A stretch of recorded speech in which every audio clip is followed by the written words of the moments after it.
Good morning, ladies and gentlemen. I would like to call to order the City Council meeting of August 17th. And we have a lovely crowd.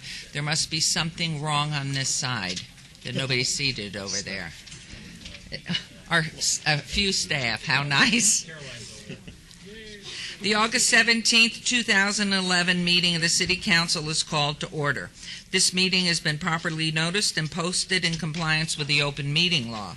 These proceedings are being video recorded as well as presented live on KCLV, our wonderful cable channel 2, and are closed captioned for our hearing impaired viewers. Please note that some customers of Cox Communications who do not have a cable box can view this meeting on digital channel 89.5. The council meeting, as well as all other KCLV programming, can be viewed on the internet at www.kclv.tv. The proceedings will be rebroadcast on KCLV and the web the Wednesday of the meeting at 8 p.m., also on Friday at 4 a.m., Saturday at 7 p.m., Sunday at 7 a.m., and the following Monday at 1 p.m. This building is protected by state-of-the-art fire detection and suppression sprinkler system. If alarms should activate during today's meeting, please evacuate using the exits.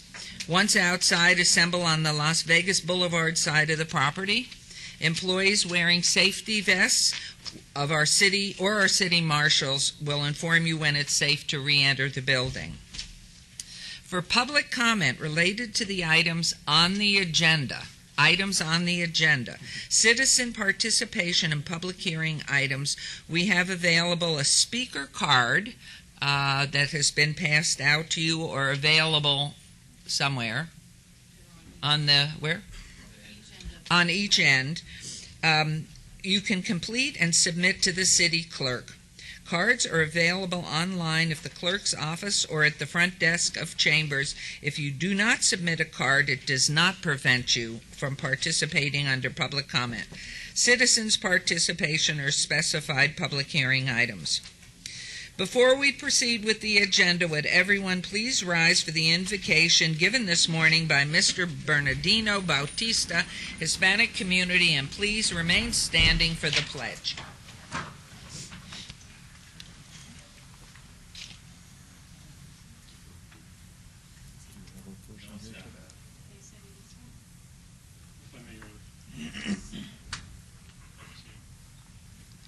Okay. Would you like me to do it, Mayor? Yes, that would be fine. Thank you. Please bow your heads with me.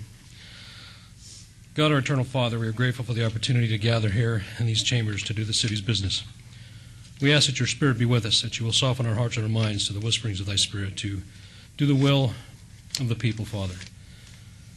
We pray for the people of this city. We pray for the families that are struggling.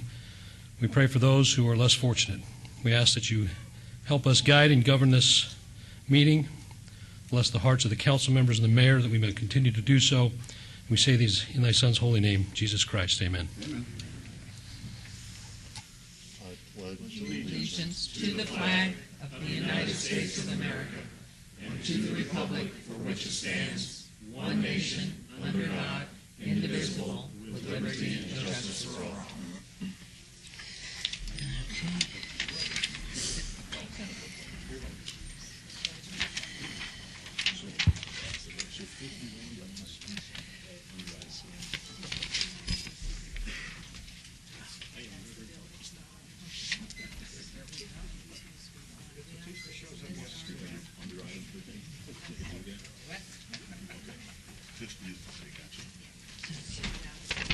We'll now have the ceremonial items and the recognition of the Employee of the Month.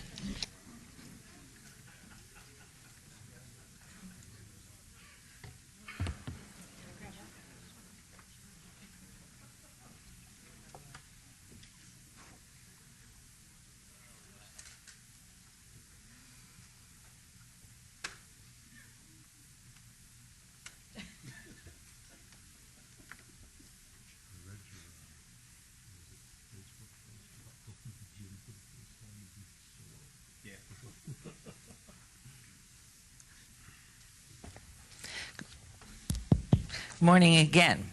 This is the ceremonial portion of the agenda, and for our first item, we're going to recognize the August Employee of the Month. I would like to call upon Jorge Cervantes, the city's Director of Public Works, to join us at the podium.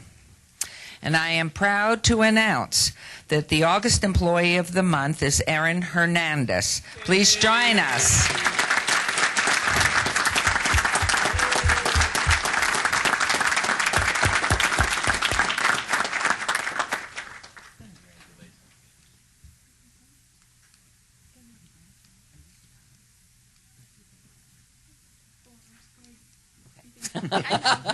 I just asked if she was surprised or had they told her in advance. Erin is a management analyst who's been with the city since 2003. You may ask yourself what a management analyst does, and the answer is whatever we need them to do. In Erin's case, she's done an outstanding job of promoting the city's very successful diversity initiative. The goal of the city's diversity plan is to create an environment where residents, business community, visitors, and employees feel respected in their interactions with the city. Erin has led the charge in Public Works, making sure that employees attend diversity training.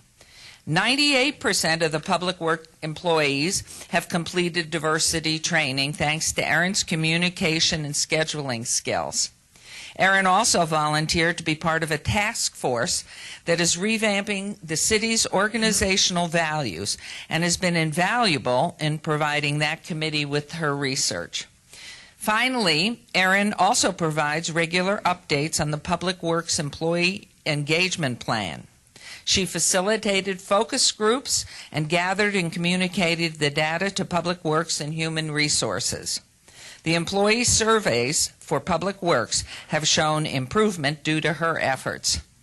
We appreciate Erin's positive attitude and willingness to volunteer and being part of projects that create a better work environment, which in turn result in better customer service for our residents and visitors.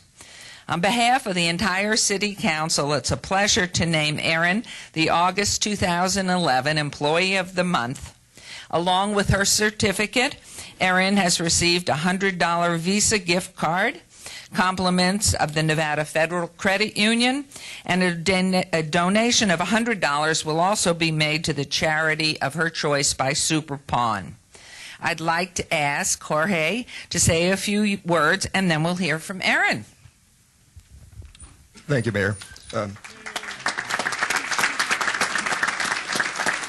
As the mayor indicated, Erin really is our go-to person for our department, whether it's doing research on what other cities are doing, see if we can pick up some best practices, or whether it's taking the lead for the department and all the different city initiatives. She's been our go-to person that's headed it up.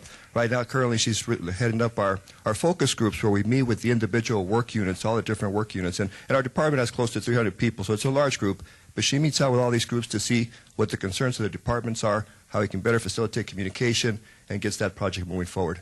I think it says a lot when people recognize somebody for their efforts, but I think it says more when it's not just the people in your own department that recognize you and appreciate that effort, but in this case, it was another department that recognized Erin's efforts and brought this forward to us.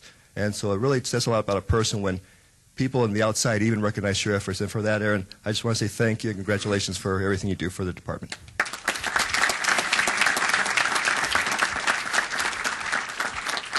Thank you, Mayor and City Council members. And I stand up here not because I do all this by myself. I have to totally thank Jorge Cervantes, Christine, and Corinne, and especially most of all the people in the Public Works Department.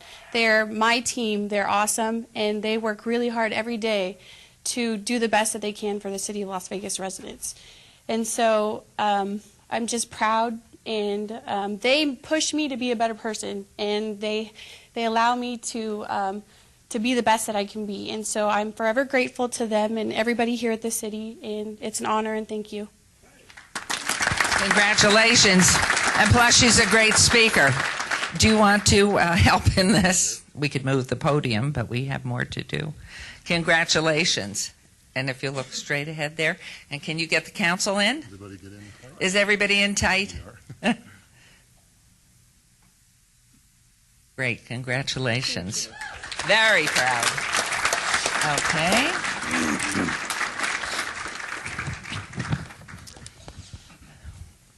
For our final item, Councilman Wolfson is going to recognize the accomplishments of some wonderful young people. Councilman? Thank you, Mayor Goodman.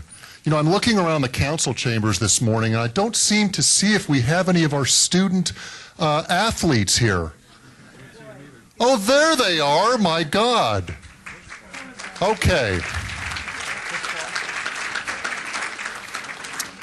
You know, as Councilman Ross says on many occasions, the city of Las Vegas really produces some great student athletes. I think a lot of them come from Ward 6 and the other wards as well, but certainly all of us are proud of student athletes that are part of our city here today.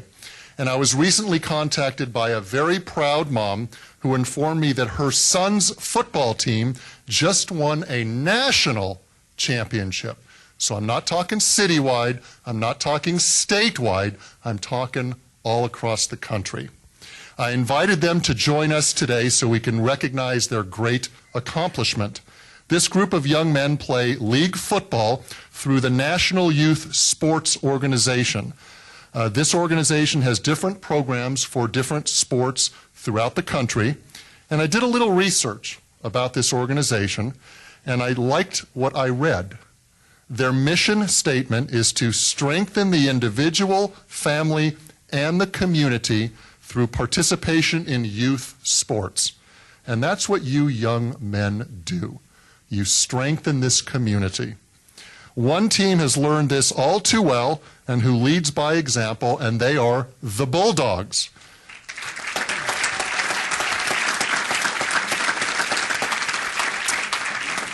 The Bulldogs are two-time state champions, and then they won the 2011 national champion. They won the national title after two back-to-back undefeated seasons, finishing 28-0. In San Diego, they tackled numerous teams who traveled from Texas, California, Arizona, and Nevada. The Bulldogs are the only team to have two perfect seasons and bring home the national title. The Bulldogs beat the Las Vegas Jets 27-26 to advance to the Nationals. At the Nationals, their final matchup was against the San Antonio Junior Rattlers, where they finished their undefeated season as the 2011 11-man junior high division champions. So the mayor and the city council are very proud of you. We want to recognize these young men today for all of their accomplishments. What I'd like to do is I have certificates for all of you. I'd like to read off your names. When I say your name, stand up. Let's hold the applause until we're done, please. Otherwise, we'll be here for another half an hour. And then you'll come up and we'll provide you with the certificates. You're covering my great speech, Mayor Goodman. You did so well. Okay, let me call off some of your names, please. Like I said, when I call your name, please stand up and let's hold the applause. And then we've got a couple of special speakers. Joseph Sandoval, stand up. Andrew Sandoval, Bryce Garcia, Jacob Hauk, Jonah Levy, Trevor McCafferty, Gavin McCord, David Norris, Jordan Patterson, Maurice Bennett, DJ Board, Aaron Cotton, Brian Stovall. I'm saving Tanner for last. Hold on.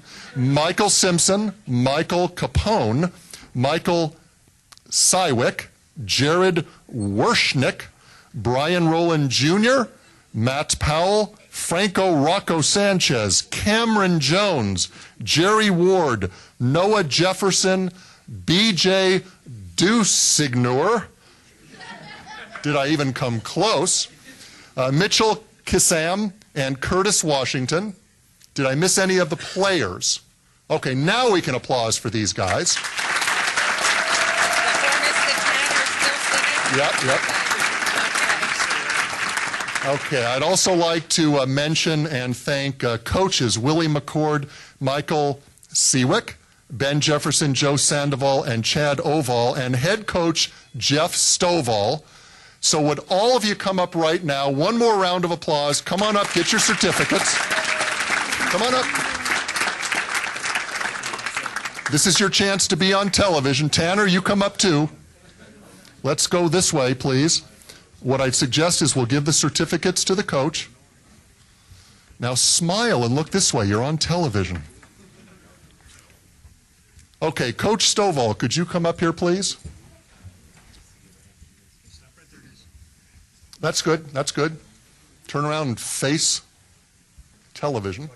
Okay, Coach Stovall, I'm going to ask you to say a few words. Should I have you go first, or should I have your captain of the team go first? What do you think? I'll go first. Okay, Coach Stovall, please say a few words. First off, I would like to thank Mayor Goodman and City Council for giving us the opportunity to come here. These young men are special. A lot of them we've had together since 8, 9 years old. They're on their journey now to high school. But I know how hard and long they've worked to get to this opportunity, and they finally accomplished what they wanted to do. Now they're going to high school, great group of young men, and I just wish them the best of luck in upcoming future.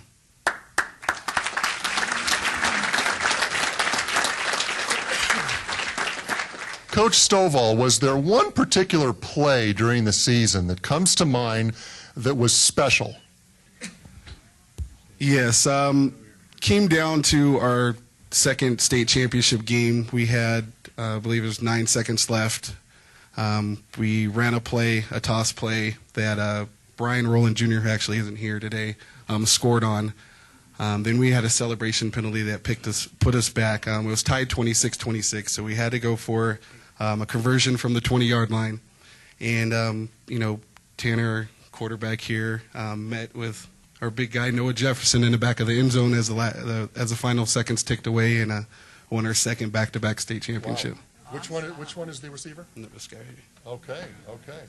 That's fantastic. Okay, now, before we started the meeting today, I asked the ball players if there was one player in particular. Was there a captain of the team? And they all kind of went, huh? No captain. But then they all pointed at this guy, Tanner. So, Tanner, you have the privilege, if you will, for speaking on behalf of the team. Tell us a little bit about the season and what it meant to you to win the national championship. We've all been together probably for most of us, probably about 9 years. I don't know how long.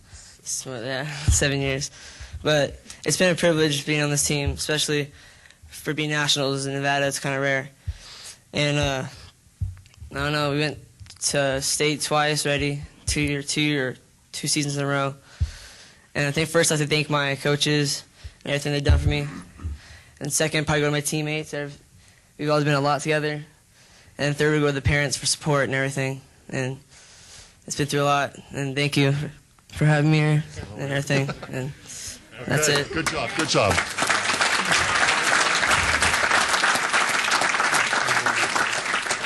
Coach has one more thing to say. We also want to present this to City Council and Mayor Goodman. It's a Bulldog replica helmet. Just want to say thank you for giving us the kids the opportunity and our coaching staff the opportunity to come down here. Thank you. We're honored. One last thing, and Tanner, I want to thank you for reminding me. You know, these student athletes don't accomplish things without the support from home. So if you are a parent, a loved one, anybody who supports these young men, raise your hand over there, please. Let's have a round of applause for these folks.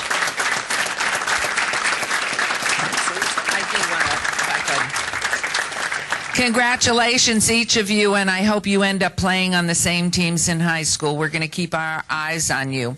And, Coach, if I may ask, we're going to put this on the 10th floor. But at this point, it's a beautiful Bulldog helmet. What I'd love to ask is if we can open it up and if each of you will sign a piece of paper so that we know you're back-to-back champs, and it says each person and each coach's name on there. Then it will have meaning as you come back in 25 years when you're playing on some 25 years. In 8 years when you're playing on a pro team. Hopefully he has a license to play for 25 years and plays that long. But would you be good enough to do that for us? Because then you will always be able to see your names here at City Hall long after we're gone too. So congratulations to each of you. Good job. Thank you. Thank you.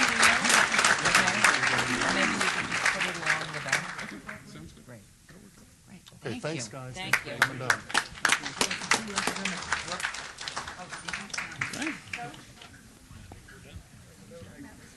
Ceremonial and the history of ceremonials. Awesome.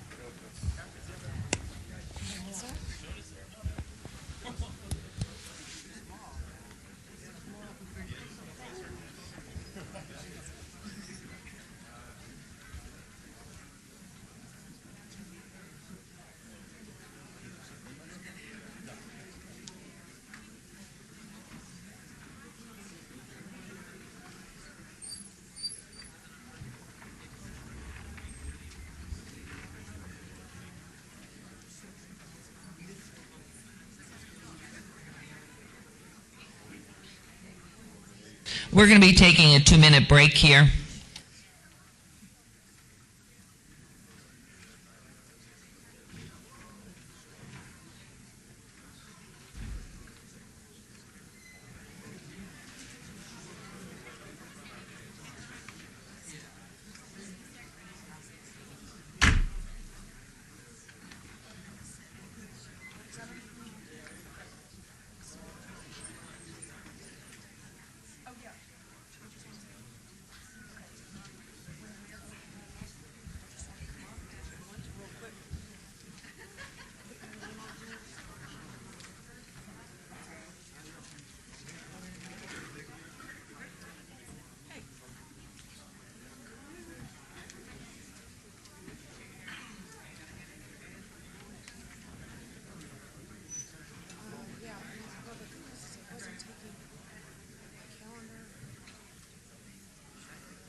You'll just remind, okay.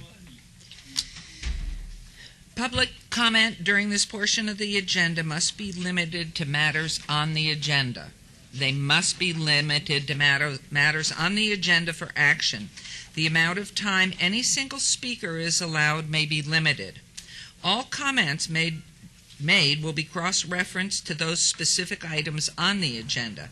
If anyone submitted a speaker card or wishes to speak under this portion of the agenda, please come to the podium and state your name for the record. Because of the length of the agenda today, we are setting your time at 1 minute, please. Thank you. We will begin. Good morning. Can you all hear me? No. Thank you. I needed attention. My name is Eleanor Ahern. I was duly elected president of the Gilcrease Nature Sanctuary May 16th, 2011, with a full board of attendants. John Foley, Mr. Gilcrease, Helen Mortensen, Thalia Dondero, Bob Miller, Terry Robinson, Linda Sanchez, Jessica Pagula, and Subi Newman. I won by the majority of the votes. Based on my knowledge of the Gilcrease Nature Sanctuary bylaws, articles of incorporation, and current litigation, the application for annexing is not legal. I am requesting that you put this matter on hold till the litigation is resolved. There is a district court hearing tomorrow. Should you have any legal papers signed by the woman representing herself as president of Gilcrease Nature Sanctuary, the papers hold no authority, as several board members and the presidents place themselves in their position in contradiction to the bylaws. There is an enormous amount of concern on my part because of Mr. Gilcrease, Thank you. and I Thank do you. wish to have it put in the record, if you would, please. Thank you very much. Good morning. Good morning. My name is Margaret Ann Coleman. I would like to put a form or paper sheet.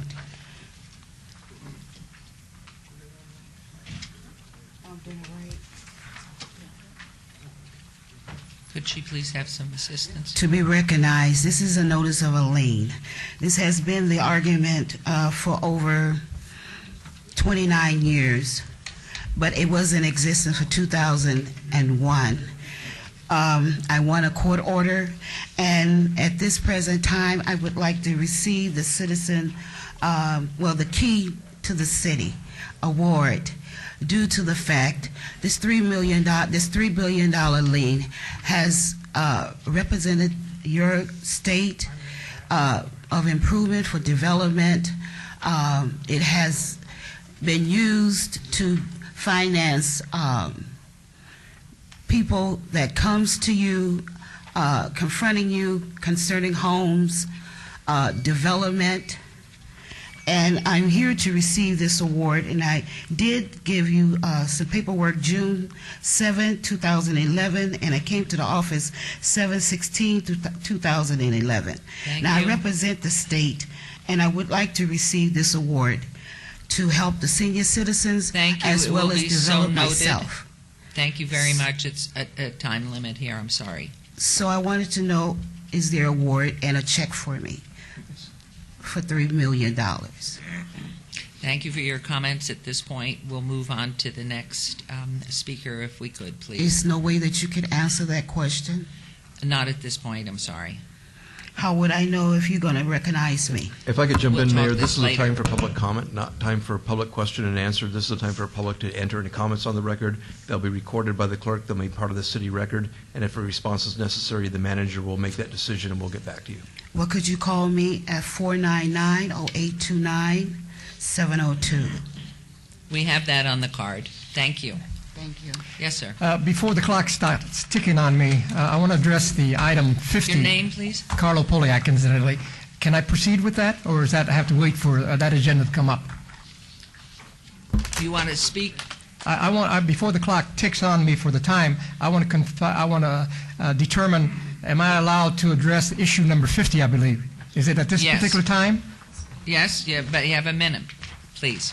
I am rather alarmed by the LSD hallucination proposal by, what's his name, Councilman Barlow, that a lifetime job be granted to his buddies and cohorts in the city planning. If that's the case, then we should apply it to others. I'm really betrayed by a comment by someone I entrusted who makes a statement. Can't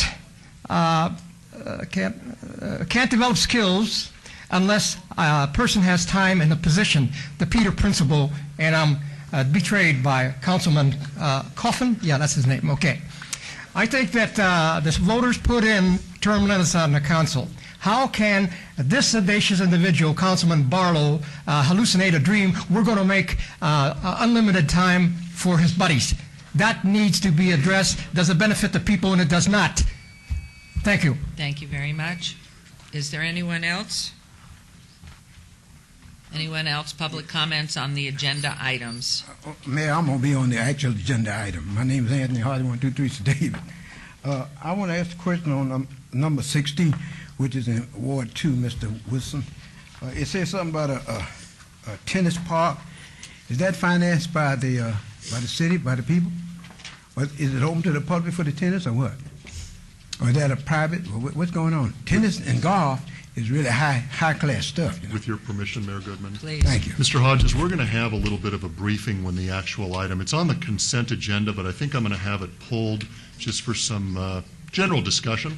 Thank you. So you'll be here most of the day, won't you? I hope so. Thank you. Okay, well, if you're not, then I'll make sure you learn the answer to your question. Well, after they throw me up Hoover Dam, you can send it down there, whatever. No, we're going to address it when the item's called. Thank you. Anyone else care to speak at this open? Yes, Hi. please. Say your name. Sue Newman, and I am tagging on item, I think it's 51, the Gilcrease Nature Sanctuary annexation. Yeah. There's a reading today, I understand that. The items that Mrs. Ahern did not get to finish are in her written statement, and I have a question. Will this be part of the record? Will you get to read it and respond to her? Yes, it will be. If it is submitted, yes. You can submit it to the clerk. It'll be made part of the record, and if a response is necessary, one will be given. Okay, there will be? All right. I was just concerned about, because in yesterday's hearing, I don't want to ignore the fact that we were not at yesterday's hearing, but Don White, who is an employee, has a serious conflict of interest. It's on this letter, and he put in writing that Mr. Gilcrease would have to leave his property due to the annexation. Mr. Gilcrease is 94, and he's broke. And he shouldn't have to leave because of an annexation. And so that was one of the major concerns. And so thank you for your time. Thank you. Thank you. Todd Farley, 240 North 19th Street. How Mr. Gilcrease can be broke when he had $7 million beyond me. In number 39, where do you find the backup on that? I'd like to find out where that plan is, that strategic plan.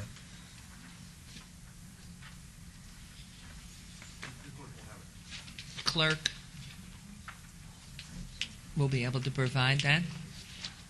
When it comes to The only backup on the item is a copy of the resolution that we were provided. Hello, my name is Ricardo Guerrero. I'm the owner of Slide and Through. I'm here to talk about number 49 on the agenda regarding mobile food vendors and the rights for them to operate within the city. I know it's going to be brought up regarding the 30-minute rule today, and I know there's going to be further discussions that are going to further govern our industry, and I would just like to be on record and a part of the discussion. Thank you. May I, Mayor Goodman? Yes, Oh, I'm sorry. No, I was going to too. See what you say first. So if it's not any good, you'll... I have a feeling we're going to say the same thing, Councilman Ross, and that is, sir, we're very much aware of this issue and that there's a lot of interest in it.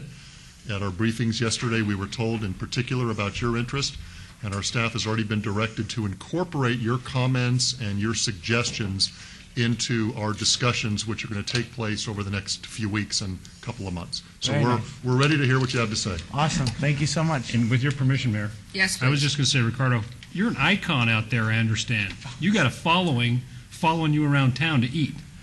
We're doing all right. I'm amazed at what you've done. Extremely Congratulations. Keep grateful. up the good work.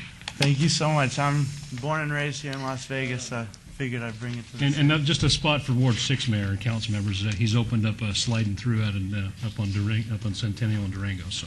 Yes, he's doing very well. I think at our 49th wedding anniversary party you were there. So, okay, so we are into the, let me go back here. Just give me 1 second.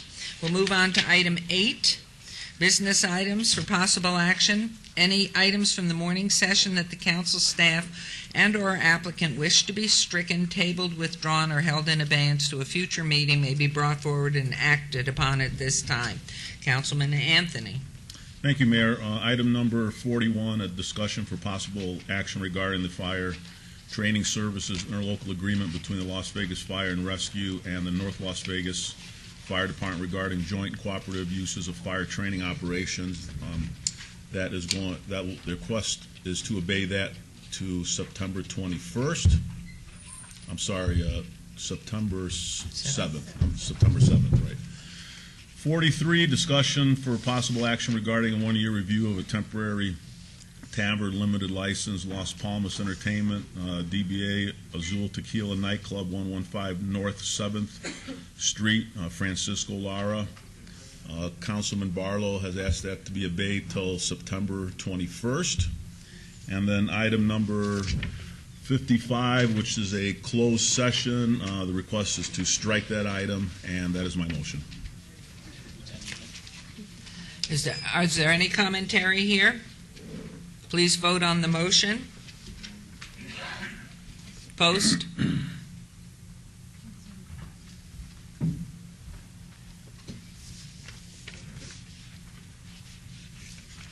Thank you. Motion carries. For possible action to approve the final minutes by reference of the regular City Council meeting of July 20, 2011, is there a motion to approve the minutes, please? Motion to approve the minutes. Thank you, Councilman. Vote on the motion, please. Post, please. Motion carries. Items 10 to 39, with the exception, I believe, of 16 at this point. Is that correct? What I'm going to do, Mayor Goodman, is ask that 16 be pulled, yes. Okay. Is there any other item that is being pulled at this point beyond 16? Items 10 through 39, with the exception of 16 on the consent agenda, are considered to be routine or recommended for approval by the departments and may be enacted in one motion. Mayor? Yes, sir. I'm sorry. May we pull item number 38 as well? Item number 38. Could I borrow your stickums, please? Thank you.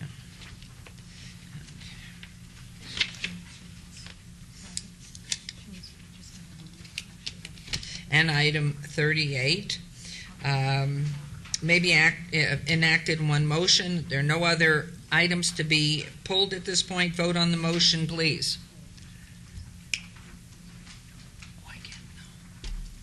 Post, please.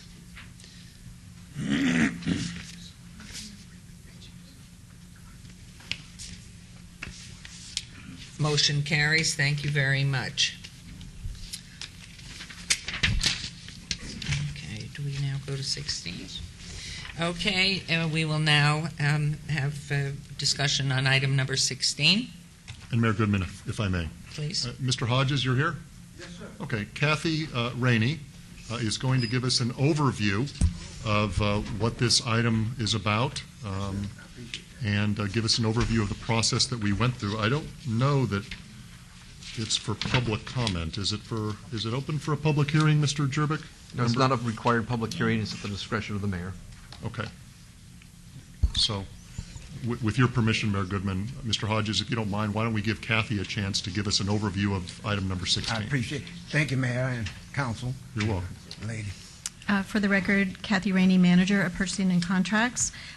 This is the operation of an operator for the tennis courts at All-American.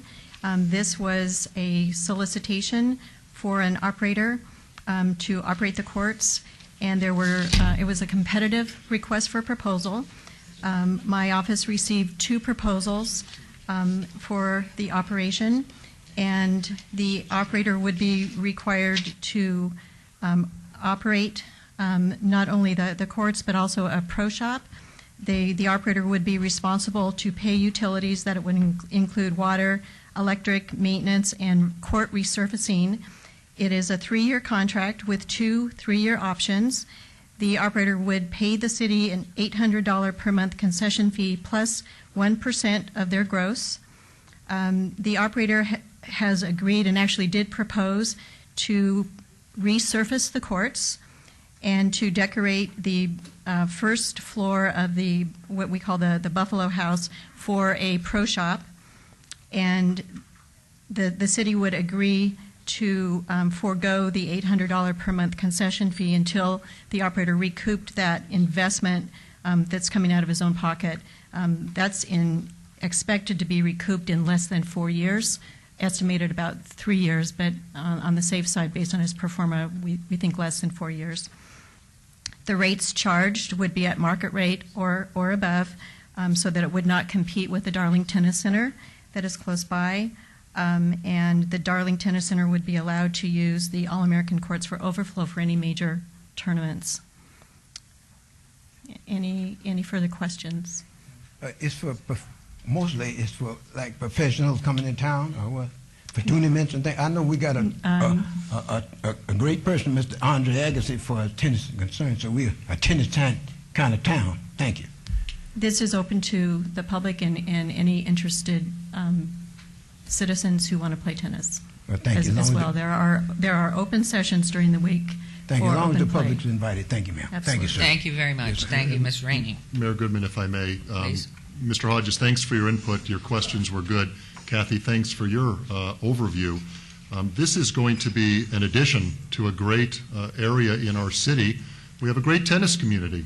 We have a great tennis program out at the Darling Tennis Center. Now we have a great program at All-American. We had 2 proposals by 2 great people that are qualified. The committee selected this person, and I think it's a good selection.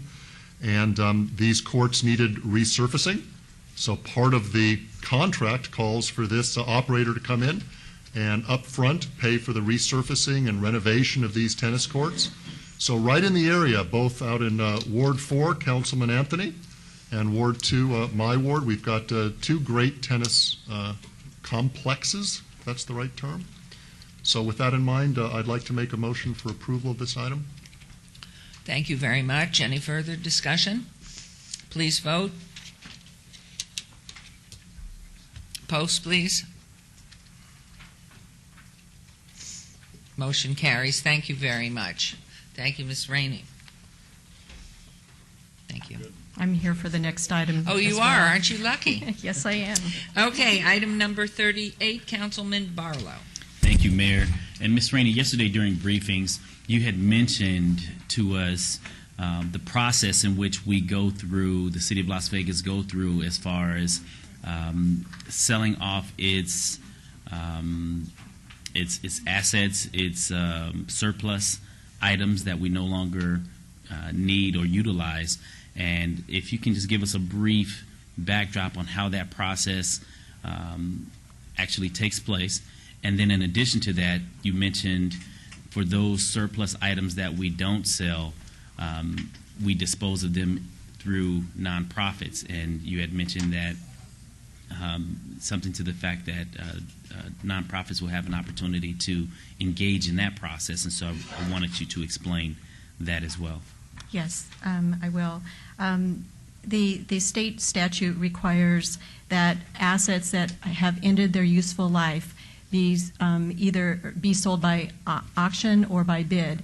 And the city adopted a process a little over a year ago where we sell by online auction, and you can citizens can go to the city website. Also, most of our employees are eligible to buy off the auction as well. So these are auctioned on an ongoing basis, and these are items such as furnishings, equipment, vehicles that are end of the useful life as far as the city is concerned.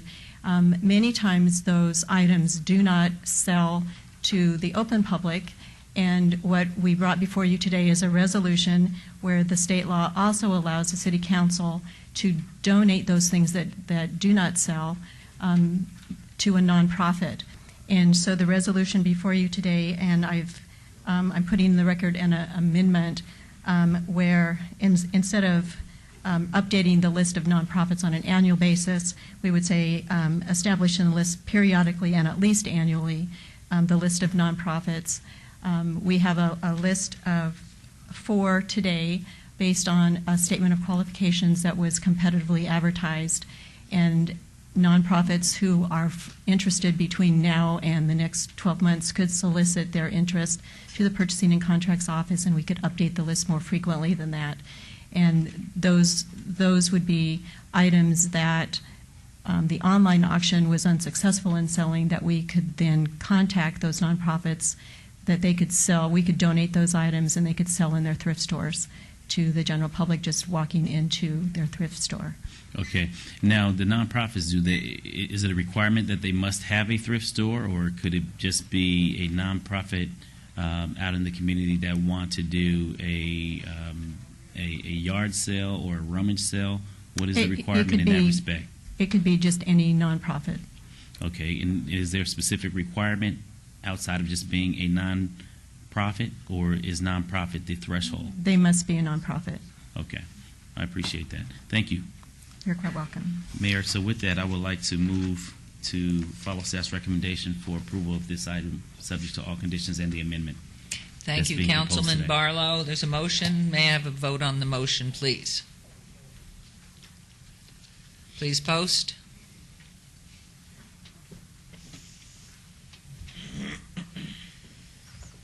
Thank you. Motion carries. And now we will move on to item number 40, a discussion action items. Administrative discussion for possible action to relocate the Veterans Memorial from Huntridge Circle Park, located at Franklin Avenue and North Maryland Parkway, to Heritage Park, located at 888 North Las Vegas Boulevard, Wards 5 and 3, Councilmen Barlow and Coffin. Ms. Fretwell. Thank you very much, Mayor. As indicated in the agenda item, we were asked about a month ago to bring back an item to discuss the current situation of the Veterans Memorial development, and I'm joined up here, I think, by Mick Carton, although we haven't met before. Nice to see you. Thank you for coming.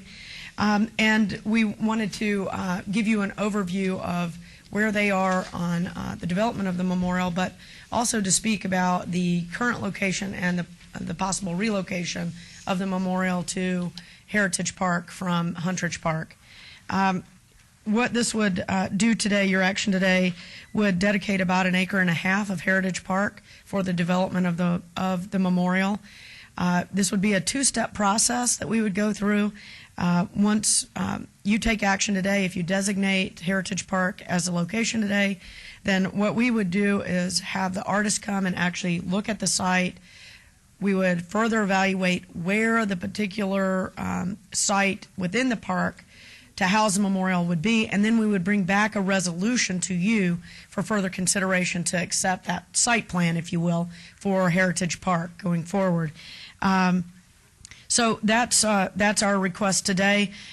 It's our understanding that the idea would be to leave the balance of the park that's not dedicated to the memorial as a children's park. So that's kind of the overview from a staff perspective.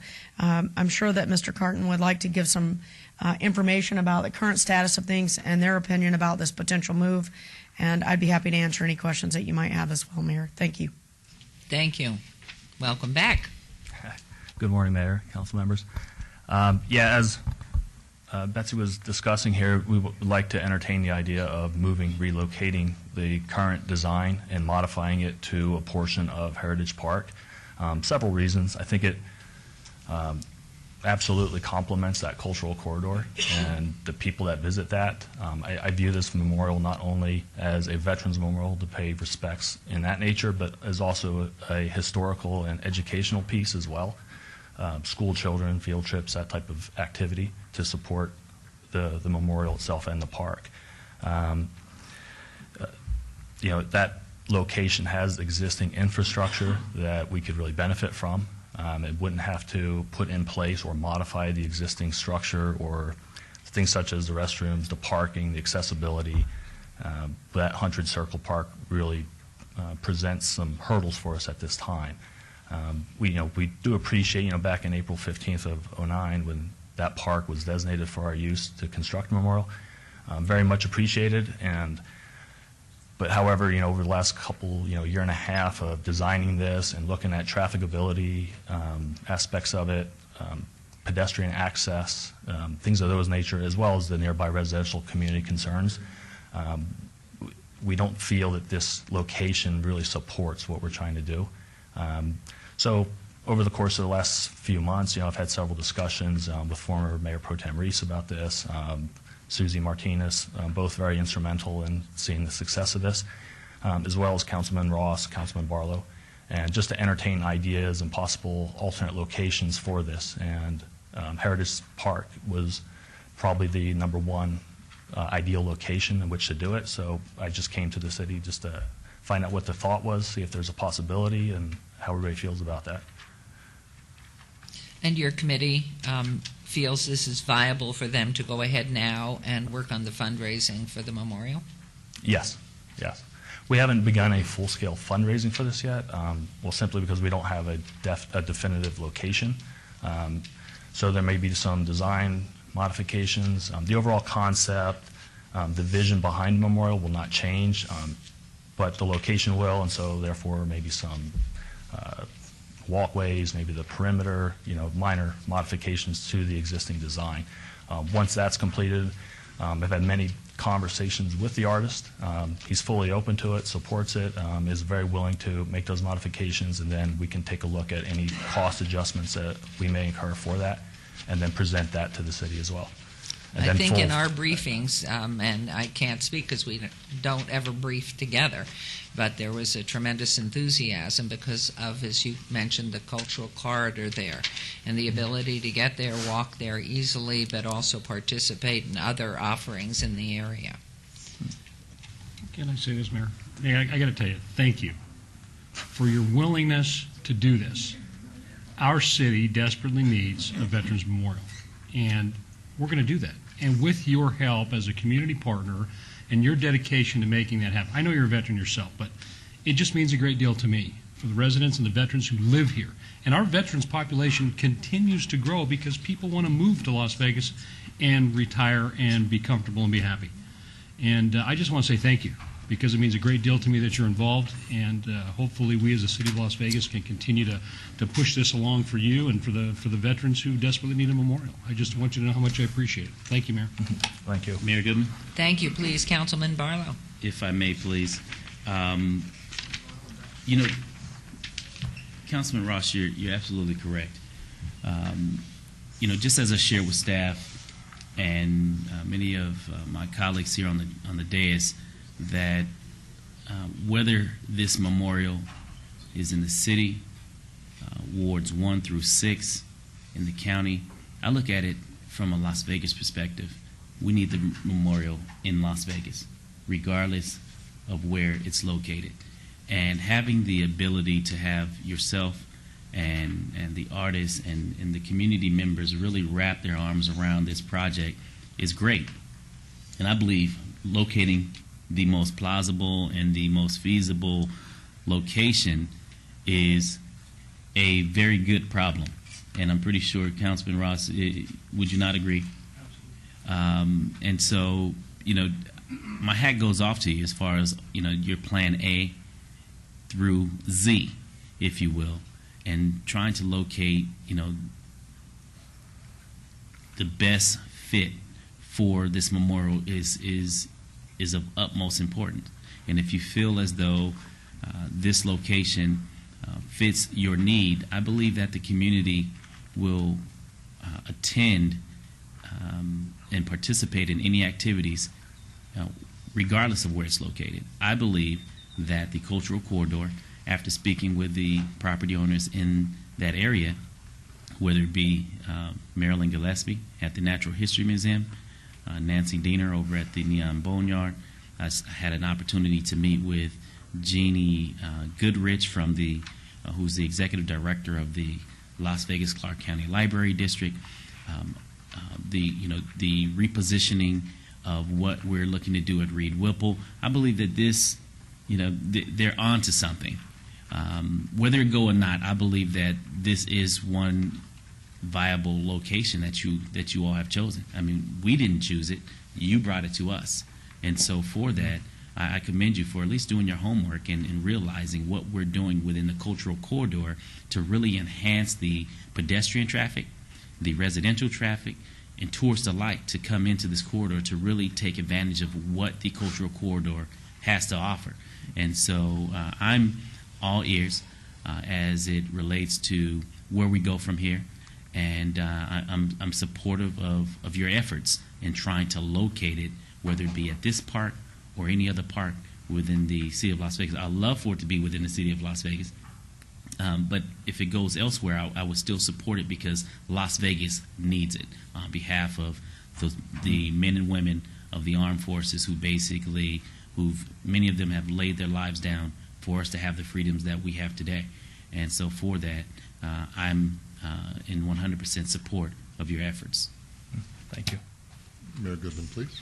Please, Councilman. I couldn't agree more with my colleagues here, but one question. I think all of us would agree that we want to do it and we want to do it right, and this move is probably doing it right. But give us a time frame. Let's assume that this council votes to approve this change of location. Give us a little bit of a time frame because everybody wants to see it get done. That actually changed just slightly from a conversation I had this morning with the artist, and several reasons for that. But we're anticipating right now about 2.5 years duration from the time we initiate the project to the time that and I mean the construction aspect of it, but about 2.5 years. The artist feels he's a little optimistic because he just finished up a Special Forces piece, very similar to what we're doing for some of these. He's installing that actually this Saturday in Lexington, Kentucky. But he was confident that because of the updated technology and some processes and what he was able to do in a much shorter time frame for that piece, that this could be consolidated as well. So, he was, again, optimistic that it's probably looking like about 2 years from the time I give him the contract and say, okay, here's your initial funding and get started on it. That's the construction. It's going to be a marvelous product if it takes that long. I'm sure that there's a lot of detail. But how long do you think until you give him the contract? Depending on how the city council feels about the move and votes on it, and I get the thumbs up for it, and a short timeline for him to modify the existing concept of the project, to make those and bring those back for your approval, for your review. It would probably be within a month of that time. Oh, that's great. Yeah. That's great. So a very short amount of time. Okay, thank you, Mary. I would like to ask Ms. Fretwell, what is the infrastructure assumption costs for the city? You're doing simply the statue itself, correct? We're going to put up the money for all costs for modification of whichever location you give us. So if it involves sidewalks, lighting, any of that, that's part of the overall project cost as well. So there are no encumbrances on the city on costs there? At this point, we're not anticipating that. Obviously, that would be something that we would, when we bring back the second resolution, to actually site the memorial within the park. If there were some costs associated with that, that would be a part of that action. But we're hopeful that it would all be incorporated in the private fundraising to support the memorial. Wonderful, thank you. The other question I would have, and to concur with Councilman Wolfson, I think it's really important to all of us who live here and hold in such high regard all of our veterans, that there is a concrete timeline with some flexibility to it. But what you expect, if you already have your committee in place that's going to go ahead and do the fundraising, what the amount of the fundraising needs to be, and a timeline of when you are awarding what contracts. It could be generalized and flexible, but so at least we can answer the public and the citizens when they contact us. When's this going to happen? Absolutely, and we will provide that. Okay. Mayor, we've had regular reports from our partners on this. We have kind of a rich history of having them come back and give presentations as they're moving through the process and their evaluation and design work and all of those things. So we can continue that. Either in private briefings with you and or when the time's appropriate. That's fine. At the Whatever's most expeditious and concrete. Is there a motion, please?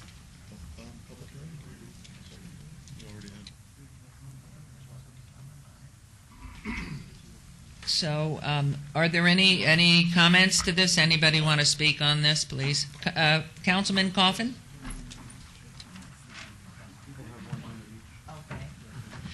For those who would like to make comment, again, because it looks like there's a group, and if you would please, so you can respond as well, their questions may be to you. I'm going to have to limit you to a minute. So if we will, again, come forward, state your name, and City Clerk, if you will start the timer, please. Go ahead again, ma'am. Yes, my name is Margaret Coleman, and I have recognized that you have overlooked 39. That is important, and that's to open the doors. And you have moved to 40. I would like you to back up and recognize to open the door. If you give me my money, I could contribute to this item 39. Your Honor, the council already took action on item 39 as part of the consent agenda. It was already voted on and approved. Thank you. It was It is voted for the on and homeless approved. victims, and we are important. I Thank am a you. homeless victim and Thank credit you. $3 billion here in the state and Thank have you. been ripped off by the state. Okay, please, that's another item. We're on one for the Veterans Are you going to Memorial. raise the issue back? Thank Because you. there's a lot of homeless It was. We are veterans. very concerned about the homeless situation. We will be addressing that, but at this time, please help us stay on the agenda. Well, There I is know an the item. veterans are Thank homeless you. as well. Thank you. Next, please, and state your name, please. Good morning, Your Honor, members of the City Council. My name is David Lopez. I'm a member of the Las Vegas Parks and Recreation Advisory Commission, and I'm here to support the move of the Veterans Memorial to Heritage Park. I've lived in the Hunt Ridge neighborhood my whole life, and I love Circle Park. I've seen it change, and I've always supported the location I support the Veterans Memorial, and I've always supported the veterans, and I think that Heritage Park is more suitable. It's got more ample parking. I think we've already mentioned that here, but I'd like to reiterate that it is in the cultural corridor of downtown. There's been a lot of revitalization of the neighborhood, and I'd like to continue to see that happen in the downtown area. So with that, I would like to throw my support behind the move to Heritage Park. Thank you. Thank you so much. Thank you. And we're proud you still live in your neighborhood. Yes, thank you. Good for you. Next, please. Yes. I'm Lonnie Hammergan, and would you help me distribute these Pepsi? Thank you, Doctor. Good morning, Mayor and Council. In the last 10 years, I've participated in at least 50 parades or events with a Mideast Memorial Wall. I built this tribute mainly to the casualties since 9/11.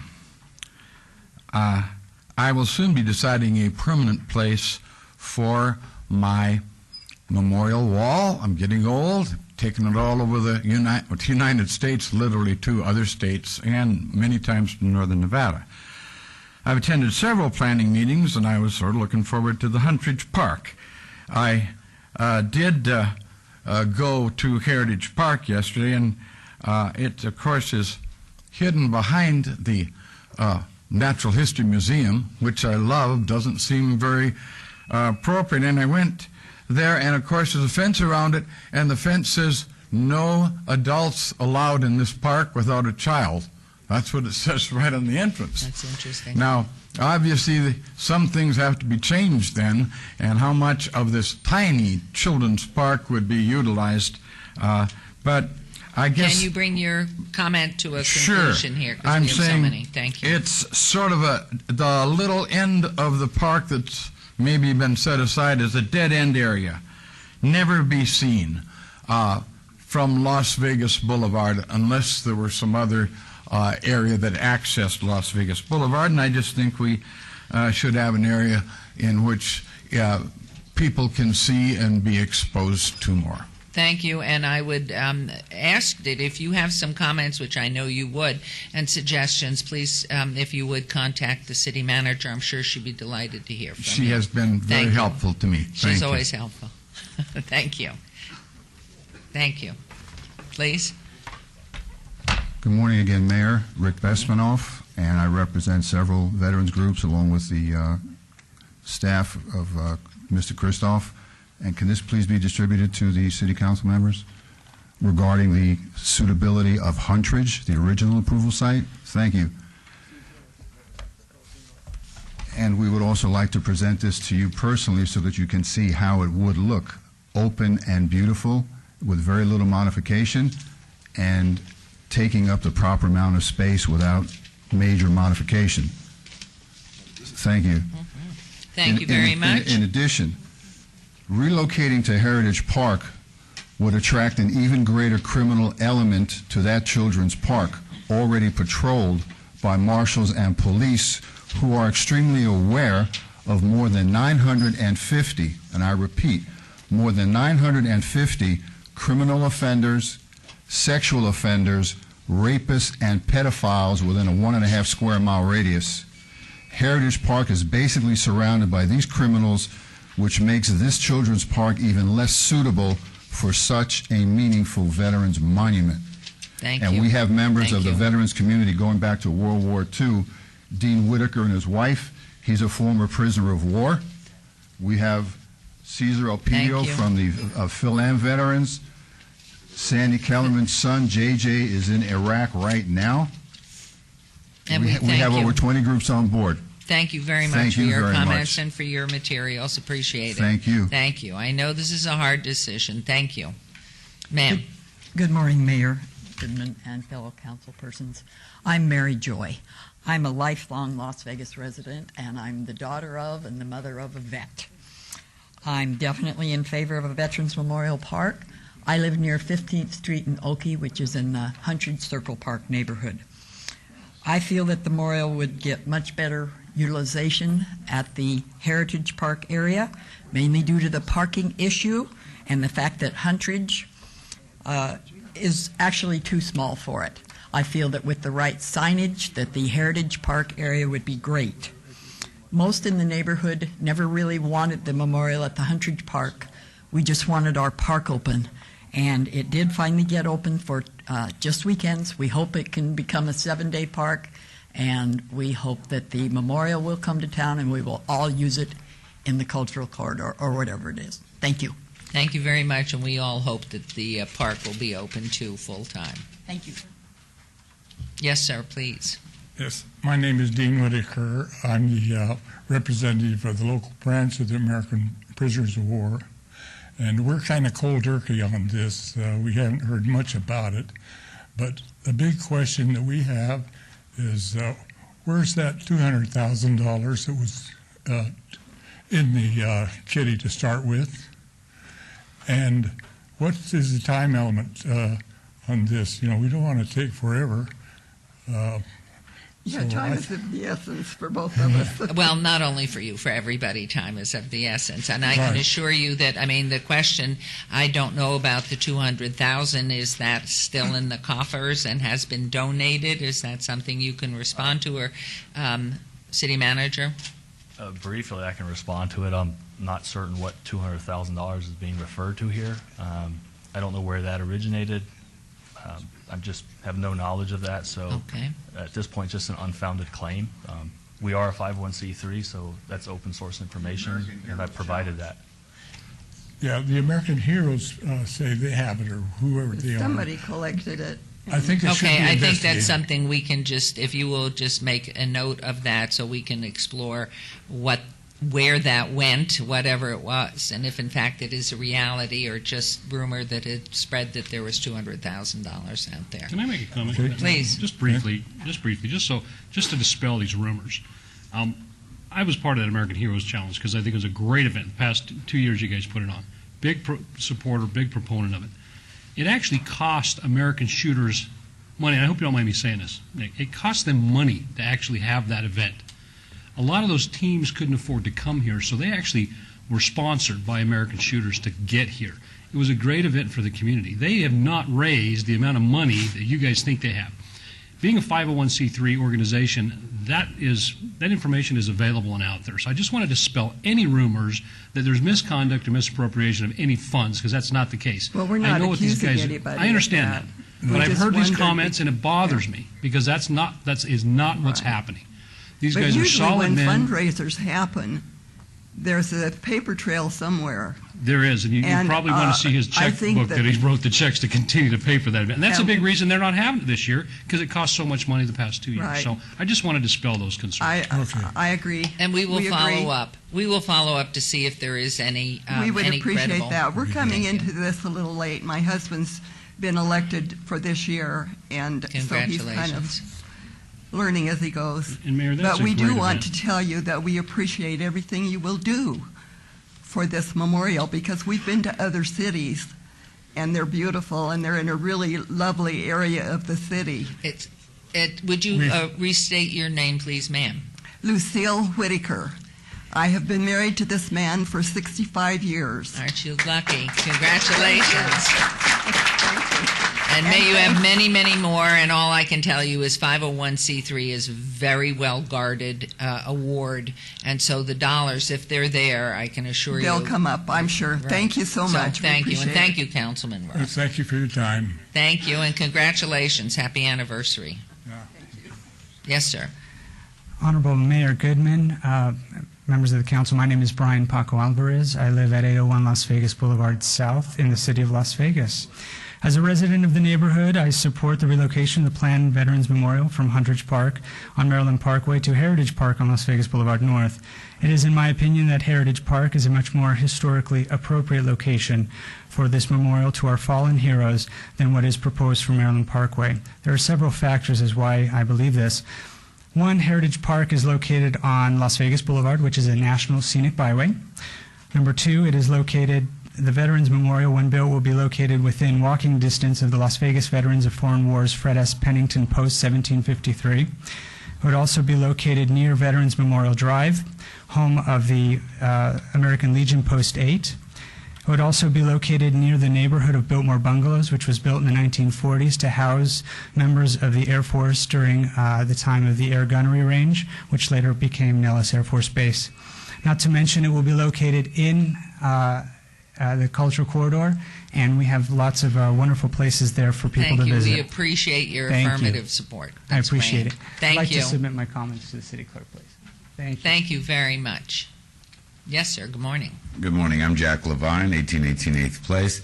Ironically, what was once the distant suburbs of Las Vegas are now part of the urban historic neighborhoods surrounding downtown. We talk downtown, and very often it's forgotten that there's some 10,000 homes in classic 50s and 60s neighborhoods surrounding downtown.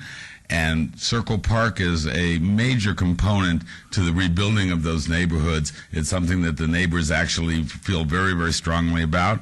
We're very dedicated to the park. I've spent 2 years on the redesign committee for that park. We've been to countless meetings.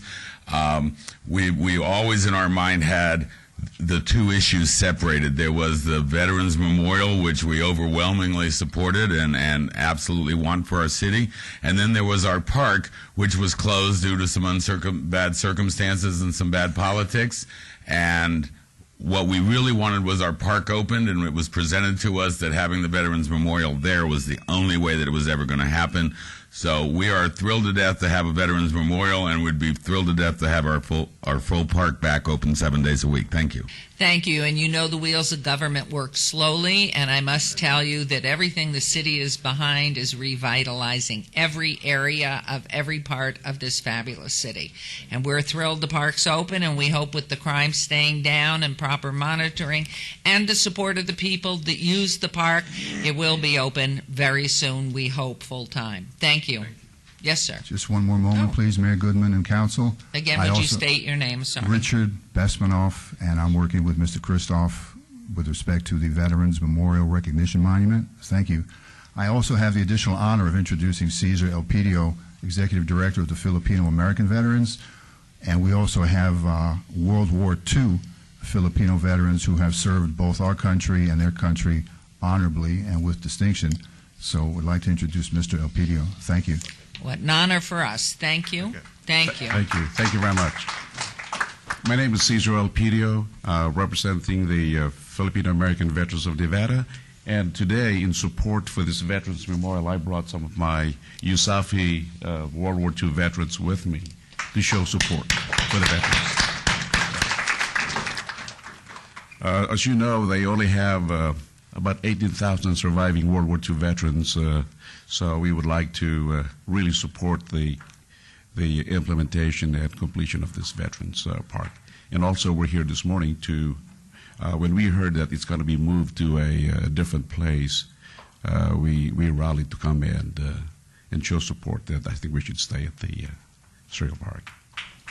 Okay, thank you for your comments, and we're honored to have you here, and gentlemen as well. Thank you. My World War II vets. Thank you. Thank you.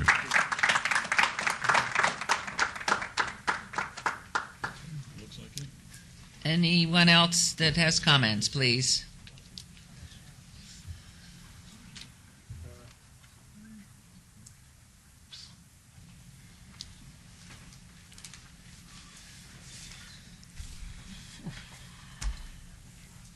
Do we have two cameras or one camera? We have one camera, and if you will announce your name, please, at the microphone. Right here, right? Is it on? Do you see it, madam? Yeah, we can see it. It's on the screen. Yes. Yeah, pull it up. Good morning, Your Honor, and Pro Tem Mayor and Council, and the people who come here to voice their concern and help you make these very important decisions. My name is Christoph. First name is Peter Christoph. I live and have business in the city, and I live in the county. This has been a long, long road, 9 years, and I wonder when it's ever going to wind down before a lot of us won't be here to make it possible. And you see the upper part of this. It's illuminated. I don't know if you can see it clear. Keep in mind you have 1 minute, please. It lights up. Let me turn it around.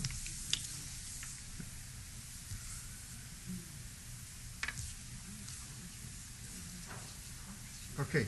The one at nighttime, Your Honor, is the lights. We did this because we want to show, because of the oval shape, and plus the mayor, that's your husband, former mayor, pro tem mayor, and architects, engineers, made 6 months of this one particular type of monument of the 5 branches of the service, and plus the one in the middle related to World War I.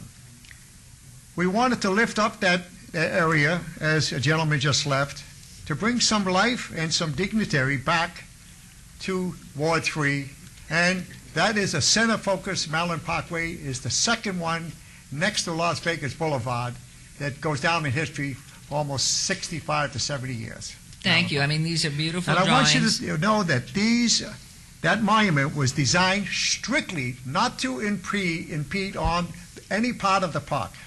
It's in the front area where it's completely cemented all around, and it comes to a big point.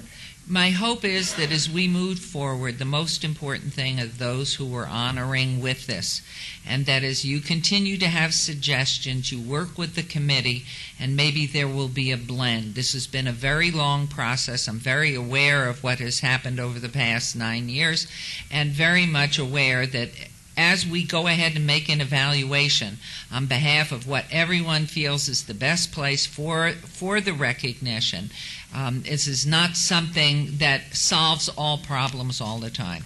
My suggestion would be that you stay in touch, make your suggestions where you can, and allow us to move forward so that something is happening now. And I thank you because your minute's up. I wish I could give you more time, Most but we important, can't. Your Honor, is this. Whoever said that we feloniously, anybody gave false information, made it be very concerned to them. We've done everything by different authorities, agencies, on anything about the money. There is no accusation, I can assure you. No, but to say, I think a councilman Thank made you. that concern. No, I think there was misunderstanding, but I will tell you your ideas are wonderful. These are beautiful, and if you'll please work and make your suggestions to the committee. We wanted to end at Thank that you. one particular. This was the one that your husband, the former mayor, and them was the one designed.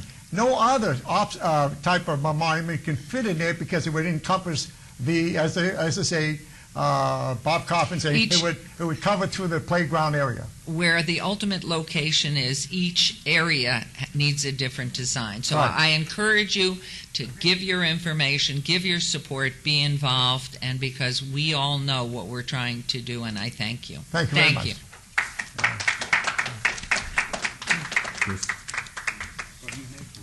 Anyone else, please? Excuse me, Mayor. Ms. Mayor, I'll be real quick, okay? Okay, because you have not I'm talking spoken about to the this, park okay. that's on Maryland. Right. It's too small. We all come to that conclusion, Okay. did we not? Yes. Even though you're going to plan on opening it up full time now, you need some sort of walk, with them blinker light, because see, cars speed through. That's a very small park, and it's surrounded by traffic moving on Maryland pretty swift. Thank I you. wouldn't thought. I mean, you need an escort to get to that park. What I'm saying, Thank you. if they're planning on taking children there, then set up some sort of blinker, something to slow the traffic down. Thanks a lot. Thank you. Yes, ma'am. And good luck to the veterans. Thank you. My name is Janet Snyder. I'm the president of the Las Vegas Valley chapter of Gold Star Wives of America.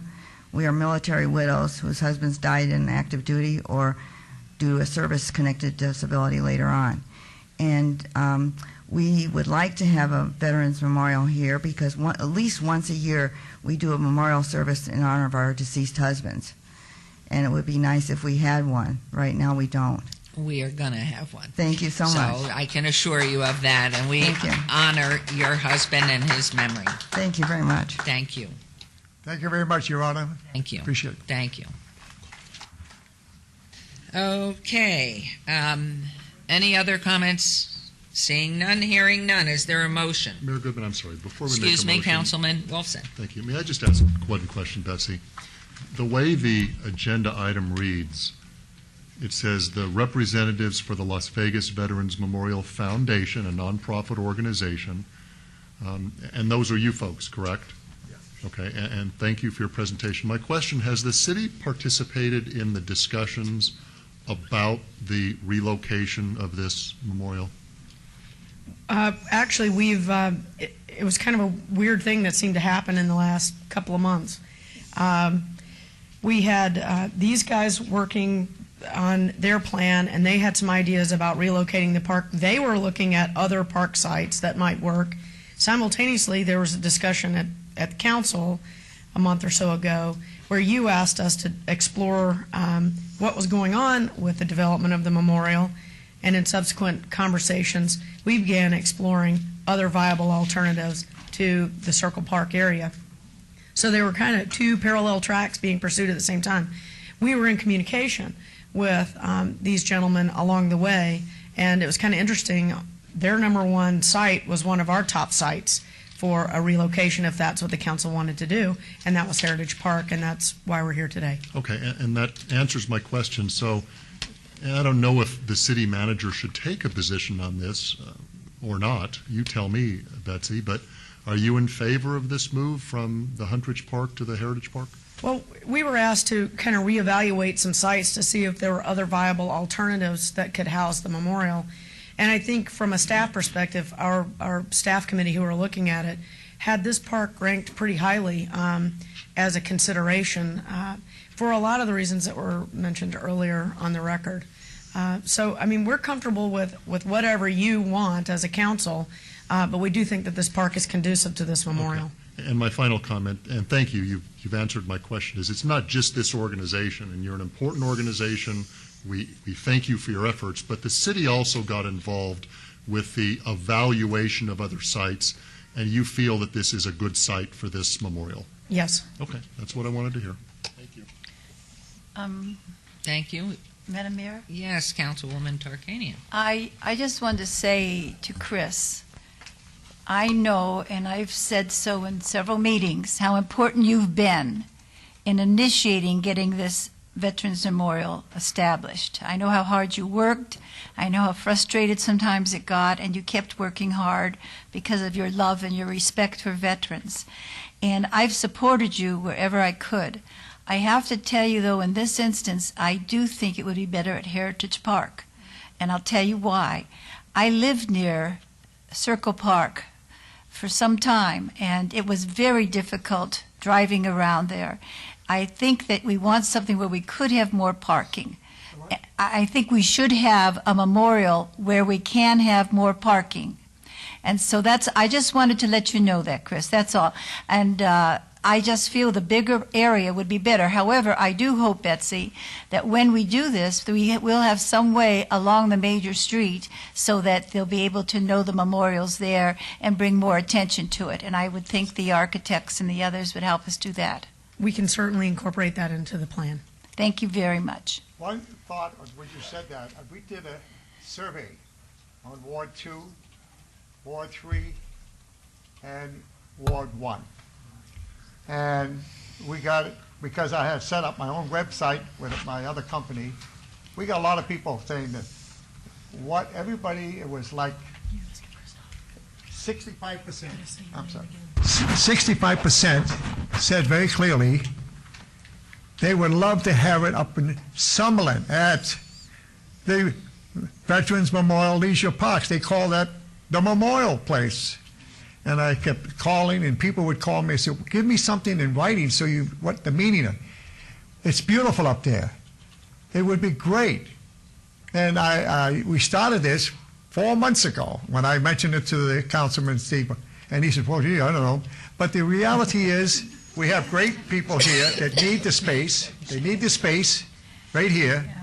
We have the greatest of people that can bring this together, and we need that kind of input that you just said, Councilwoman. Thank you. Thank you. Thank you very much. And I don't know if you looked into the Summerlin site, Betsy.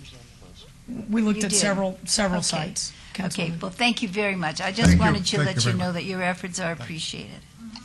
And I would just like to add, I'd like to make sure there's enough area on that site or an opportunity for expansion as other memorials may be considered to be added to the site for veterans in different wars. And so that we have enough space and we're keeping an eye on adjoining property. We can certainly look into that as we go through the site evaluation and siting effort for the memorial on this park. And then we can respond back to you on that about whether this site would actually be able to accommodate further expansions or not. That Right. may impact your long-term decision. Great. Well, I know it's been arduous, and I know that you can't satisfy all the people all the time. Everybody has good intention. Nobody could be more honored than all of us who are here today and around the world that honor our veterans. And so, is there a motion, please? Your Honor, I move for approval of this item, and I'd like to discuss it after the motion. Okay, there's a motion made by Councilman Coffin, who also would like to discuss it. And something's wrong with your mic. Okay, please, Councilman Coffin. Thank you, Your Honor. I'm not sure what I think I just discovered the cause. Thank you. I brought this up, and I appreciate the council's patience on what it thought was a settled item. But I think it's more important to understand that the residents of the neighborhood were never consulted, really, never really brought in to the loop as far as whether or not only could the park support it, but whether or not the neighborhood could support it. And so having the park available for the people was the primary thing we wanted, and it had been closed off for many years. This would remove, this monument there would remove a potential for additional turf for the public to use. And I just saw a young man, walking his dog on the park in contravention of our rules because he had no other place to walk his dog.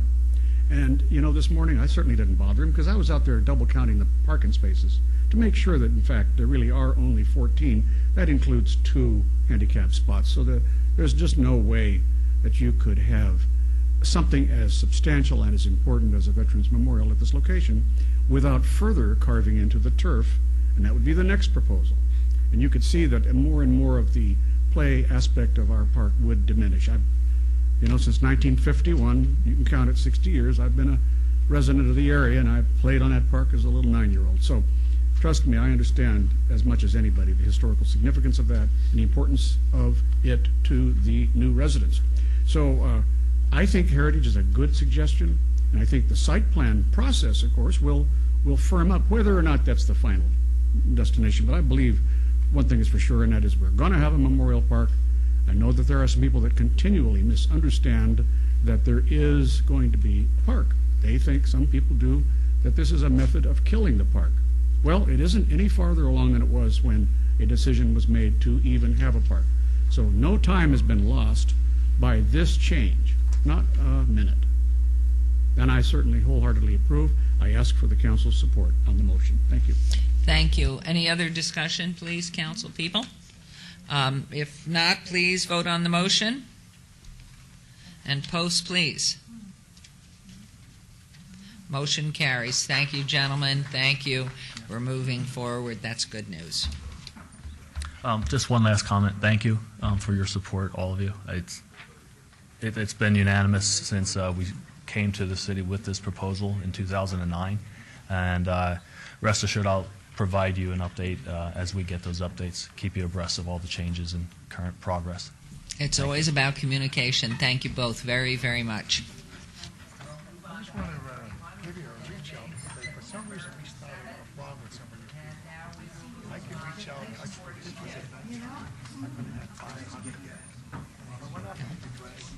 Without a microphone, isn't that wonderful? We are now moving on. Item 41 was obeyed until September 7th, and item 42, discussion for possible action regarding a change in conditions and extension of a temporary beer wine cooler off-sale license, City C Store LLC, DBA 711, 1608 3947 A228 North Las Vegas Boulevard in Councilman Barlow's Ward 5.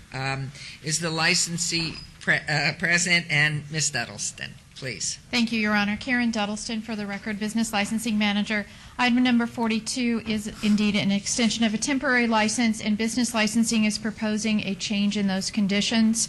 I have spoken with the applicant. He is here, and he may have some comments for you.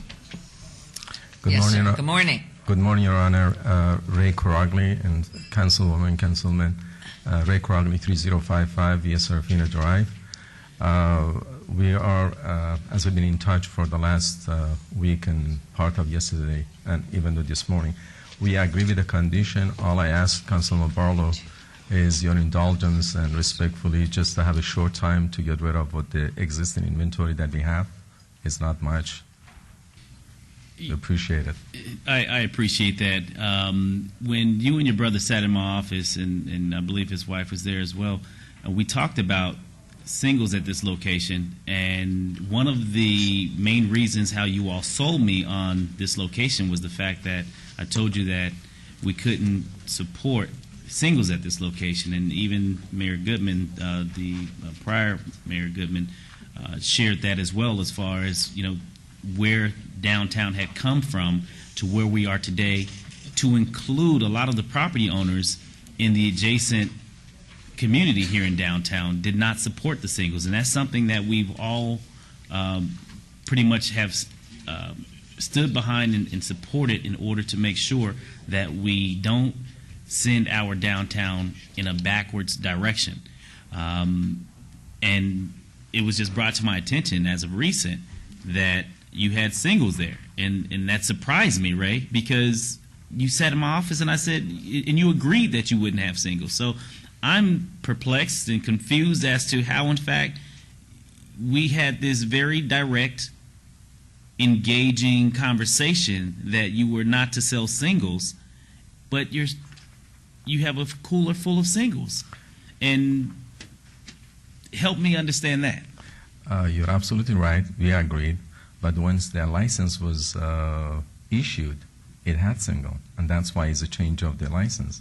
So it wasn't on our part that we went back and we decided, well, if the license was restricted, that we could not sell it, then go ahead and fill up the coolers with it. But so, Ray, let's time out for a second. We had a direct conversation that we only discussed singles, and we went back and forward in a healthy conversation. Yes. Okay? So I'm not sure where the cross-up came within the licensing, but I even stated on the record, I believe 6 months ago. Has it been 6? No, has it been 6 months? A few months back. 3 months ago. 3 months ago. I even stated on the record when I turned my mic on, I said, you know, we've talked about no singles. I support the package coming in. It's an original configuration. And maybe that's something that we need to look at as far as the language within the licensing. But you and I, as two gentlemen, trying to assist you to run a a business in the downtown, the happy median was that your location would not have singles. You agreed to that. Nissan agreed to that. You all told Mayor Oscar Goodman, the same thing when we had our conversation with him, as well as this council.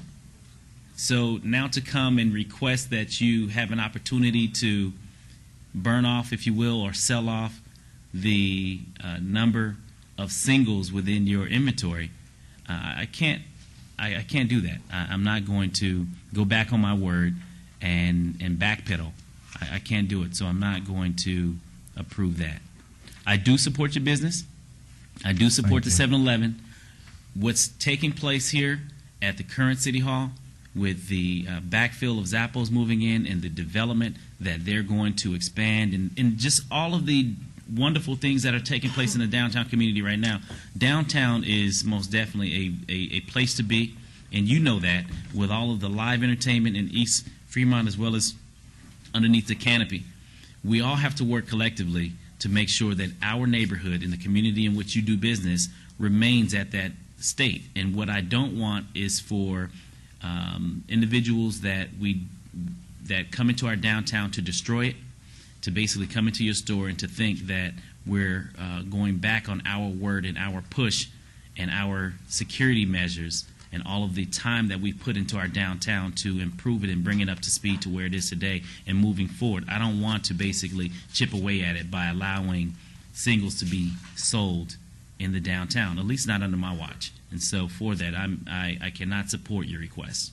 Okay. But I do support you as a business owner.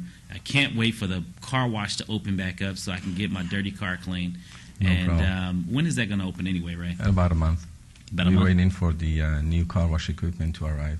Okay, to about a be month. installed. Because I get quite a few calls and questions in regards to when the car wash is going to open. So hopefully that, of course, will assist you as well. Yes. And you have, and how does this work anyway with the product that you've purchased as far as the singles? Do you send that back to the distributor? Can They you do not transfer it take to it. another store? How does that work?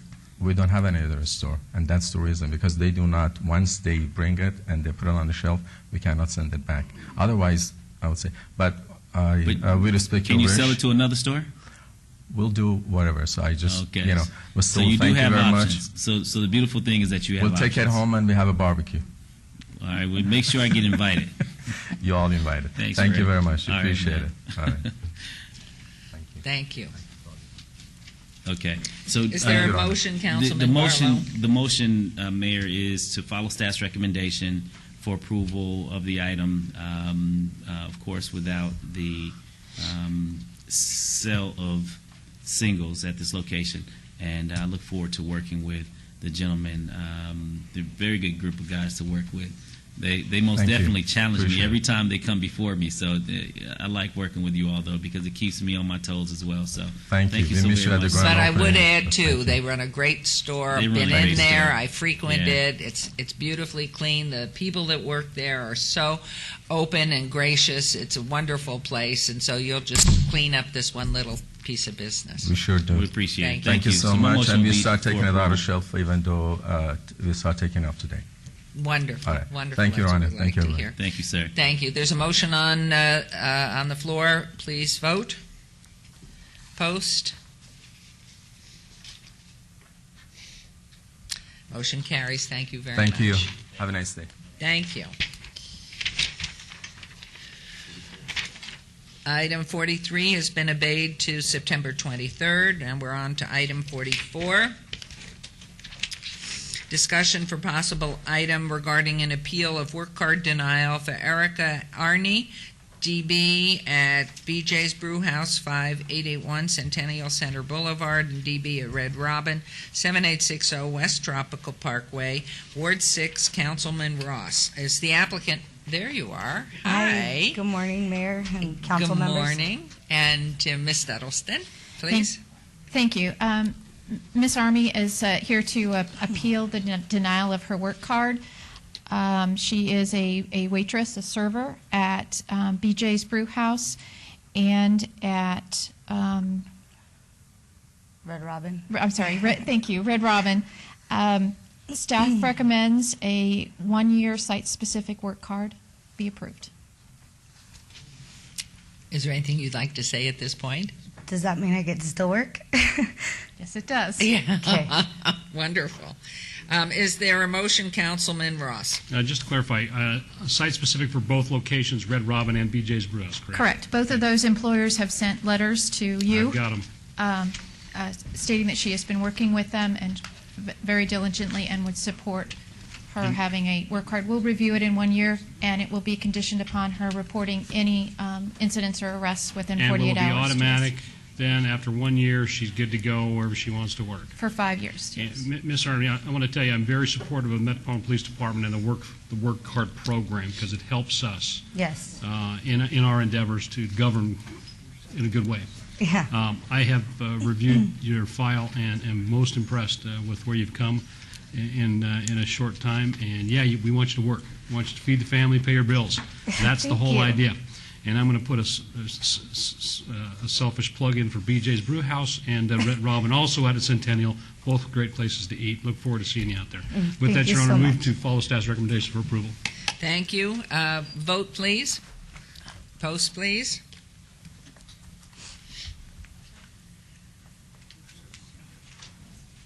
Post. Motion carries. Congratulations. Work hard and earn. Hey, thank you for your Good time. luck. Thank you, Ms. Duddleston. And now on to... Mayor, before Ms. Duddleston steps down, I have one more comment, if you don't mind. Absolutely not. Go Ms. ahead. Duddleston, as I've been visiting with the business community, and I want to share this with you and the entire council, because they've probably heard it too. The mayor and I have talked about streamlining business, making it easier to do business in the city of Las Vegas.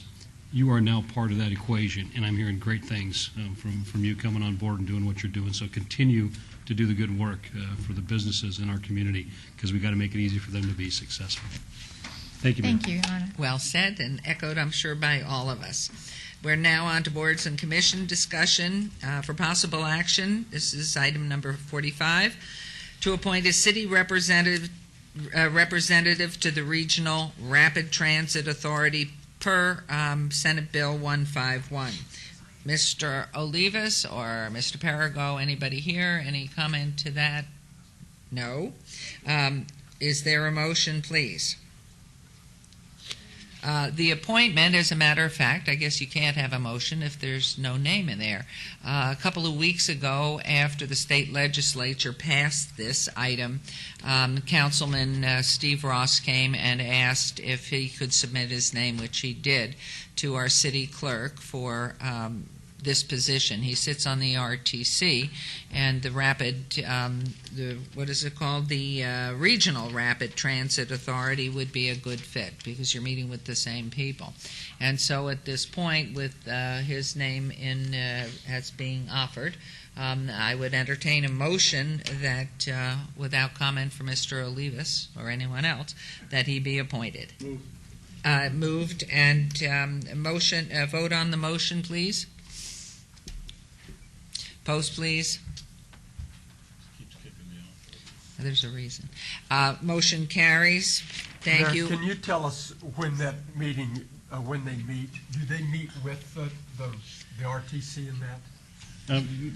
If I may, Mayor, with your permission. Please, yes, please. Todd, I believe this is in concurrence with the Senate Bill 151, it's the last legislative session to actually create the Regional Rapid Transit Authority. I don't think we've discussed meeting times yet, but we'll do like any other I would hope that they any do other it at the meeting. same time. Yeah, we'll do any other meeting, and I hope they do it at the same time as well. Thank you. And moving on to item 46, please, for possible action. Civil Service Board of Trustees, Edmund Miramonte's term expiration 10/29/2011. He has resigned. And gentleman Andres Andy Spurlock has submitted his name to the city clerk to fill that term. And I would entertain a motion to accept that offer. Motion to approve Andy Spurlock for that position. There's a motion. Please vote on the motion. Post, please. Motion carries. Thank you. And on to item number 47 for possible action. Southern Nevada Regional Housing Authority, Brenda Williams, who served so ably for us, her term expiration 9/7/2011, and we have a recommendation from Councilman Barlow for Marco Rodo. Is that pronounced correctly? Rhoda. There you go. To fill that and become the new member in that seat. And so, is there a motion, Councilman Barlow? Yes, Mayor. I saw Marco here earlier. I guess he had to step out and take a call, but Marco, I believe, will serve great on the Regional Housing Authority Board. He has been in Las Vegas for quite some time. He works very hard in the community, and he's very fond of the senior community, and I believe he will serve the city of Las Vegas and this council well on that board. So I would most definitely support him 100%, and so my motion would be to approve Marco Rauda to serve on the Regional Housing Authority Board. That would be my motion. Thank you. Thank you. Vote on the motion, please. Post, please. And here comes Marco. Mayor, would you like to come up and say hello? If you don't mind, Marco, would you please come forward and just introduce yourself real briefly? And it's too late if you've changed your mind. We've already posted the vote. I'd like to see that again. Hi, my name is Marco Rauda. I've been a longtime activist here in Nevada, so this is a great opportunity for Councilman Barlow to nominate me, and I didn't see the vote, so I don't know what the results were. It was unanimous. It was unanimous. Well, thank you guys all very much for the opportunity to serve my community. I really appreciate it. Thank you. We hope you'll do wonderful things, and we know I hope you so will. too. Thank you, and I'll be coming Thank to you guys for guidance also, so thank you. Thank you so much.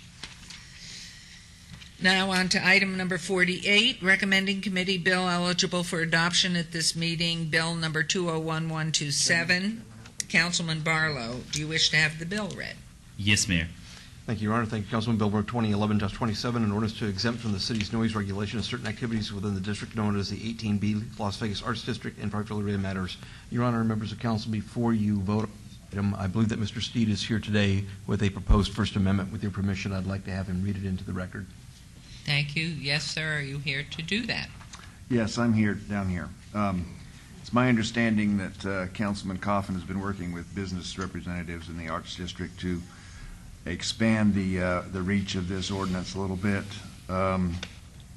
On page 1, beginning on the bottom of page 1, subsection F, the new language would, talking about the exemption from the noise ordinance, the new language would read, the exempt portion of any event that takes place on the premises of a business that is located within 18B, the Las Vegas Arts District, as described in the Las Vegas Downtown Centennial Plan. The exempt portion of any event includes the following. Number 1, for events beginning on Sunday through Wednesday, event activities that do not extend beyond 10 p.m.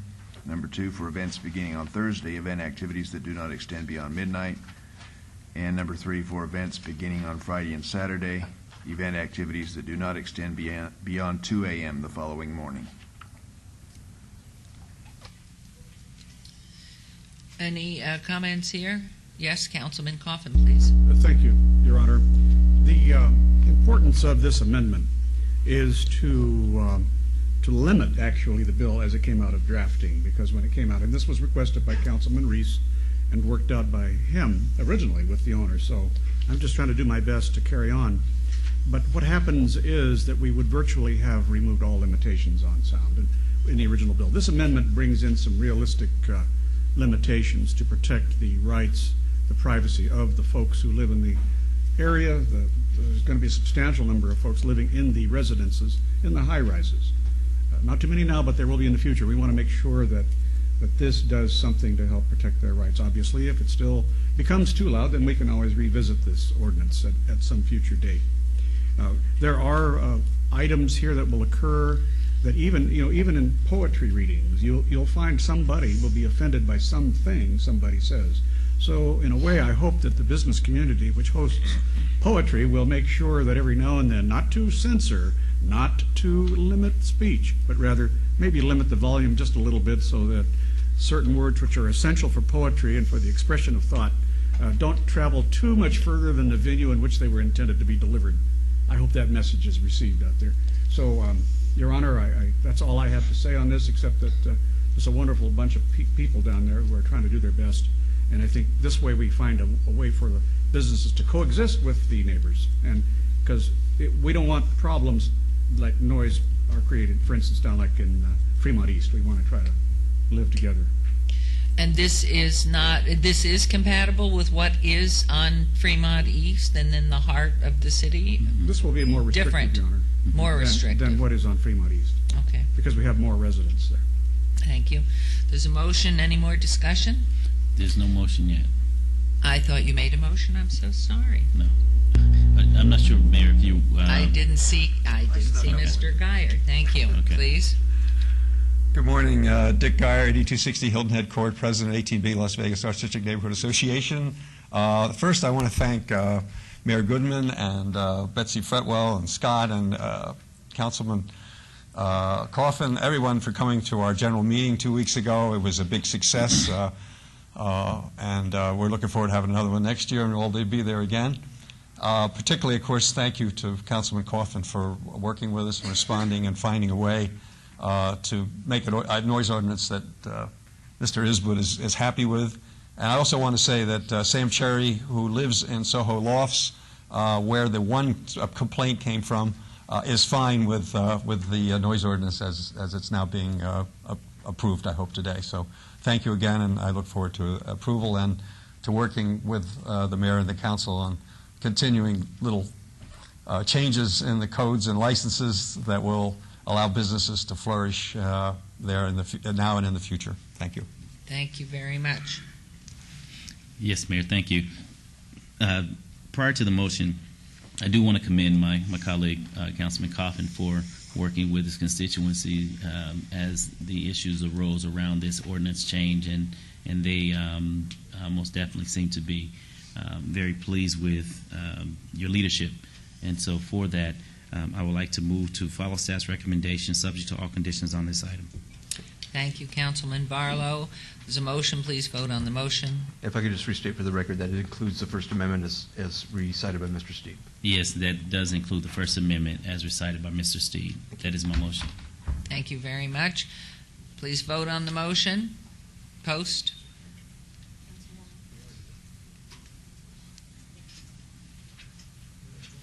Motion carries. Thank you very much. Item number 49, bill number 2011-28. Councilman Barlow, do you wish to have the bill read? Yes, Mayor. Thank you. Councilman Bill 2011-28, an ordinance to update the city's regulations pertaining to mobile food vendors to conform to other applicable regulations regarding operational limitations on such vendors and product-related matters. Thank you. Any comments from the council? Yes, Mayor. Please. Thank you, Mayor Goodman. You know, I meant to say something about this earlier, and I just forgot until just recently. Betsy, let me ask you.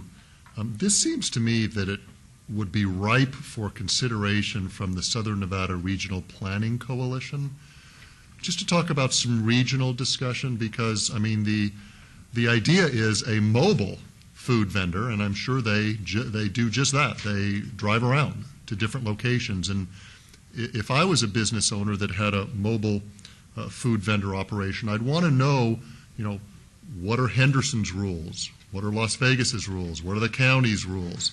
So that I don't have different rules in different locations, number one. And number two, perhaps a central licensing type of process, so that I don't have to perhaps be licensed in each jurisdiction. And that's what the SNRPC is working on right now, and I'm pleased to have, I was going to say Senator Coffin, but your Councilman Coffin now, to have joined me on the SNRPC. So I just think it's something that we need to bring to that board's attention, because I think we should know what the other jurisdictions are doing as well. I'd be happy to bring that up at our upcoming technical committee meeting and request an item be brought before the full board. Thank you. Thank you. Please come forward, state your name, and we'll be liking to hear from you. Good morning. Wesley Miles Isbut at 107 East Charleston Boulevard. I would like to say, first of all, that what I'm asking for here is we understand in our district and across the city that the use of these food trucks have changed in the past several years. They've gone from an important service out at these remote locations to a cultural event that happens in the inner city and throughout. They gather, they provide a service. It's an exciting service. I enjoy that service. Okay? But what I'm asking for here is an equal playing field. What's good for the goose is good for the gander. In the city of Las Vegas, if you work in a restaurant or food service in any manner and you have to handle cash, you have to get a work card. You have to go out, you have to clear, as we saw the applicant before. It costs money, it costs time. Well, if you're one of these food trucks, your people don't have to get a work card. Okay, well, that's an unfair burden to the existing businesses. We have certain health fees and health permits that we have to pay that they don't. I'm going to give you 3 examples. In a location, if you have more than one vendor, you are considered a event coordinator. You have to pay a minimum of $280 plus per vendor. If you're late or anything, it can be as much as $600 or $700. These trucks can pull up next to each other. They do not have to do that. It's an unfair fee to the existing people trying to do that. If we and this is if we do it on private land. If we do it on public land, we have to go get a temporary event permit, a temporary commercial permit. We have to have a traffic plan, a barricade plan, security, insurance, and cleanup. These are into the thousands of dollars for something that if I want to do this in front of the street, in front of my business, I have to pay thousands of dollars where a mobile food truck can pull up and pay nothing. It is an unfair playing field. It's an unfair advantage. There are the other penalties that come for the brick and mortar establishments that do not come. When I say penalties, I mean fees and taxes, not necessarily penalties. That is an incorrect term. I apologize for that. We have to pay very substantial sewer fees and business licensing fees that are ongoing to have that establishment. These trucks can come up, they can vend the same product, and they're not paying any of those licensing fees. I mean, the brick and mortar businesses are burdened greatly over these trucks. And depending on the jurisdiction, it changes. City, county, Henderson, North Las Vegas. There is a place for these trucks. They exist. We want them. We need them. But there needs to be some controls. The free-for-all, what I call the poaching on existing events and businesses isn't fair to those businesses. It does not encourage those areas to develop. It takes away all encouragement to actually build a restaurant or a facility, small or large, a kiosk in those areas, because you have these trucks that come in at a far less cost. And I wish that would be considered in your judgment here. Thank you. Points well taken. Thank you. And I will reserve my comments to the end. I can see that the council people want to speak to this, but I thought you did an excellent job, and they are really good issues. If I may, Mayor, Ms. Dawson, can you come up and let me throw rocks at you for a minute? Just kidding. I'm a big supporter of these commercial food trucks. I think they're unique. I think they're interesting. At the same time, he makes some valid points. Can you answer any of those in regards to, when we have an existing restaurant owner, restaurateur, if you will, and he's doing exactly what he's supposed to do, and Wes, I know we've given you enough heartburn over there, and I apologize. We'll continue to apologize and hope you're doing better. But is it a level playing field? How are we? We don't want to run the truck guys out of business either, because we don't want to run him out of business or any of the restaurants. Can you address any of those concerns? Certainly. For the record, Karen Duddleston, Business Licensing Manager. The mobile food vendor ordinance for licensing, when it was written many years ago, was patterned after ice cream trucks. These came out of mobile food vendors that were going around to construction sites. So the licensing requirements are similar to that, which means if you want a mobile food vendor license, you come to us. It's considered a regulated license. You go through a Metro background check. You pay for that. You pay for those things. Your employees must also come forward. They also must get work cards. So in that sense, for a restaurant, it's not a regulated license. If they want an alcohol license, then they come forward and go through that background investigation and check.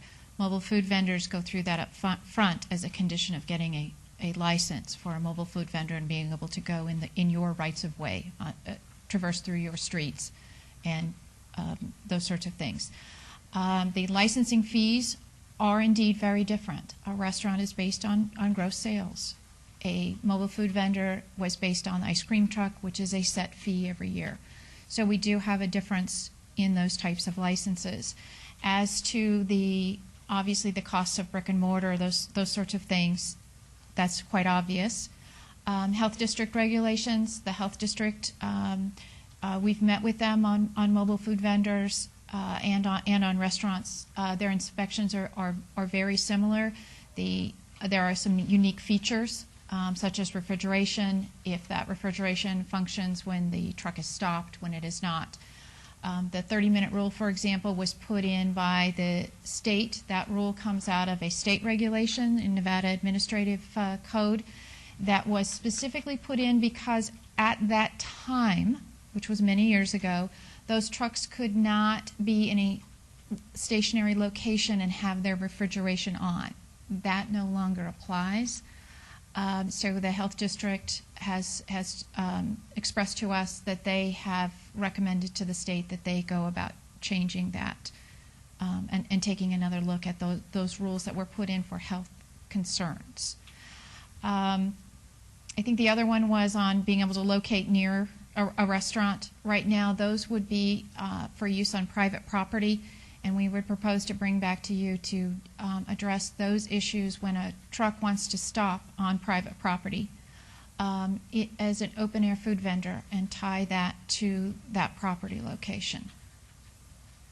Are there other particulars that I can answer? Councilman Wolfson? Thank you. And I think just for clarification, Councilman Ross, the action we're being asked today on this bill is for a very limited focus, isn't it? It's a very narrow, the removal of that 30-minute limitation on special events. Okay, so what we're doing today is a very, very narrowly applied, if you will, measure, and there have been discussions in our briefings that we're going to open this up to answer your questions, Councilman Ross, and this gentleman's very valid points.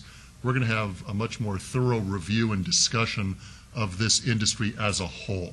So we're only deciding a very limited thing today, but we're going to be entering a full discussion about the entire industry over the next few weeks and couple of months. Is that an accurate statement?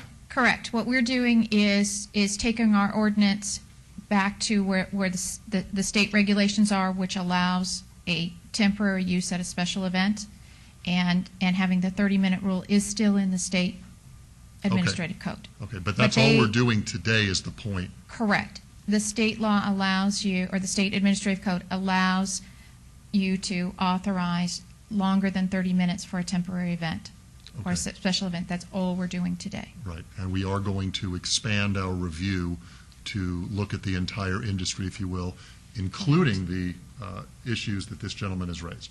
Correct. Within a reasonable time frame. Yes. By tomorrow. We want briefs by tomorrow. Mr. Isbeth? Just You can have it. I believe that when you put in the application for a temporary event, you can state whatever you wish to have happen there. And if it's approved, then you're able to have that. So the changing of this versus that temporary event has no play. If you're having an event, have an event. I'm not opposing that in any manner. You're allowing people to come and to set up at someone else's temporary event without their permission, per se, is what this does for them. And when you say move it, when they say move it every half hour, they're moving it 2 inches and calling it a day. So, I mean, I understand the intent of what you're trying to do here, but the reality of it is different. So to say again, to put it to the temporary event is accomplishing nothing. Mayor, can Val speak to that, please? Yeah, I just wanted to clarify a couple things. We have additional cleanup in the bill. When the mobile food vendor provisions were first written, you could theoretically get a home occupation permit for your operation. That hasn't been available practically. We're taking that out. There's another cleanup item where having to do with fees. There's an obsolete provision in there about how much the fees are, that Metro charges, and so we just reference the current process. As to the change in the health district, the 30 minutes, the health district has exceptions. Our ordinance did not. All this does is put the administration, the exceptions, on the health district. Nothing in this ordinance either authorizes or prohibits somebody from parking on somebody else's property. That's not what we do. We don't tell people where they can park and where they can't. They can or can't, depending on property laws. But nothing in here authorizes anybody to do anything on somebody's property that the existing law prohibited. It's just not there. To clarify, in the existing law, you cannot drive up to a location and set up a commercial event without a temporary commercial permit or a license that allows you to do that. I don't see it. If you're talking about some health district or state regulation, that's not before us. I don't know where that comes from. I wish to vend, I have a liquor caterer license. If I wish to open a mobile bar, which I'm licensed for, on a private piece of property, I have to go get a temporary commercial permit for that property in order to use my existing license to pull that permit. And if you do, it doesn't appear in this ordinance, and this ordinance doesn't change that. It's an uneven playing field. Okay. We had a discussion before the recommending committee meeting about holding off on this change and coming back in some period of time with all the changes. When we pointed out that that would require a business impact statement and slow it down several months, the decision was made to move this very limited thing forward. I can tell you it's not going to have any practical impact. It's still going to be the health district that decides whether you can stay for 30 minutes or not. End of story. Thank you. Any more discussion questions? No, I was very interested in what you had to say at yesterday's city manager meeting. I had brought up some questions relating to the unfairness of this, and your points were far beyond what I had knowledge of at that time. I'm wondering, before you leave, if I could get a card from you, because I would like to talk with you more. Thank you. Thank you. Any other comments? Is there a motion? Councilman Barlow? Move for approval. There's a move for approval. Please vote on the motion. Post, please.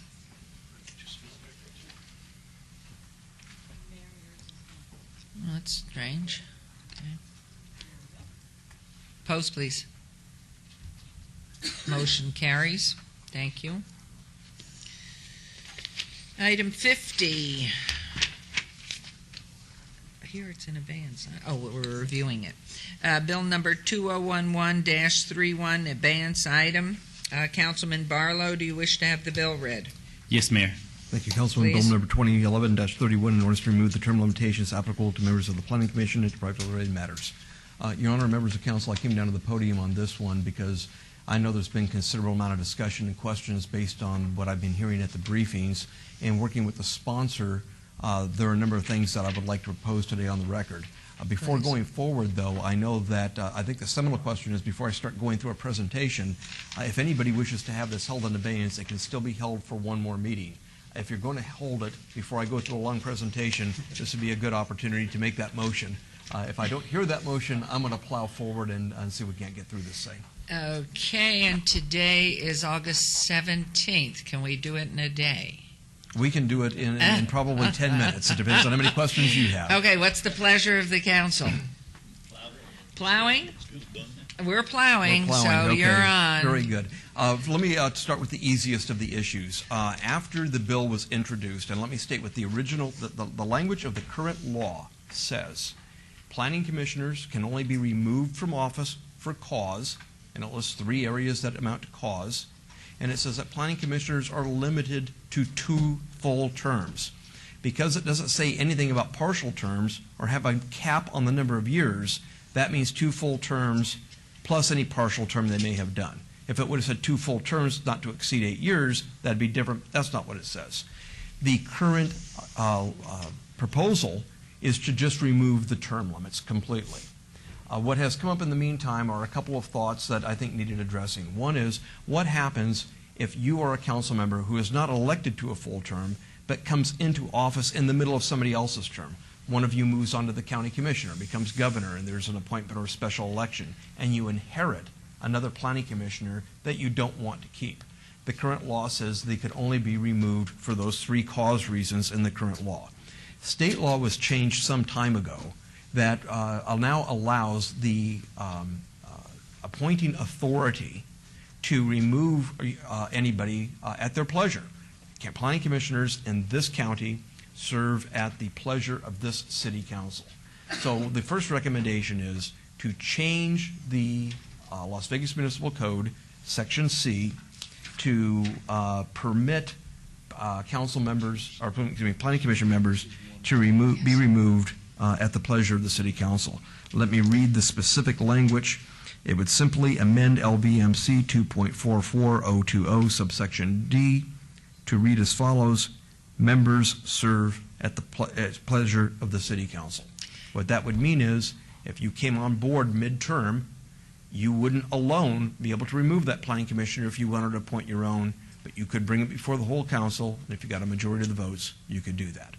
So what I would recommend is, without necessarily adopting the bill, have a discussion on that particular amendment, and if there's a majority, we'll move on to the next portion. Mayor, if you don't mind. Please, Councilman Barlow. And Brad, just for clarification, what you're recommending to this body is that we make the appropriate adjustment to what state law currently has on its books as far as NRS, Nevada Revised Statute. That's correct. It gives you more latitude to control your appointments to the Planning Commission. In the event that we have other parts of this presentation, and if it fails down the road, if we don't pass this particular piece, we have to come back and revisit it. I would ask, without insult, please, that as we move forward, we pass at least this piece and we put that aside, that this is done regardless of what happens with the other items. Let me ask Mr. Steed this question. The way we agendized this was merely to remove term limitations applicable to Planning Commission members. If this discussion boiled down to simply changing the criteria for removing Planning Commission members and had nothing to do with the term, are we within the 4 corners of the open meeting law with this bill? I would say normally that would be a problem, but I think because all we're doing is conforming our code to what state law basically says, I don't think there would be a problem if that were the only aspect of the bill that survived. Yes. Yes, we may. So I would like to make a motion that we comply with state law and change the ordinance to say, in your eloquent terms. May I help rephrase that so it's a little bit easier for me to hold on the record? I would say if we move forward this bill, I would just suggest an up or down vote on including this proposed amendment in the bill. Just an up or down vote on that. You're not voting on the bill, just including the proposed amendment in the bill. Okay. Do we make a formal vote on this? Yes. Please, would you vote? Mayor Goodman, may I ask just, does the language in the proposed First Amendment literally say members serve at the pleasure of the city council? Yes. Is that the same wording as the state statute? The state legislature says exactly, in a county whose population is 400,000 or more, we don't need to include that part because that's what we are. Members of a county or city planning commission, we don't need to say that because we're only talking about the city planning commission, serve at the pleasure of their appointing authority. Okay, and so that to phrase- boil it down into English without a lot of lawyer gobbledygook, saying members serve at the pleasure of the city council is the bottom line. And that gobbledygook lawyers use, we don't need. So I was just curious if the phrase "at the pleasure of," so Right. it is in the state statute. That's correct. Thank you. Okay, please vote. Please post.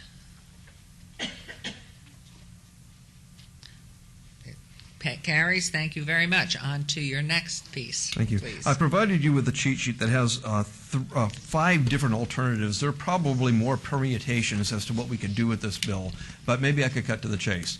The current bill, as written, removes all term limits from planning commissioners. Again, going back, the current law says 2 years, which means 2 years plus any partial term. In working with the sponsor of the bill, 2 terms, I'm sorry. But regardless of number of years, it's 2 terms, it could be 20 years. Right, it depends on what the term is, but if Right. the term stays at 4 years, it's 8 years right now, plus whatever remainder you may have served if you had a partial term. In working with the sponsor, I think he would like to start with his proposed amendment as opposed to go through all the various alternatives. So I want you to turn your attention to proposed First Amendment E. It's on page 2 of your cheat sheet. Let me express the concept and then I'll read the language into the record.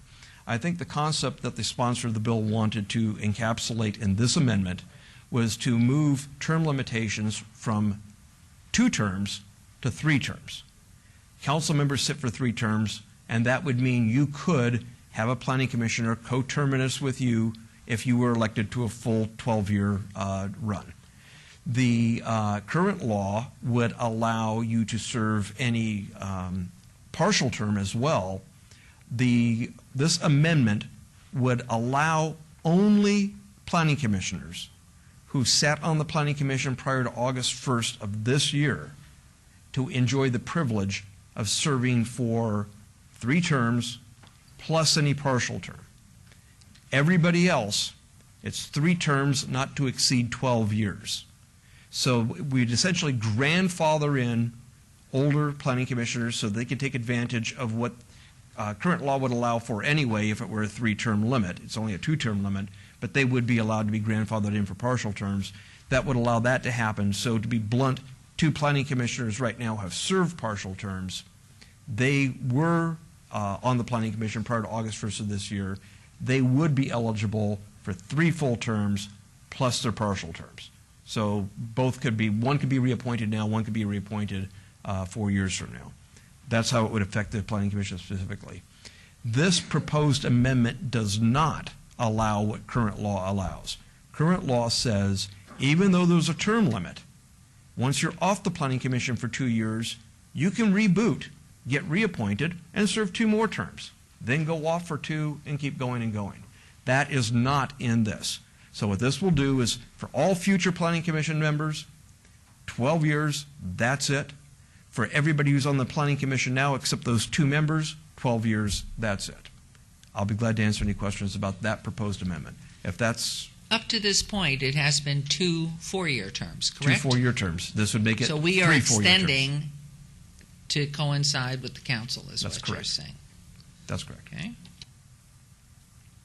Any questions, comments? I'll just make a comment, Mayor, if I may. Sure. With your permission. Councilman. I think we're wasting a lot of time, effort, and energy and staff for the benefit of one planning commissioner. I am going to continue to support our current code the way it reads, except for that amendment which brings us more in parallel with state law. That's my comment, Mayor. Thank you. Any questions for Mr. Jerbick? Any other comments? Yes. Councilman Wolfson? Thank you. The word coterminous, is it in this bill at all? I'll tell you where And what it's does at. coterminous mean? It's not in this proposed amendment. It's in the ordinance. It's subsection B, and it's a very long subsection. Each member of the city council shall be entitled to recommend 1 person for appointment to the planning commission, subject to the approval of the council. Recommendation should be on a rotating basis in order agreed on by the council. In a particular case, the council does not vote to appoint the recommended person. The member of the council who made the recommendation shall be made entitled to make successive recommendations until a recommended person is appointed by the council, beginning with appointments which are become effective on or after the effective date of the ordinance certified in this section. The term of each member of the planning commission is coterminous, but the term of the member of the city council who appointed the member. That's existing law. It's not being touched, but that's in Okay, I mean, that's my subsection B. point, is that these terms, should this council not do away with term limits, and we have term limits, those terms, whether they be 2 terms or 3 terms, are coterminous. That's correct. Okay, thank you. I think I'm having cobwebs. Up to this point, every planning commission, beyond that short term with the change of a council person, has had 2 4-year terms. So this, in effect, is now giving us as council people and future council people a 3-year term for their planning commission. And 3 4-year terms, and additionally grandfathering in what happens to be some issues that 2 of our planning commissioners currently sit with. Correct. Correct. So we are both extending from 8 years to 12-year possibility. That's correct, with the knowledge that with respect to 2 of them, they could do more than 12 years because they've done partial terms. Okay. But it would only be those 2 and never be any more than those 2 because that's the only ones that would be captured by this grandfather clause. But you're doing two things in this. That's One, you are adding a third 4-year term, which currently doesn't exist. Correct. Then additionally to that, we are picking up grandfathering in two current commissioners who were on the co-term. Correct. And I would add one third thing, not to confuse matters, but you're eliminating the ability of planning commissioners to return in the future after being off the planning commission for 2 years. The current law says, even though you've got a term limitation, you stand still for 2 years, you can come back. That goes away with this amendment. Okay, without further muddling the water, I would like to hear some comments why we are moving from what's been of 2 4-year terms to 3 4-year terms. What was the reasoning behind that, aside from the ease for someone like me to rely on the same person more and more and more, but knowing there are other people who are qualified? What was the basic reasoning to go from 8 to 12? I don't know if the sponsor wants me to speak on his behalf. I know our discussion, or if the Councilman Barlow wants to speak, I'll be happy to either way. Mayor, thank you. Very good question. Number one, I respect all of my colleagues' comments and positions on this item. I know it's uneasy for some, but looking at this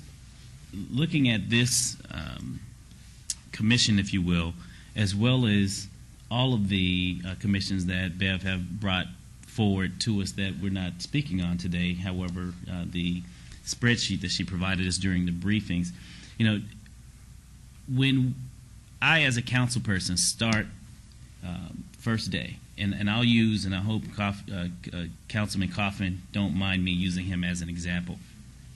When I start on day one as an elected official on this dais, I have the opportunity to serve 3 4-year terms in office, of course, should the constituency, reelect us back to office. In the middle of my term, my planning commissioner has, by code, by ordinance right now, only 2 4-year terms. If my planning commissioner is doing a wonderful job and I see fit for that planning commissioner to be with me during my entire term in office, I don't have the opportunity to do that today. I'm not looking at it for me per se. I'm looking at it for also future council members, because as of right now, for example, Councilman Coffin appointed a very young professional who's going to do a wonderful job in Ward 3. Well, should his constituents see fit for him to be reelected, and I'm pretty sure they will, because he serves that ward well. In the middle of his term, going into his last term, he would have to appoint another planning commissioner. What's wrong with having that planning commissioner serve with you for that entire duration of while you're in office? So that's actually the framework as to why, in fact, I teed this up for discussion before this body. Now, understanding that, there's going to be some consternation in respect to some of the planning commissioners that basically get caught up in the net. However, I also listened very attentively 2 weeks ago when this was before the council, and there were major concerns from my colleagues as it relates to eliminating term limits. Also, there were another highlight as to relating to a planning commissioner being able to serve forever. So taking all that information back over the last couple of weeks and basically trying to really reach a happy medium, if at all possible, to basically take into consideration some of my colleagues' comments and questions and concerns. So for that, I said, okay, let's keep the term limits in, but extend and allow that planning commissioner to serve the 3 terms just as we serve, as a give back to the to the dialogue that we had 2 weeks ago. Also, to eliminate the ability for a planning commissioner to serve forever, well, we take out what's in current law today, and that way, just as you and I, Mayor and Council, we can no longer come back to the Las Vegas City Council. It's in NRS. Once we serve our 12 years, it's over. Well, how do we eliminate a planning commissioner from serving forever also, from the comments that I heard from my colleagues? Well, we take out that current law and basically eliminate it as well, so that once they serve their 12 years max on the planning commission, they're done as well. So I pretty much tried to gauge and eliminate some of the issues and concerns that I heard from the dais. And so I believe this is the closest that, in my opinion, that I can get to, preserving what it is that I'm trying to accomplish as far as making sure that everyone walks away with a win. I mean, a win and a little bit of a loss on both sides of the aisle. And so this is where we are today. Mayor Goodman, may I ask a question real quickly? Yes. And I don't want to put words in your mouth, Councilman Barlow, but just for clarification, Brad, this proposed Amendment E, does it not do exactly the same thing as the term limits as they apply to council members? Pretty much. Well, let me ask you in particular. I was elected in 2004 in a special election, and then I ran 6 months later in my first real election. So it's my understanding that I'm allowed to serve that year, if you will, before my first full 4-year term. So should my constituents re-elect me in a couple of years, I will have had the pleasure of serving 3 4-year terms plus that first year before. Were you appointed to the first short thing, or was there a plebiscite that elected you to fill? This council declared a special election, and I ran and won in a special election. I was not appointed. So my point is this, Councilman Barlow, is that we are not technically restricted to 12 years. I think you are. Not to jump in here. I think that you may be. I think maybe a better analogy might be this. When the state first amended its constitution to make members of legislative bodies subject to term limits, the Attorney General had to opine as to when did that date go into effect. Did it go into effect the day of the vote? What happened to people that had already done 2 or 3 terms? Were they automatically out at the end of that term? And they went back and they said, no, only people elected after the election of 1997 or 1999, then you start counting. That's how Councilman Reese was on the council for 16 years, is because the state said, we're not going to count that first part. This would be kind of an equivalent of saying, we're not going to count that first part of these planning commissioners who have this little bit of time that they might have done on a partial term. It's totally your call. We don't have a dog in the fight with respect to the policy, but to explain the policy, that'd be a better analogy, is to say you have to pick a date when you want to make it effective. You could say right now we're not going to count anything that came before. It's 12 years period. That's purely within your discretion. Or you could say 12 plus those of you who had a little bit more before, you get to keep it. That's pretty much what we're down to.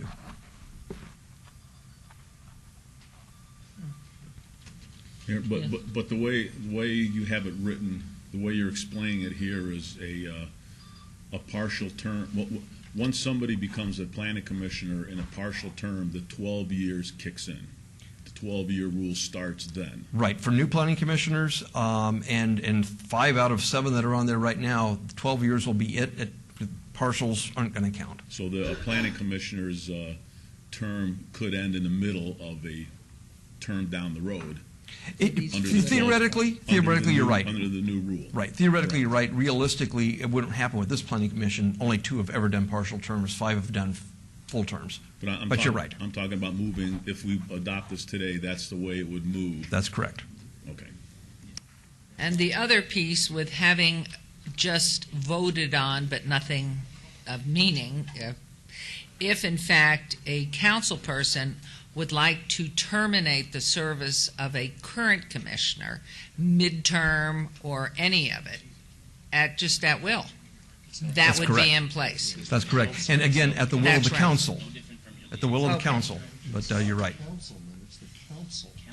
Oh, the council would have to approve that. I assume practically the way it would happen, if it were, let's just say Councilman Wilson's appointee, and he said, I want to replace this person, he'd be the one to bring it, but you'd have to all vote on it. So, Mayor, when this came up a couple of weeks ago, I was definitely against the term limits, but this makes sense to me. If somebody comes in For example, me, I came on 2 years ago. If I'm honored to be elected for 12 years, my planning commissioner would stay with me for 12 years, and then we would both leave. Which makes sense, because if I like my planning commissioner, I'd like to keep that person the entire 3 terms if I'm here for 3 terms. But it also limits the term now for planning commissioner if we adopt this. They're here for 12 years, and that's it. Then they go away. That's right. Okay.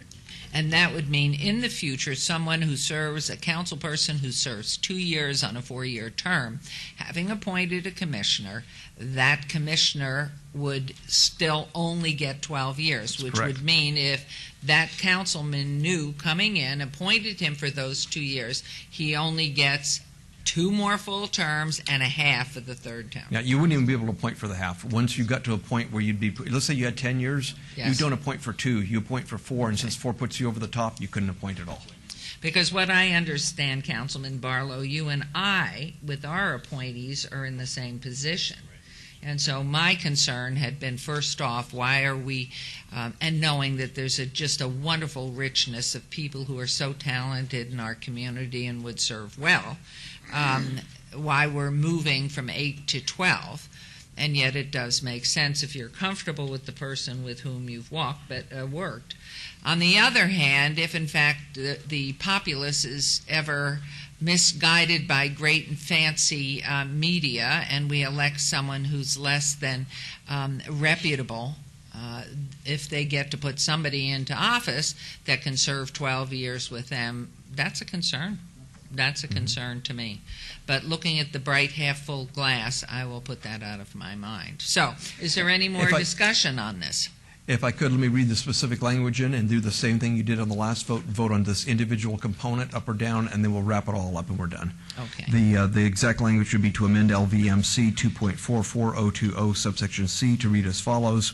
No member may serve more than 3 consecutive full terms or be reappointed if the reappointment would result in consecutive service longer than 12 years. If the 12-year limitation imposed in this section shall not apply to members of the Planning Commission who have served partial terms prior to August 1st, 2011. With that, I would submit that there ought to be a motion on that particular component. Councilman Barlow?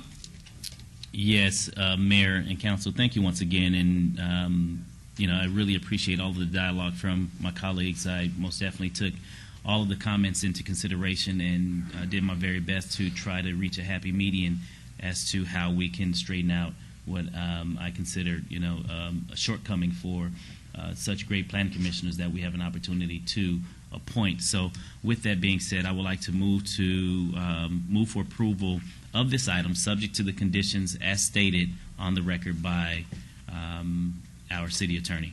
You're talking about just the language for this second part of the amendment? Yes. So you would just be approving the language I just read to amend, that would be amendment proposed First Amendment E. You're amending subsection C. You're just approving just that language. Then we're going to come back and take one big motion for everything. That is my motion. So vote on just that. Any more discussion on this? There's a motion. Please vote. Please post. Okay. With that said, then somebody needs to make a motion to approve Bill number 2011-31, First Amendment, which would include the 2 components that you approved in the last 2 votes. That would be my motion, as the city attorney mentioned. There's a motion. Please vote. Post, please. Motion carries. Thank you, Councilman Barlow. I know it was painful because there was a lot of why this, why that. But in fact, when you have open communication, you come to a resolution that makes sense. And as that is grandfathered in now, that's the end. 12 years, that's it. Done. And I appreciate, I do want to just say in conclusion that I really do appreciate my colleagues' comments, all of them, and sharing that with me, which allowed me the opportunity to come back with additional information to make the appropriate adjustments.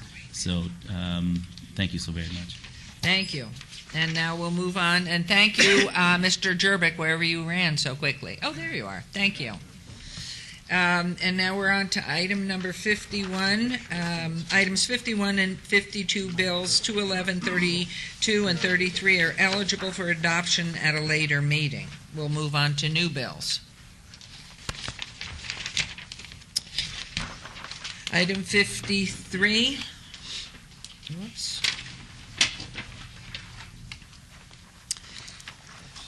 Items 53 and 54, bills 211, 34, 211, 35 will be heard at the recommending committee meeting on September 6th.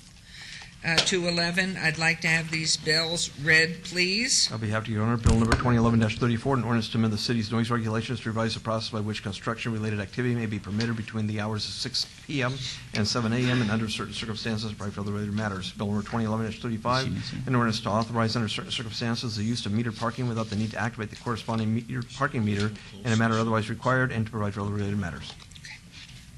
Thank you. The new bills, 2011-34 and 2011-35, are assigned to council members Barlow and Coffin.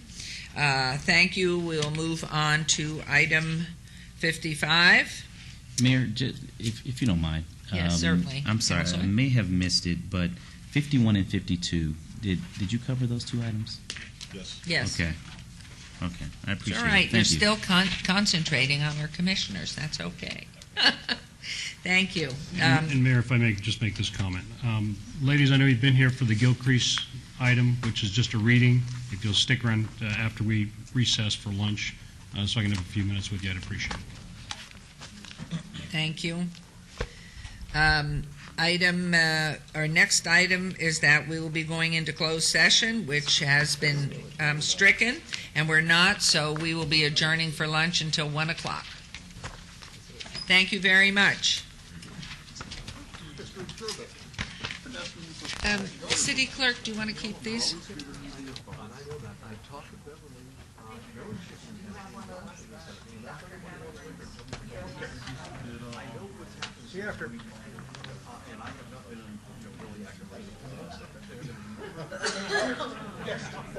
Stop looking at it.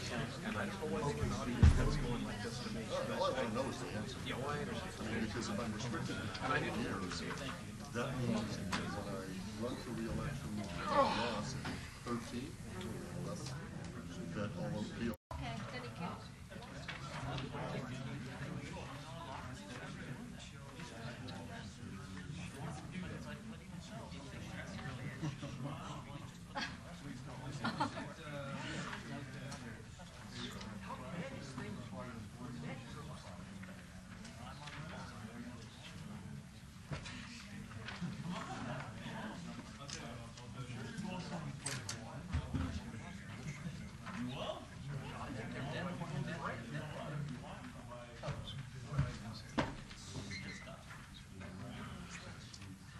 Well, I was hoping that welcome.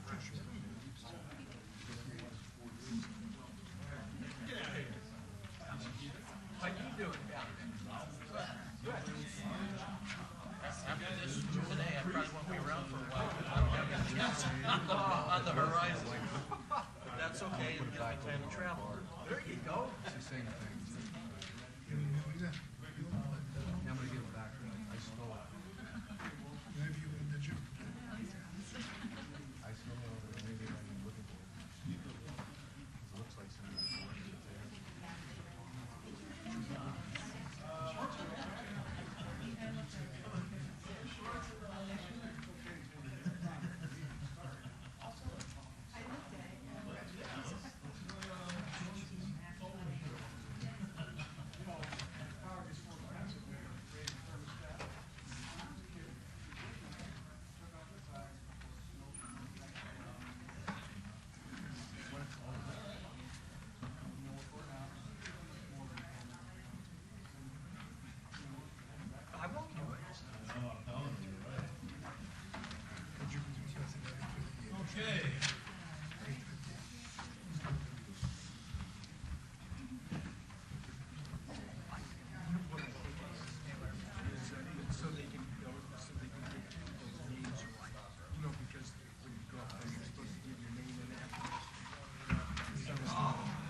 No,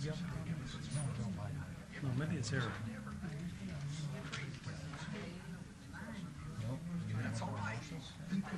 Eric. Maybe Eric. I don't know. Just maybe one of our. How is democracy supposed to work?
Okay, everyone, I'd like to come back to order if we could, please, and we will start with agenda item number 56 for possible action.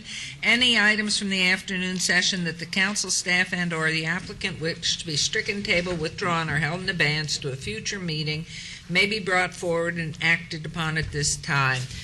Councilman Anthony. Thank you, Mayor. Item number 85, variance 41903, applicant owner JJM Properties LLC, 815 Shetland Road. Councilwoman Tarkanen has asked that be obeyed till September 21st, 2011.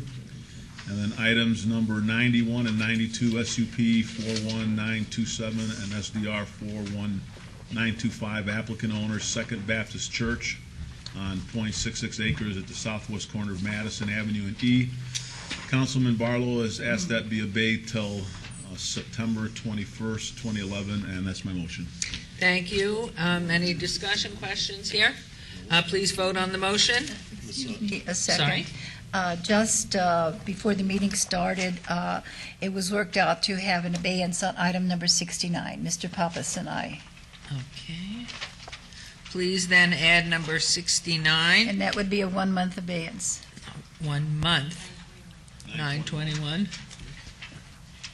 I'm glad you said Okay, that to give me me. 1 second so I can get that on.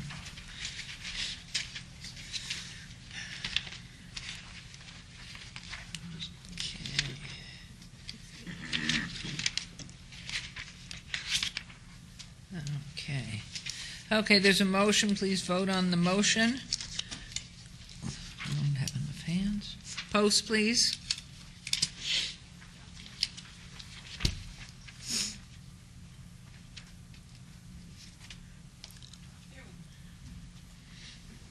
Thank you. Motion carries. And we will now move on to item 57. Items 57 through 64 in the consent agenda are considered to be routine or recommended for approval by the Planning Department. Do I have a motion to approve the consent agenda 57 through 64, please? That's my motion. Thank you, Councilman. Vote on the motion, please. Post, please. Motion carries. Thank you very much. Moving on to item 65. Items 65 through 68 may be considered in one motion, one vote. They are considered routine public hearing items with no condition changes.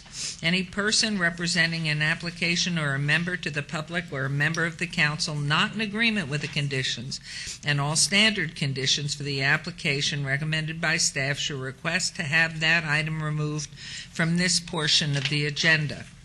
Item 65, SUP 401893, applicant O'Reilly Auto Parts, owner LS Las Vegas, Nevada, Return LLC, for possible action on a request for a special use permit for a proposed 14,152 square foot auto parts, new and rebuilt, accessory sales and service use at 1611 South Decatur Boulevard, Ward 1, Councilwoman Tarkanian. Number 66, SDR 41892, applicant O'Reilly Auto Parts, owner LS Las Vegas, Nevada, Return LLC, for possible action on a request for a site development plan review for proposed 14,152 square foot retail building on 1.25 acres at 1611 South Decatur Boulevard, Ward 1, Councilwoman Tarkanian. Number 67, SUP 41908, applicant Luna Fremont LLC, owner FAEC Holdings, Riula LLC, for possible action on a request for special use permit for proposed 7,694 square foot liquor establishment tavern with waivers to allow no distance separation from another liquor establishment tavern, a 1,200-foot distance separation from a religious facility, and a 1,340-foot distance separation from a school where 1,500 feet is required at 450 Fremont Street, Suite 101, Ward 5. That's Councilman Barlow. Number 68, SUP 41932, applicant Cultural Connection International, owner Town Building Corporation, for a possible action on a request for special use permit for a proposed 1,200 square foot secondhand dealer apparel at 4211 West Sahara Unit B, Ward 1, Councilwoman Tarkanian. Planning Commission and staff recommend approval of all items. All these items are public hearings, which I now declare open. Is there anyone wishing to be heard on these items? Please step forward and state your name. My name is Anthony Harden. I'm stepping forward because you have read it into the record, so that's one. I'm going to verify it on behalf of the public. That's legal too. Thank you. Thank you. Anyone else? Hearing none, I'll close the public hearings. Councilman Anthony, do you have a motion to approve items 65 through 68? So moved. Vote on the motion, please. Post, please.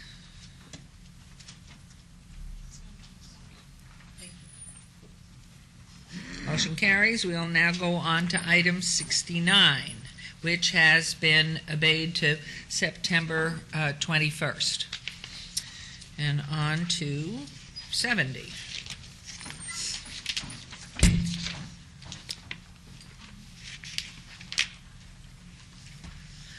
SDR 271 abeyance item, site development plan review, public hearing, applicant owner Nevada State Bank for possible action on a request for a site development plan review for proposed parking lot with waivers of the downtown Centennial Plan, streetscape, and parking lot landscape requirements on .85 acres at 201 South 4th and 200 Las Vegas Boulevard South. Ward 3, Councilman Coffin.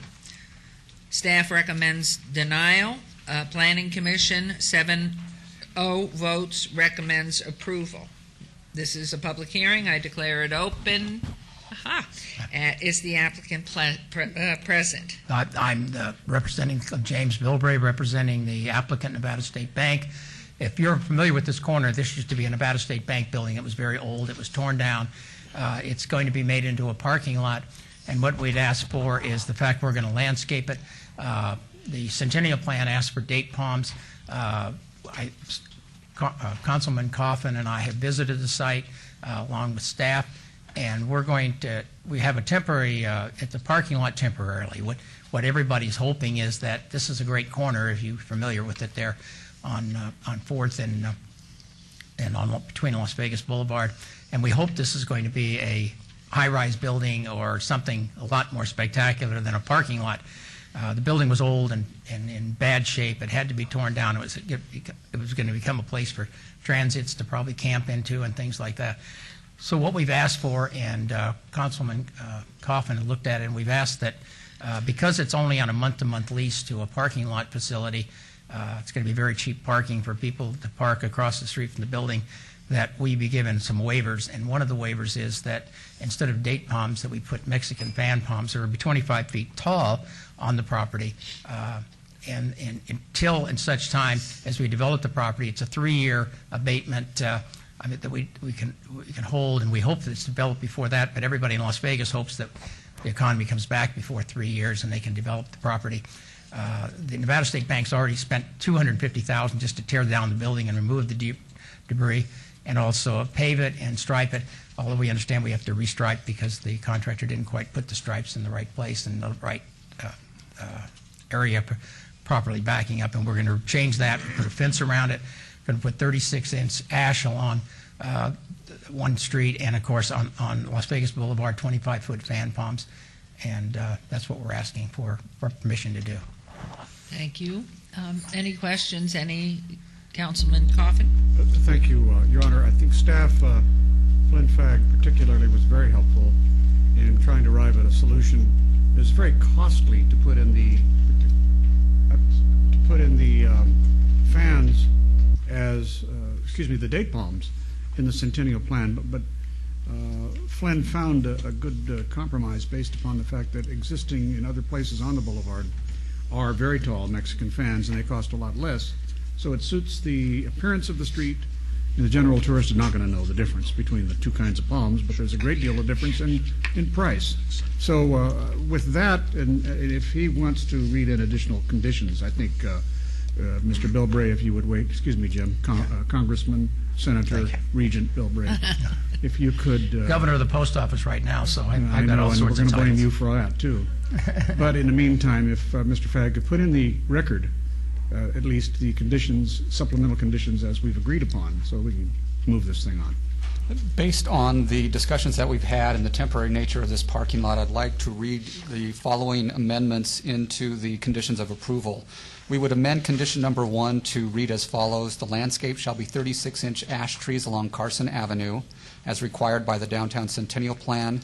A waiver is hereby approved to allow Mexican fan palm trees along the Las Vegas Boulevard frontage in accordance with the submitted landscape plan. And then I would also request to add a condition that reads as follows: the approval for this temporary parking lot shall be valid for a period of 36 months from the completion of the construction work and the date of the final off-site inspection in accordance with the requirements of the Downtown Centennial Plan. Any request to extend this approval shall be by means of an extension of time application submitted in accordance with the requirements of Las Vegas Municipal Code Title 19. We Thank accept you. those terms. Thank you, they're accepted. This is a public hearing. Is there anyone that wishes to speak to this item, please? Yes, thank you. Todd Farlow, 240 North 19th Street. I concur with what staff wants to do. My whole thing is this, on the ashtrays. When they come back, whenever the economy turns around, we want those ashtrays permanent. The ashtrays are not anything, I don't care about the date palms and that. Ashtrays are I want that permanent. So whatever they dream up to come up in future things, the ash trees stay. Well, we agree on the ash trees. So they're 36-inch pots. We went from 24 to 36. We tend to keep them there. The only problem you might have is if a big development goes on there, they may have to be removed and then put back in when they do the development. The reason I want to go one more, when they promised us before they developed the fashion, the mall down there across from the government center, all kinds of, and the World Market Center. They said, all these mesquite trees, and they had it all landscaped, and they said it was going to be all fine. Then they came and ripped them all out. And I was so mad that I just beside myself. So I just want everybody on notice. I mean, I'm going to be out here jumping on this table, ranting and raving if they want to take out these ash trees. These are permanent. We don't intend to. Thank you very much. Anyone else? My name is Anthony Hudson. I'm just saying, please protect the trees. Thank you. Thank you. Thank you. We love I'm a trees. member of the Sierra Club. What can I say? Thank you. Anyone else wishing to be heard on this item? Hearing none, I'll close the public hearing. Is there a motion, Councilman Coffin? Your Honor, I move for approval subject to the additional conditions been placed upon this property. Thank you. Vote on the motion, please. Post, please.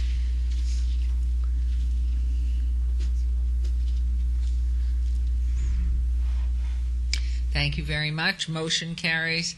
Thank you for honoring us with your presence. Oh, well, thank you for having me. Okay. Item 71. SDR 41037, applicant owner Gareth Spicer for possible action on a request for major amendment to an approved site development plan review, SDR 35518, for an office other than listed to eliminate landscaping in the right-of-way along the west perimeter on a .15 acre at 708 South Jones, Ward 1, Councilwoman Tarkanian. Staff recommends denial. Planning Commission recommends approval. This is a public hearing. I now declare it open. Is the applicant present? Mrs. Mayor, I just need to clarify that item number 71 is to rescind this SDR, and so you'll need to take action on that. And then item 72 will be to rehear the item. So if you will consider them in that order, please. And do we have a public hearing on Yes, you do have a rescinding? public hearing on Okay. both of those. Please. Hello, thanks for having us today. I'm Bob Pleece. I'm with Westland Builders. I'm here to represent Mr. Spicer as he's kind of unfamiliar with these proceedings. Our original SDR was approved by planning, and he was here for the Planning Commission.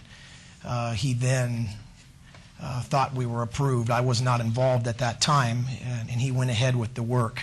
So we brought some photographs along with what has been done. I don't know how many of you are familiar with this. I think what has been denied is the 5-foot area it's a shared jurisdiction with NDOT and City of Las Vegas.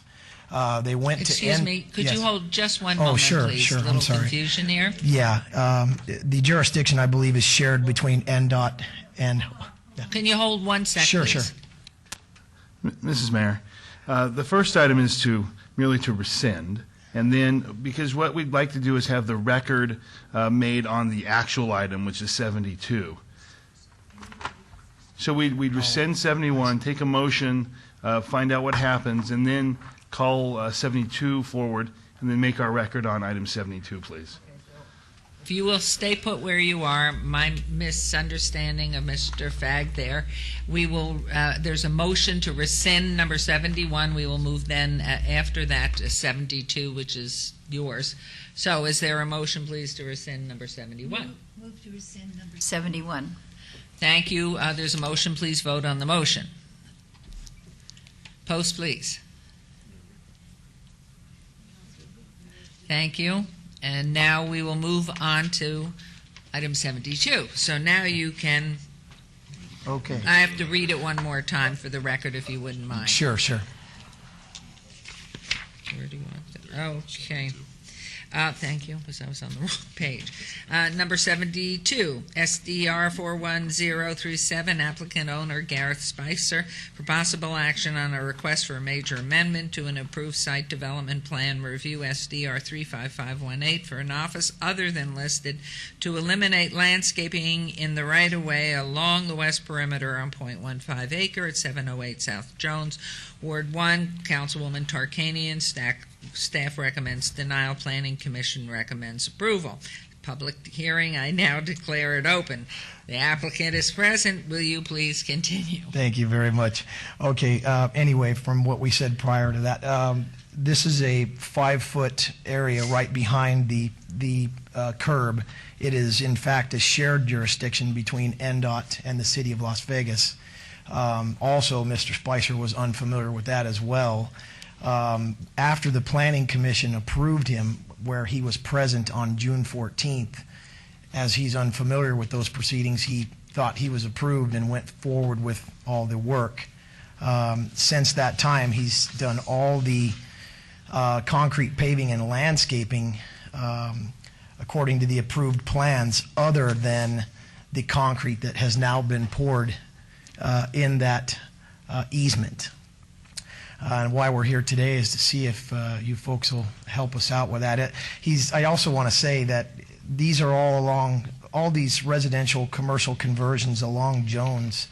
They're just totally devaluated. All the present appraisals on those buildings are between $50,000 and $80,000, and this gentleman has spent about $75,000 in site work, concrete paving and landscaping to improve it, and tried his very hardest to comply with what he needs for driving area, for his parking area, and to accommodate the landscape buffers.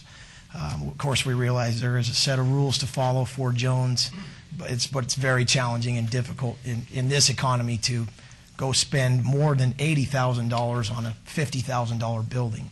So we're just asking for a little assistance there and see what you guys can help us with. Is there anyone wishing to be heard on this item? Please come forward.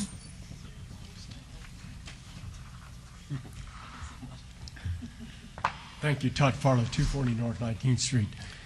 How does this differ from what we saw at the Planning Commission? Because something was rescinded here. So what we approved or what was approved at the Planning Commission was rescinded.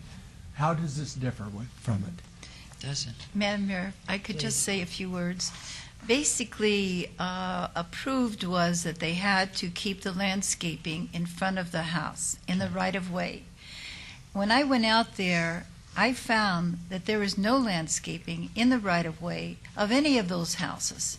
In fact, it would look very strange to have a landscaping piece there and then not have it any place forward or backwards. And in addition to that, because there's no landscaping, the sidewalk is now 10 feet, which is what we've been trying to get for bicyclists and everything. So that's what we would be doing, would be removing the requirement to put landscaping in the right-of-way. And that's the one thing we would be doing now. Just to make sure, Flynn, if I'm wrong, you can correct me. That is correct, and that's consistent with the plan that was approved by Planning Commission. The other part of the plan. The other thing that I'd like to say, at the Planning Commission, several of the members say that this is a man of his word. So, and that goes a long way with me. But what we had in our area, Councilwoman Tarkanian, they put a landscaping plan in, and then they came out with the little buckets of plants and they put them in. There wasn't any irrigation or anything. 90 days later, we're looking at desert. So, I mean, is this irrigated? Is this going to be kept up? That's basically that is. The other thing is, if they can get $50,000 for that house, they better sell it now. I'm serious. Thank you for that nice accolade for the ward there. Sure. Your Honor, That makes us feel a lot better. Thanks. Councilman Coffin? I'm very frustrated. I'm new to this body, but I'm frustrated when people come up and interrupt the proceedings because they're talking about things totally unrelated to the issue. They don't live in that area. Todd's a constituent of mine, and I would urge him to meet with me afterwards to discuss proper manners and decorum when it comes to addressing a public body. People do not come up here and ask questions of the council.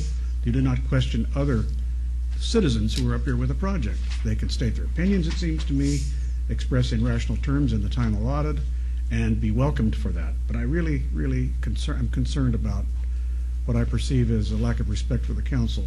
And this man is a constituent of mine, and I'm sure that we can meet and talk about this, because I don't like these interruptions. I think they really show disrespect to the council. Thank you. Thank you. Anyone else wishing to be heard on this item? My name is Anthony Harden. I'm trying not to be disrespectful, and he's kind of right. Well, Mr. Coleman, I mean, you're going to have some words too. You know, old school. So you've been with the state.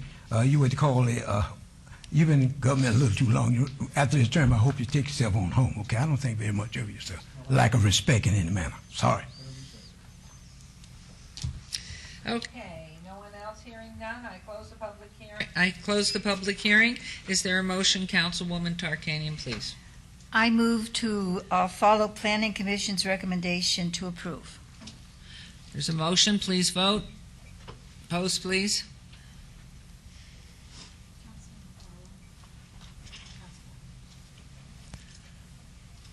Motion carries. Thank you. Thank you for having us today. Good Thank luck you. to you. We'll now move on to item 73. Items 73 through 76. 73 GPA 41883 for possible action on a request for a general plan amendment from M medium density residential to SC service commercial. 74 Zone 41884 for possible action on a request for rezoning from U undeveloped M medium density residential general plan designation to C1 limited commercial. 75 SUP 41885 for possible action on a request for a special use permit for a 8,500 square foot auto repair garage minor.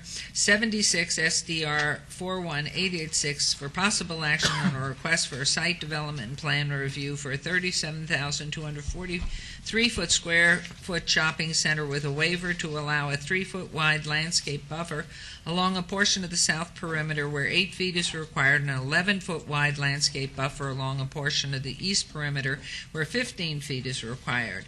The applicant owner is Kushro Rouhani Family Trust. The project's located on 4.43 acres adjacent to the west side of Rock Springs Drive, approximately 300 feet south of Lake Mead Boulevard. The Planning Commission and staff recommend approval of all items. These items are in Ward 1. Councilwoman Tarkanian are public hearings, which I now declare open. Is the applicant present? Yes, Your Honor, members of the council, good afternoon. I'm Bob Gronauer, 8345 West Sunset Road. I'm here representing the applicant in this matter, which is Firestone. These applications, as you've mentioned, are being recommended for approval by your staff and unanimous approval by the Planning Commission. This is a general plan amendment to change the property from medium density to service commercial, which is appropriate and compatible in this area. The zone change is for C1 for the service commercial zoning. The special use permit is for minor auto repair, and the site development plan review is for the proposed development of the property. That being said, I can answer any questions that you may have. Any questions, please? Is there anyone wishing to be heard on these items? Please come forward, state your name. My name is Anthony Hodges, and all four of these has approval both by planning and staff. That's a good thing. So, whatever. Thank you. Anyone else wishing to be heard on these items? Juanita Clark on behalf of Charleston Neighborhood Preservation. This is not on our form, but I know that they would definitely approve of this, and so we voice our approval. And while I'm here, we never did say thanks for being a wonderful mayor, and we welcome you and our Mayor Pro Tem. We're excited about that, and also our new Councilman Coffin. Thank you very much. Hearing, is anyone else, excuse me? Councilman Coffin, did you want to be welcomed back? I just said, what about us old people? Okay, is there anyone else wishing to be heard on these items? Hearing none, thank you, Councilwoman Tarkanian. Do you have a motion on item 73? Move to approve. Motion, please vote. Please post.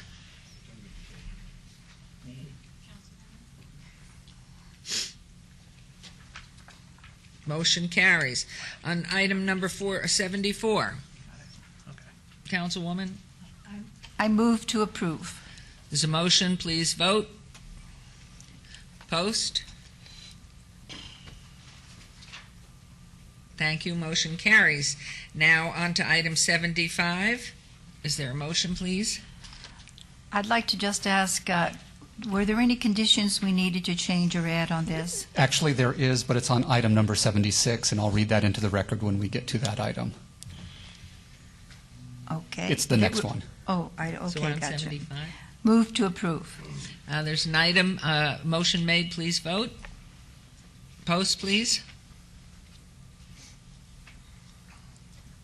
Motion carries. Here we are, item 76. On item 76, I need to make a minor correction to condition number 3 to read as follows. All development shall be in conformance with the site plan and landscape plan date stamped 6/13/11, the floor plan and elevations date stamped 5/24/11, and the phasing plan date stamped 8/1/11, except as amended by conditions herein. Agreed to, Mr. Grandmauer. Yes, I do. Thank you. Councilwoman Tarkanian. Move to approve. Please vote. Post, please. Motion carries. Thank you very much. Congratulations. Thank you. That was painless. Once in a while, it happens that way. Have a good afternoon. Thank you. We'll move on to item 77, please.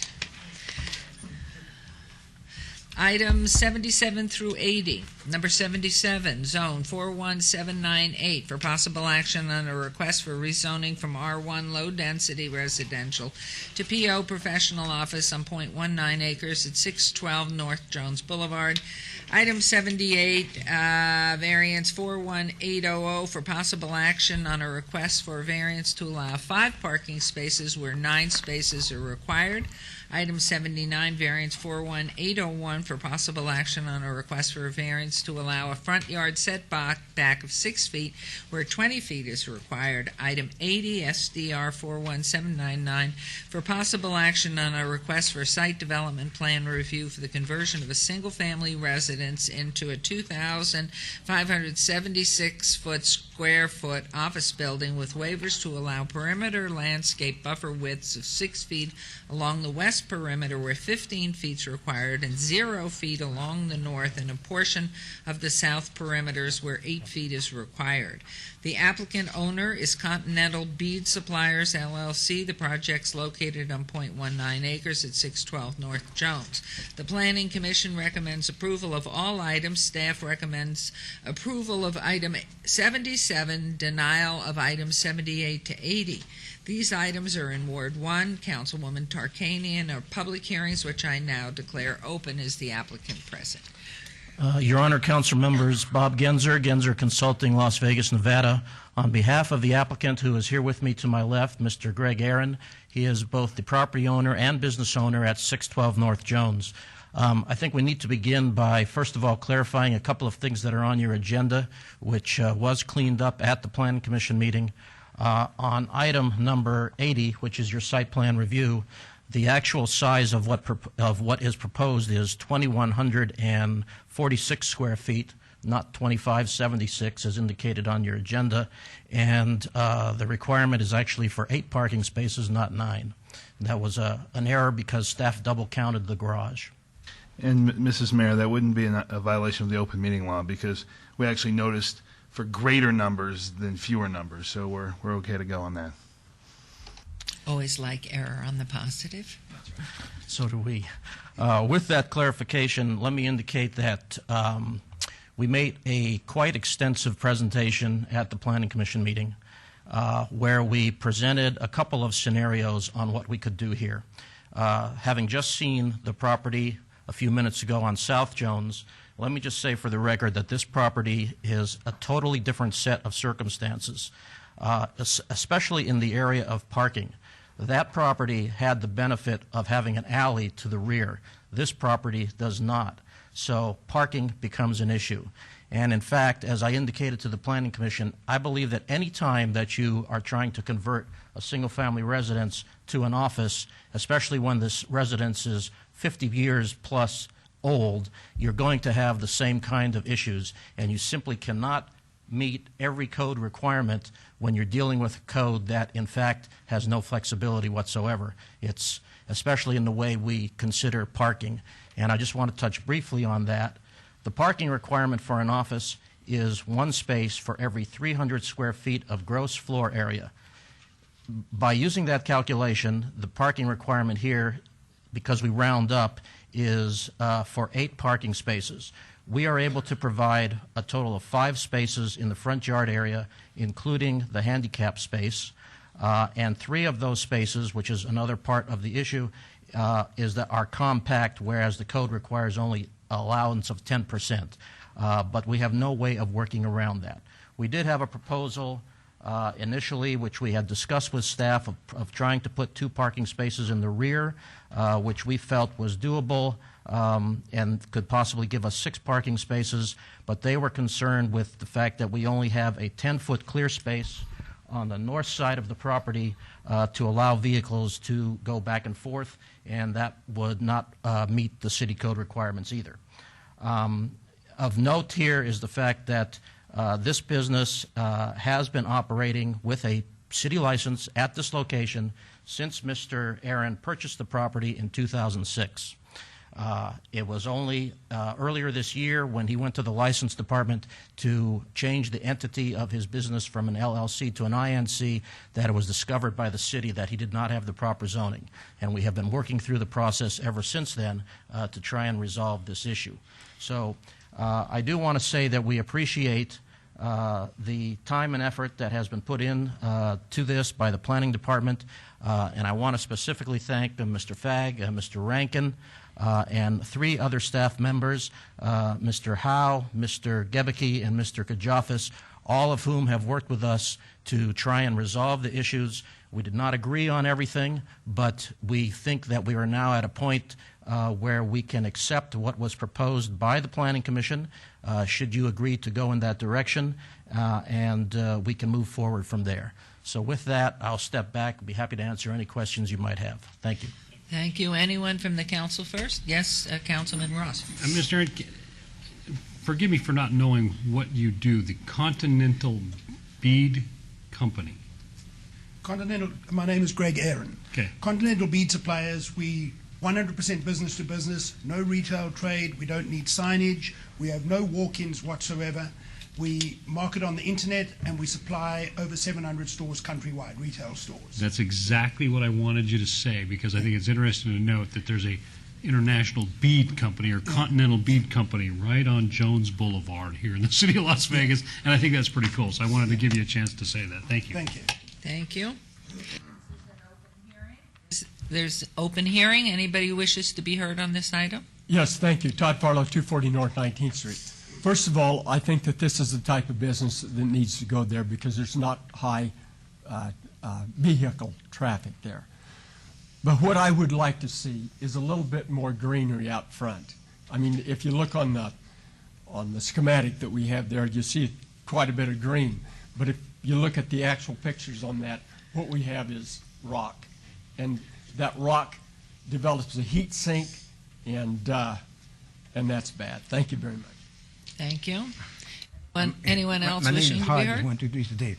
All I want to say is, and it's important, your planning, they passed this situation, but it's one of the closest I've ever seen, 4, 2, and 1, and they got it in all 3 places. So they was just coming within one vote to go joining up with staff, whatever. But anyway, good luck. If it's business, we need it. Thank you. Thank you. Anyone else wishing to be heard? Yes, Juanita Clark again on behalf of Charleston Neighborhood Preservation. Charleston Neighborhood Preservation enthusiastically endorses the Planning Commission's approval of all 3 of the 2 variances in the SDR. Because this business provides a product that is a winner for success and not undesirable or offensive to neighborhoods.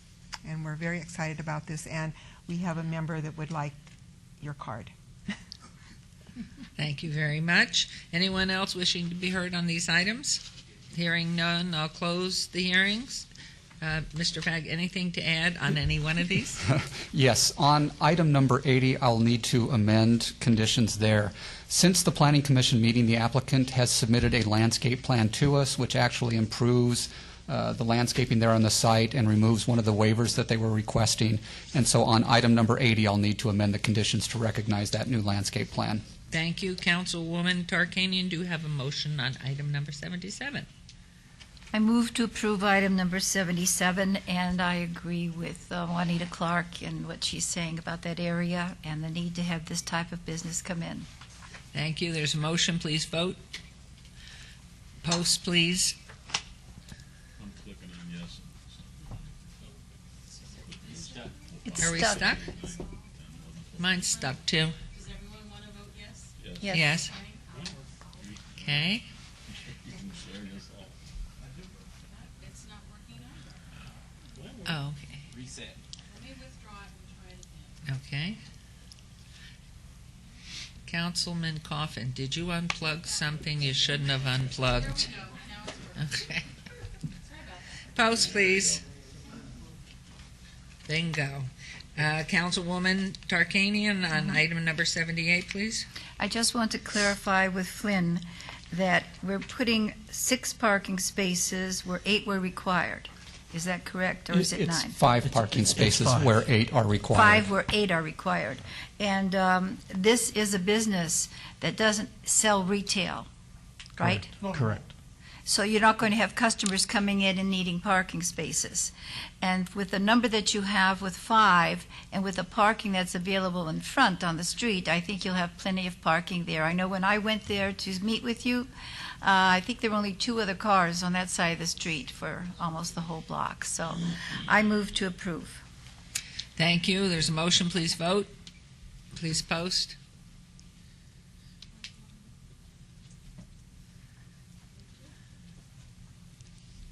Motion 78 carries. On item number 79, Councilwoman Tarkanian, please.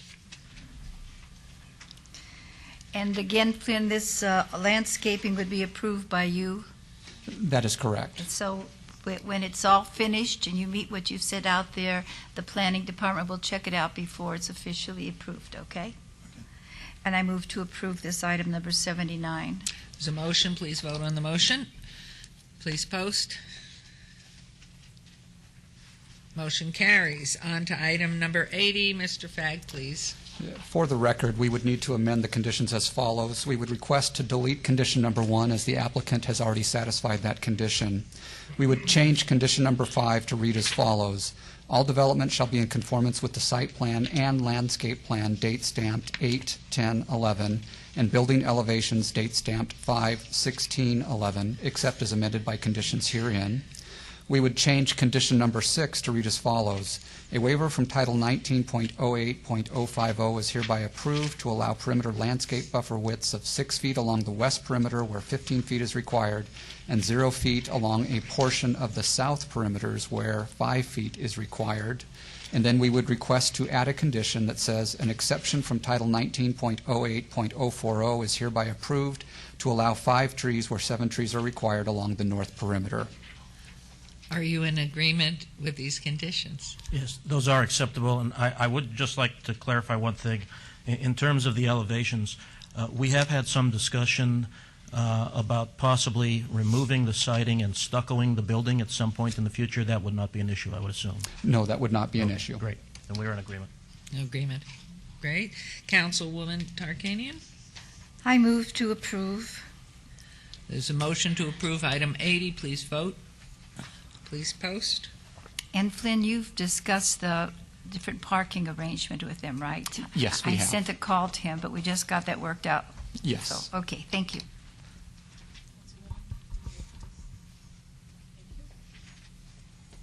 Carries, congratulations. Thank you. Onward and upward. And Good luck with your Councilwoman, beads. What thank you kind for of coming beads out are and meeting they? with us. Excuse me? What kind of beads? Our main business is chain. Oh. Things you're wearing.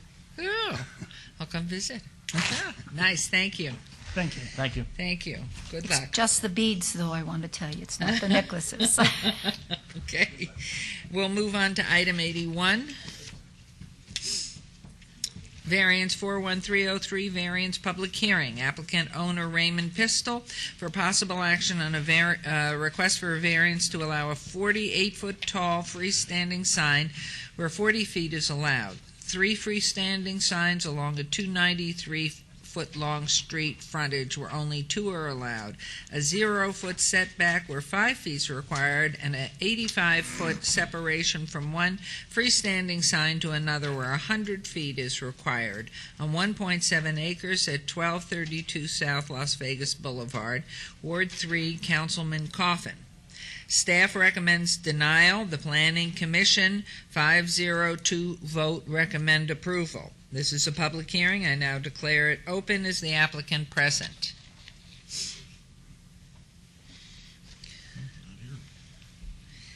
Is Councilman Coffin, any, before we go into comments, any? Well, Your Honor, I haven't talked to anybody specifically about this, except I have reviewed it. I drove by. It's very close to my home. On the other hand, the 8-foot difference in height in that issue won't intrude on the neighborhood immediately close. And then I suppose you can peek around and find something commercial in any place not too far away. So I don't have any personal objection to this. I notice there are some objections from the neighbors, but in reviewing it and looking at the distance required, for instance, for signs, we're only 7 feet off in terms of needing 2 signs versus 3. So I think we can go with that. In general, I would say that unless I hear otherwise, and I like to hear comments from people on this particular issue, I could approve. Okay, thank you. This is a public hearing. I declare it open. The applicant is not present. Anyone wishing to be heard on this item? Yes, thank you. Todd Farlow, 240 North 19th Street. Could we go back to the previous picture there of the high sign? That sign right there. The way I understood this at the Planning Commission is that the only way that we can get them to approve this, because it's been grandfathered in, is to pass what's before you now. And we really need that high sign there improved. I think that you'd agree with that, and that's why I'm for this. Thank you. Anyone else wishing to be heard? Yes. Juanita Clark on behalf of Charleston Neighborhood Preservation. Charleston Neighborhood Preservation agrees with the City of Las Vegas Planning Commission for the approval of these improvements at this location and consider them an asset to this area of our Las Vegas. Thank you. Thank you very much. My name is Andy Hart, 123. I'm just here to kind of upset Mr. Coleman just a little bit, but I'm in favor of y'all passing it. Thank you. Thank you very much. Anyone else wishing to be heard on this item?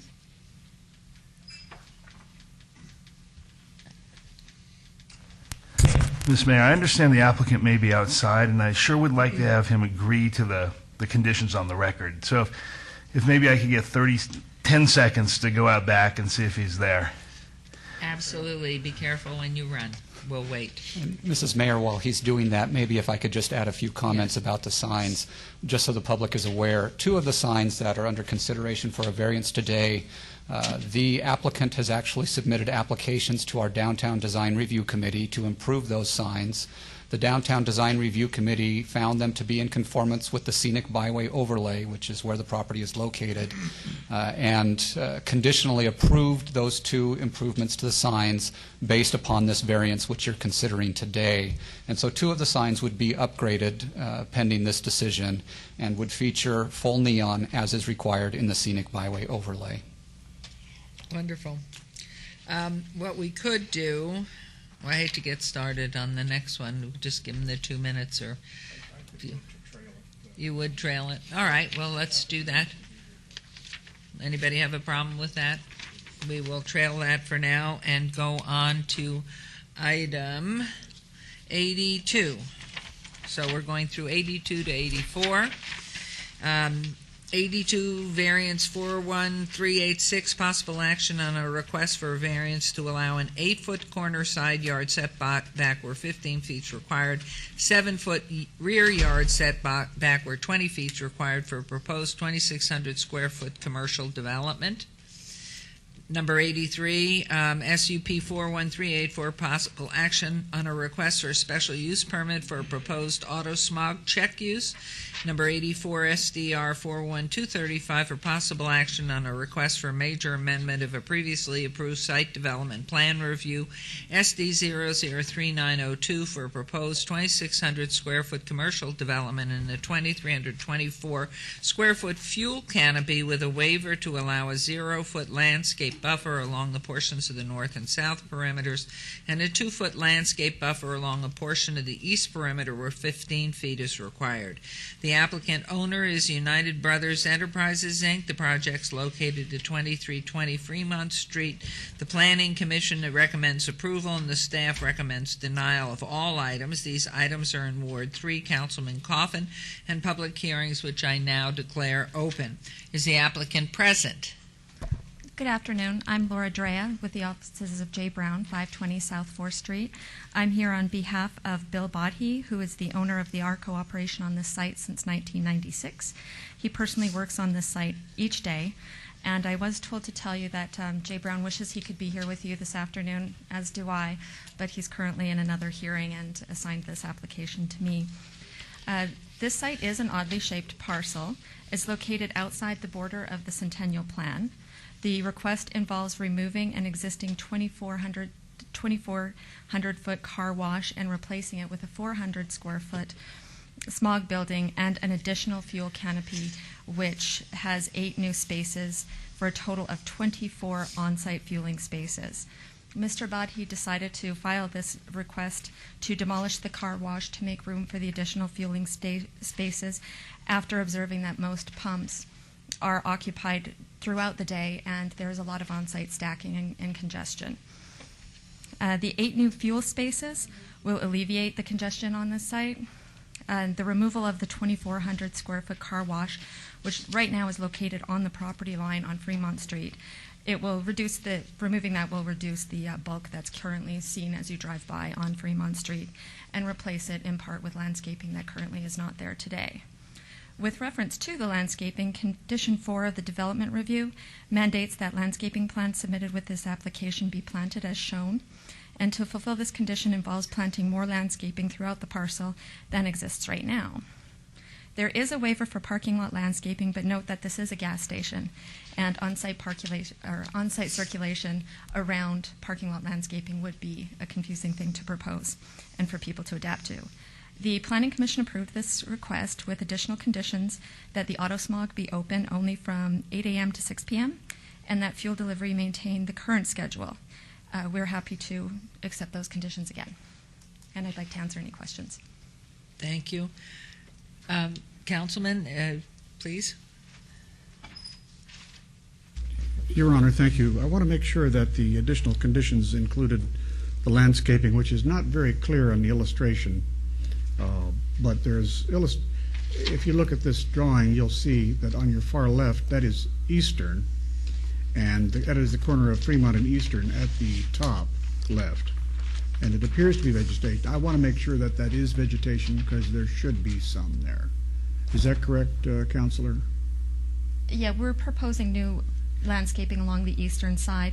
And also this landscape plan, even though it's hatched back because it's supposedly existing land that isn't part of this request, involves additional trees in each corner of the site. All right. Your Honor, that is good because this is a gateway, our eastern gateway to downtown. And it's actually, I think, going to be an improvement. I've been by there. I think the Planning Commission did a good job in spacing the fuel bays and also requiring the demolition of one building that would, well, in essence, the car wash is redundant. But the point is, I think they've concealed the smog operation behind the landscaping.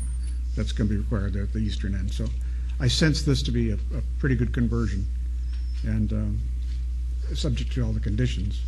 After public comment, I'm going to approve, move to approve.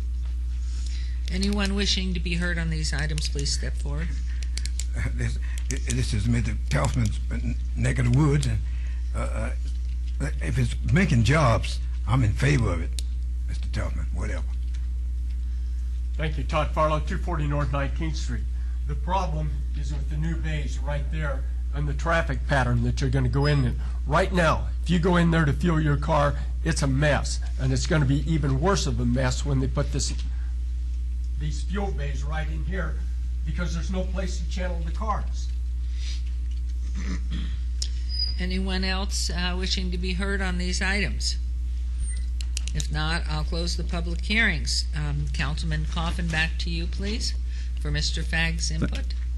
Thank you, Your Honor. Could we please hear from planning on that? Because I believe that there was a change per the Planning Commission. Yes, actually there was. There's been several changes to the site since Planning Commission first considered this item.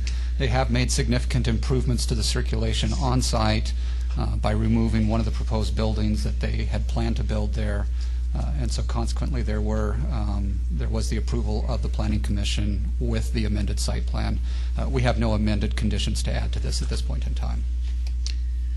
All right, Your Honor, therefore I will move for approval, subject to conditions. Thank you. There's a motion to approve 82, subject to conditions. Please vote. Please post. Motion carries on item number 83. Councilman Coffin? Move for approval. There's a motion. Please vote. Please post. And on item 84? Say motion for approval, Your Honor. Thank you. Please vote. Please post. Motions carry. Thank you, with the conditions. Thank you very much. Thank you. Pardon? It didn't happen? Something against the women today. Not fair. Thank you. It still carries. Thank you. We'll move on to item 85, which is in abeyance till September 21st. Our next item will be... Oh, excuse me. Our attorney, what happened? We have to go back now to item 81. Well, Mrs. Mayor, I couldn't find the applicant outside. Apparently he made a break for it. So the council can do one of two things. Can obey it until the next meeting, or we can just verify with the planning director that Ray Pistol did agree to the same conditions on the record of Planning Commission. Through you, Mrs. Mayor. Yes, Mr. Pistol was in attendance at the Planning Commission meeting and did agree to the conditions of approval. The conditions of approval have not changed since Planning Commission, so he would, in effect, be agreeing to the same conditions. And that's on the record? Yes, that is on the record. It would be fine with me. Councilman Coffin? All right, Your Honor, then, subject to the conditions, I move for approval. It'll be an improvement on the area. Okay, on item 81, there's a motion. Please vote. Please post. Motion approved. Thank you very much. And now we move on to item 86. Is that correct? 86, SUP 542, special use permit, public hearing. Applicant, Pearl of the Orient Massage owner, Sunshine One LLC, for possible action on a request for special use permit for 1,020 square foot massage establishment with waivers to allow no distance separation from another massage establishment where 1,000 feet is required, a 20-foot distance separation from a residential use where 400 feet is required, and a 24-hour operation where hours of operation from 8 a.m. to 9 p.m. are allowed at 3909 West Sahara, Suite 6. Ward 1, Councilwoman Tarkanian. The Planning Commission, 7-0 vote, and staff recommend denial. This is a public hearing. I now declare it open. Is the applicant present? Anyone wishing to be heard on this item?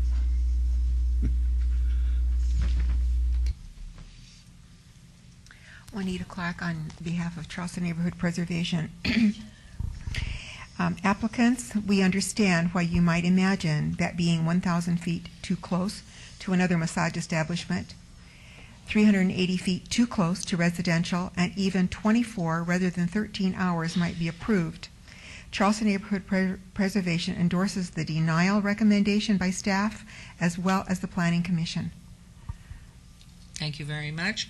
Anyone else wishing to be heard on this item?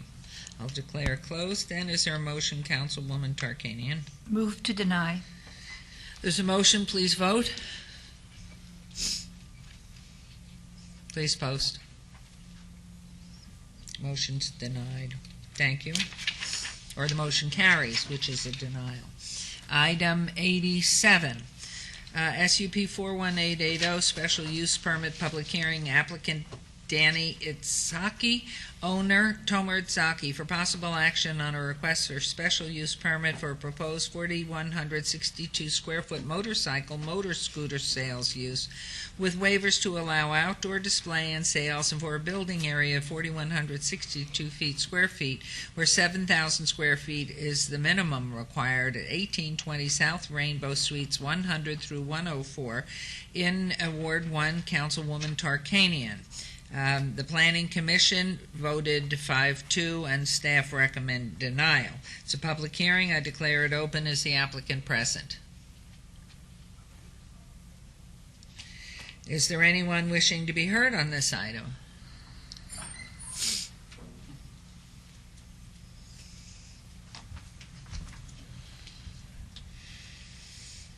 Ladies first, I guess. Charleston Neighborhood Preservation and Juanita Clark speaking on their behalf. At Planning Commission, Charleston Neighborhood Preservation heard no conditions or reasons, in our estimation, for government to deny this businessman the right to display his product. Scooters are compact, colorful, and even essential in this economy. Having new motors on our streets and byways compared to those held together by baling wire is a splendid addition to our traffic flow. Our tragic Las Vegas economy is eager, I won't read the parentheses, for a business to display their scooter merchandise. Charleston Neighborhood Preservation requests that this special use permit be allowed. Thank you. Thank you. Thank you. Todd Farlow, 240 North 19th Street. At the Planning Commission, the owner said that he was going to assemble the cycles, and he was going to have parts storage at a remote location. But what he wanted to do is take away some of the parking spaces out front to display his motorcycles. And when you did that, it just didn't work out. And I agree with what was presented at the Planning Commission, and I would recommend denial on this also. Anyone else wishing to be heard? I'm kind of split between them two, but this time I'm going along with the lady. These are jobs. And so we getting peeking Andy about little here and there. Go to the people and tell them, make a few arrangements, whatever. But meanwhile, try and say, if this jobs, we got to put some of our ridiculous aside. Thank you. I vote in favor of passing it on just that alone. Thank you. Is anyone else wishing to be heard on this item? Hearing none, I'll close the public hearing. Is there a motion, Councilwoman Tarkanian? I move to support the Planning Commission and the staff's recommendation of denial. There's a motion. Please vote. Post, please. Motion carries. Item 88. Mrs. Mayor, down here in Jim Lewis Attorney's office. I'm sorry. We found Mr. Pistol's representative 81. I was just hoping we could call him up, not open the item again, but at least get on the record that he does agree to the conditions of the item number 81. If that would be okay with you. That will be fine, because it is closed, and it was said that he did agree to them in Planning Commission, but we'd love to hear anyway. Ms. Mayor. Thank you, Mayor. Miss Mayor. Yes. If you don't mind, I just believe that if we're going to do it for the record and not to go against council, I believe that we should just go ahead and open it back up for the record, because I want to just make sure if it does come back, it's on the original record versus another portion of the agenda. Certainly fine by me. Good. Thank you. It will stand open again. Hi, John Urich, representing with Diamond Head Sign Company, representing Raymond Pistol as the applicant. And I don't know if I need to go through anything, but we are in agreement with the conditions. And you are representing Mr. Pistol, and Yeah. you were there the other evening, and you heard all the changes, conditions. Yes, I was at the DDRC hearing and the Planning Commission meeting. Okay, thank you very much. Okay, thanks. Thank you, Councilman Barlow. Thank you. And now we are on to number 88. SUP 41901, special use permit, public hearing, applicant Vegas Express Gas Mark Number 2 LLC, owner Pack Prop Service LLC, for possible action on a request for special use permit for check cashing service limited within an existing 2,032 square foot convenience store at 4401 East Bonanza Road, Ward 3, Councilman Coffin. Planning Commission, 6-1 vote. Staff recommend denial. This is a public hearing. I declare it open. Is the applicant present? Yes. My name is Matt Riccadella with Vegas Express Gas Mart, 4401 East Bonanza Road. Thank you, Mrs. Mayor, members of council. Thanks for the opportunity to be here. Right now, we do offer check cashing. We have a conditional use permit, and we are cashing checks. The special use permit will allow us the opportunity to put professional permanent signs on the property, which I think will look better than temporary banners, which we do have on the property now, and we do have sign permits to have them. At this time, a major component of our business, or I would say about 15 to 20% of our business, is coming from check cashing. A lot of these folks do come in and they rely on us to cash their checks because they can't go to normal financial institutions, and by coming into our store and cashing checks, once they receive those funds, they do purchase items inside the store, such as regular convenience food items, and they do purchase gas from us, which also gives our business a nice additional boost, which we need right now. So with your permission, we'd like the ability to go ahead and put these permanent professional signs on the building and continue our check cashing operations. Thank you. This is a public hearing. I declare it open. Is there anyone wishing to be heard on this item? Thank you. Todd Farley, 240 North 19th Street. I thought that those signs, that there was some discussion on those signs, and they weren't permitted. But anyway, I don't think they are. But anyway, here you have an outfit. Do we have a site plan of what they have inside? I believe this is the one that they have slots, beer and wine, junk food and fuel, and now they want check cashing. I mean, it's like all of the vices just all piled into one store. There's something inherently wrong about that. I mean, if they would put some apples or bananas or something out on the counter, you know, something to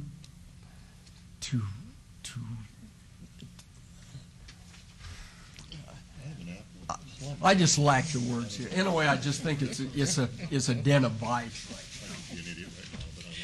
Thank you. Anyone else wishing to be heard on this item? My name is Hard. I'm scared to even speak on this one. Everything's about jobs, okay? And times are tough, and people do little extra things, whatever, to kind of push things along. Sometimes some of it ain't too good, but let's think jobs at this present time. Things are hurting. We need jobs. Thank you. Is there a motion, Councilman Coffin? Before he Thank you, Your Honor. Oh, go ahead. Councilman, just want to make a comment. Well, yes, you beat me to it. I'm just thinking what Minister Farlow said. Todd, you're exactly right. And a long time ago in this state, these same kind of the vice businesses started a long time ago. They call them casinos now. They just don't have gasoline. So this actually, he's providing a better service than most of the casinos are.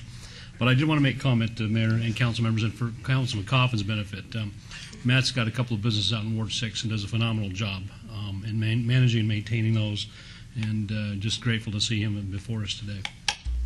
Thank you. Thank you. Councilman Coffin. Yes, and thank you very much to my council friend on the left, because he's absolutely right.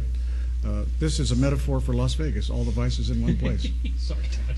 So I would certainly move for approval, but I hope that in the intervening time, that Todd will have a banana for Todd. We do have bananas at the site for the record. Any fresh fruit for Todd would be appropriate. Well, and Councilman Wolfson has just shown me he has a plum and an apple. Yes, not too green. Thank you very much. I move for approval. Okay. There's a motion, please Subject vote. to all the conditions, Your Honor. I'm sorry. Oh, subject to the conditions. There's a motion, please vote. Please post. Motion carries. Get the bananas out. Yes, ma'am. Okay, bye. Thank you for your support, Thank everyone. you. Okay, item 89 and 90. SUP 41921 for possible action on a request for a special use permit for a proposed 16,576 square foot facility to provide testing, treatment, or counseling for drug alcohol abuse. Number 90, SUP 42006 for possible action on a request for a special use permit for a proposed 16,576 square foot social services provider. The applicant is Bridge Counseling Associates. The owner is Alta Quail LP. The project's located at 1640 Alta Drive, Suite 4. The Planning Commission and staff recommend approval of both items. These items are in Ward 5. Councilman Barlow, and our public hearings, which I now declare open, is the applicant. Are the applicants present? The applicant is present. I'm Ron Please. Thompson, 400 South 4th Street, Las Vegas. Today, I'm an attorney, but today I'm one of the 6 volunteer members of the Board of Directors of Bridge Counseling. Bridge is a wonderful community service organization that's been serving the mental health needs of our community since 1971, and I've been privileged to be a member of that board for 10 years now. Bridge serves the lesser advantaged members of our community, struggled with mental health needs, and they've done a wonderful job. We are reaching I'm here with the executive director of Bridge, Jackie Harris, and she's a fine professional. Bridge is reaching the end of its lease term at its current location on Charleston. We've looked at this new facility. It's right next door to the new Metropolitan Police headquarters. The landlord is here as well, and the landlord is investing quite a sum of money in tenant improvements in this building to allow us to move in and sign a long-term lease. The Planning Commission took this matter up. We've had several community meetings. We've enjoyed the support of our new neighbors without dissent. At the Planning Commission, we had 2 other tenants of the property that voiced some concern about the traffic and nature of our clients. We've reached out to them and had conversations with them, and we also like to thank Councilman Barlow for meeting with us on that. We very much appreciate it. And we have had some discussions. At this point, we are the Planning Commission approved our application and added a 1-year review period. And at this point, Bridges and the landlord are both acceptable with the 1-year review period. And we based that on Bridges' very good record. We've had no police calls in quite a number of years. In the entire 10 years I've been on board, we've had no troubles at all. We have security there, and we feel like we'll be a good part of this community and continue doing what we've been doing so well for so long. You've done a wonderful service for the community. Congratulations. Thank you. This is a public hearing. Anyone wishing to be heard on these items, please come forward, state your name. Jobs, jobs, jobs. I'm in favor. Hello. You forgot your name. Hearing none. Anyone else that would like to be heard? Hearing none, I'll close the public hearings. Thank you. Councilman Barlow, do you have a motion on item 89? Yes, prior to the motion, I would like to disclose that there was Anthony Hodges that came forward stating jobs, jobs, jobs. You just say your name for the record. You, as much as you come up here, you should have that on autopilot. Yes, sir. So, with that being said, I really respect Mr. Anderson and of course the representatives of this fine organization. The comments that I received from your neighbors were good comments, but also concerns. And so, you know, I'm one to try and compromise and find a happy median between concerns. And as I shared with one of my colleagues here, that, you know, you all have been doing a great job for many years. You've been on the board, you stated, for a decade. And so you continue that. I don't see or foresee you all having any problems at this current location. However, I must impose a condition to make sure that I hear from all parties involved, specifically the neighbors, your neighbors, that have been there for quite some time and wanted to make sure that they have a level of comfort as well. So with that, opposed to this item coming back before this board a year from now, I am going to allow this to be administratively approved after 12 months, should there be no problems between now and 12 months. If in fact there are some problems and concerns, then they will have no choice but to bring it back before this board. So I figured that should help you out as well, as far as not having to come back before us, because I don't perceive you all having any problems there as well. And thank you so very much for meeting with the Rancho Manor Neighborhood Association, who also had concerns initially, and you all stepped up to the plate and went out and met with them and listened to their concerns and worked with the neighborhood as well as the surrounding property owners who were interested to find out who you were, and you all giving them an opportunity to get to know you as well. So with that being said, I would like to move forward with a recommendation of approval, also making sure that I also put on the record that it's okay to move forward with the administrative approval after 12-month review of condition. Mrs. Mayor, through you, yes, we do have the condition in place already in the conditions of approval that there shall be a 1-year administrative review. Okay, I appreciate that. That's my motion. Mayor Thank Goodman, you. please, Yes, Councilman before we Wilson. take our motion, Councilman Barlow, I just wanted to say you have a very good friend who gave me a call on this item, but I understood you were in good hands with Councilman Barlow, and his name is Deep Goswami. Yes. Wonderful supporter. Thank you. We have a motion. Could we have a vote, please? Post, please. Motion carries. And on item 90, Yes, and on item 90, I would like to move for approval, subject to all conditions, to include the administrative 12-month review. with that condition, please, there's a motion. Please vote on item number 90. Please post.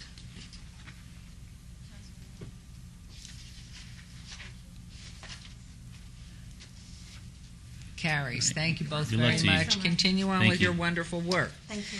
As we move on to 9091, they're in abeyance till September 21st. So we will move on to item number 23, EOT 42368, extension of time, nonconforming use, public hearing.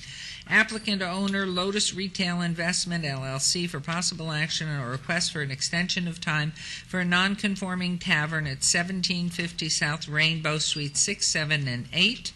Councilwoman Tarkanian, Ward 1. Staff recommends denial. And this is a public hearing, which I now declare open. Yes, sir. Hi, Anthony Lomeo, 1820 East Warm Springs. I'm here on behalf of Lotus Retail. They are the property owners of this site. This particular, they're asking for the approval of the extension of time for this particular use. It's been a restaurant and bar with this type of use for over 7 years. The last tenant that left the property left because of economic conditions. This space has been vacant for a couple of years, and we now have a tenant in place that is ready to sign a 7-year lease and is planning on putting over $200,000 into improvements of opening a new full-service restaurant in the location. But of course, they're looking for approval of this item so that they are allowed to do the gaming and the liquor as well, in addition to the full-service restaurant that they plan to open. This particular shopping center has been hit pretty hard with the economic conditions, and I think a denial of this continuing use would severely hurt the landlord's opportunity to lease this space out. It is a 3,400 square foot unit that is located in the corner of the shopping center, and without the ability to have a tenant come in and be able to continue the use that it has been for over 7 years, I think it would severely hurt the landlord. And I don't believe that in the fact that this is the same use, nothing's changed as far as the shopping center or neighborhood or anything, I don't think that it would create any distress on the neighborhood to go ahead and approve this. Was there forward. gaming in the prior establishment? Yes. Yeah, the former, the last use was Coyotes West. It was a southwestern style tavern. And so. And is there extension of time? Is that within a certain confine there? Yes, per the code, they are allowed a 1-year extension of time to find a new tenant to occupy the space. This is a. I'm sorry. Sorry. The applicant that has already signed the lease is prepared to move ahead with their licensing applications as soon as if the council approves the item. The extension, you mean? Right. Sorry. This is a public hearing. Declare it open. Is there anyone wishing to be heard on this item? Hearing none, I'll close the public hearing. Is there a motion, Councilwoman Tarkanian? It seems She's not on. It seems that this has been here a long time, the tavern, and Flynn investigated. We have had no problems there. Is that correct? That is correct. We did investigate this particular site, did not find that there had been any cause for service, particularly related to this use. Again, our recommendation of denial was just because there are protected uses within the separation distance area. We will concede, however, there are intervening uses between this and the school and the church and parks. And there is a necessity in this economy to try and keep our small businesses going, so I move to approve. Thank you. There's a motion. Please vote. Please post. Motion carries. Good luck. Thank you. Hope it works. Thank you very much. Item 94, ROC 42427, review of condition public hearing. Applicant Razmik Sarkissian, owner GWHC of Nevada LLC, for possible action on a request for review of condition of previously approved special use permit SUP 6807 to delete condition number 4 that states the sale of individual containers of any size of beer, wine coolers, or screw cap wine is prohibited. All such products shall remain in their original configurations as shipped by the manufacturer. Further, no repackaging of containers into small groups smaller than the original shipping container size shall be permitted at 8450 West Sahara, Suite 117. That's Ward 2, Councilman Wolfson. Staff recommends approval here. It's a public hearing. I now declare it open. Is the applicant present? Is there anyone wishing to be heard on this item?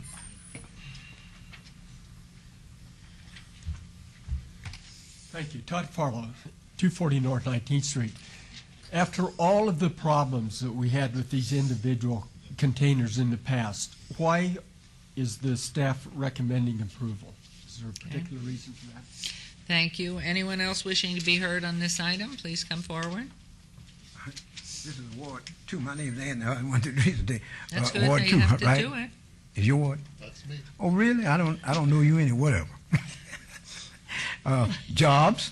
Hello. Okay. Thank you. Councilman Wolfson. How do you respond to something like that? You don't.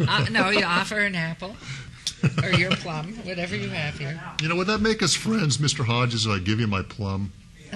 Okay. I'm a little surprised that the applicant isn't here, but I'm ready to move forward. And Mr. Farlow, I am going to answer your question. I'm reading from some backup that I have, and the notification radius for this request of this review of condition was 1,000 feet. 927 postcards were mailed out, including 11 neighborhood associations. So a lot of people were given notice of this request. This original special use permit for the sale of alcohol was originally approved in 2005, so they've been in business selling alcohol for at least 6 years. They have no record of any open code enforcement cases, business license violations, or police activity related to this business. So I think that's in part why they're recommending that I consider deleting this condition number 4. Another reason is probably that this business is only open 9 a.m. to 8 p.m. And I think a lot of the problems we have with these single individual containers occur in the evening and late late evening, early morning hours. We don't have that here. This business closes at 8 o'clock. And then finally, this property is not in close proximity to other protected uses. The establishment, like I said, has not experienced any code or business license violations. So I think when you take that into consideration with the slow economic times, the recession, and this businessman coming forward and saying, I've had requests from customers to buy these single containers and I can't do it. So he's following the law. Instead of trying to sneak it by and getting caught, he's following the law. So everything points, to rational thinking that we delete this condition. Did I answer your question? Okay. So my motion, I'm ready to make a motion, would be for approval. There's a motion. Please vote. Please post.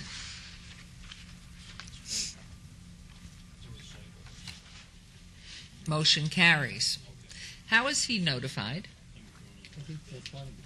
Planning? Yes, we meet with the applicant and we give them a copy of the staff report prior to the meeting.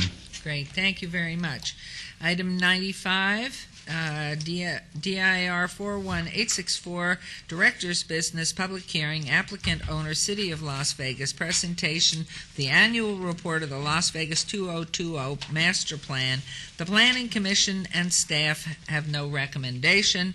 This is a public hearing. I now declare it open, and guess who's at the mic? Mr. Fagg.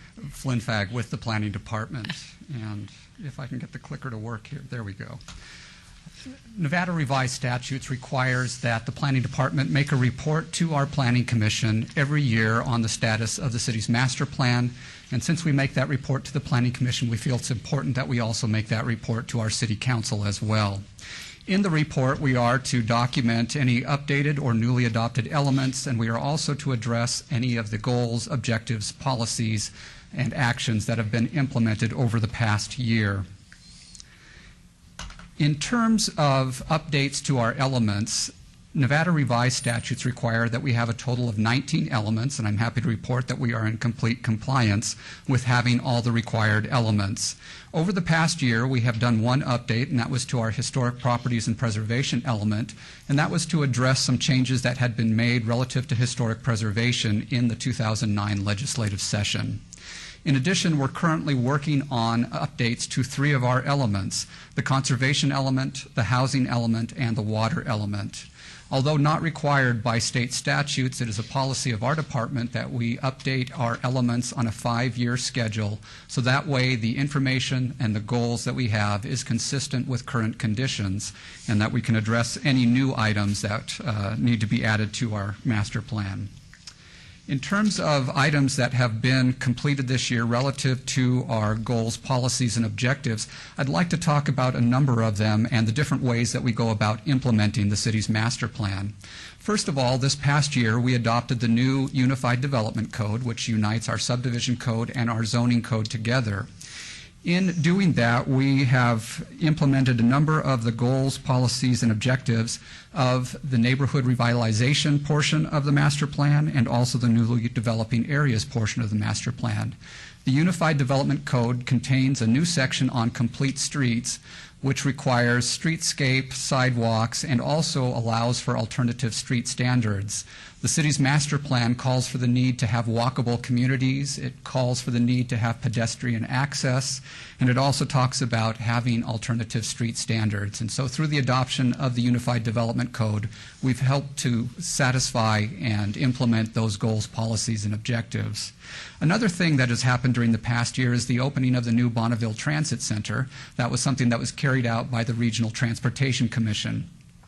Although this item is carried out by another body and not specifically by the City of Las Vegas, it does help to implement the city's master plan by making transit available to its citizens, and that helps to satisfy the goals, policies, and objectives of the neighborhood revitalization policy, the reurbanization objectives, and also our transit element. So that's one of the ways that actions by another agency help us to implement our master plan.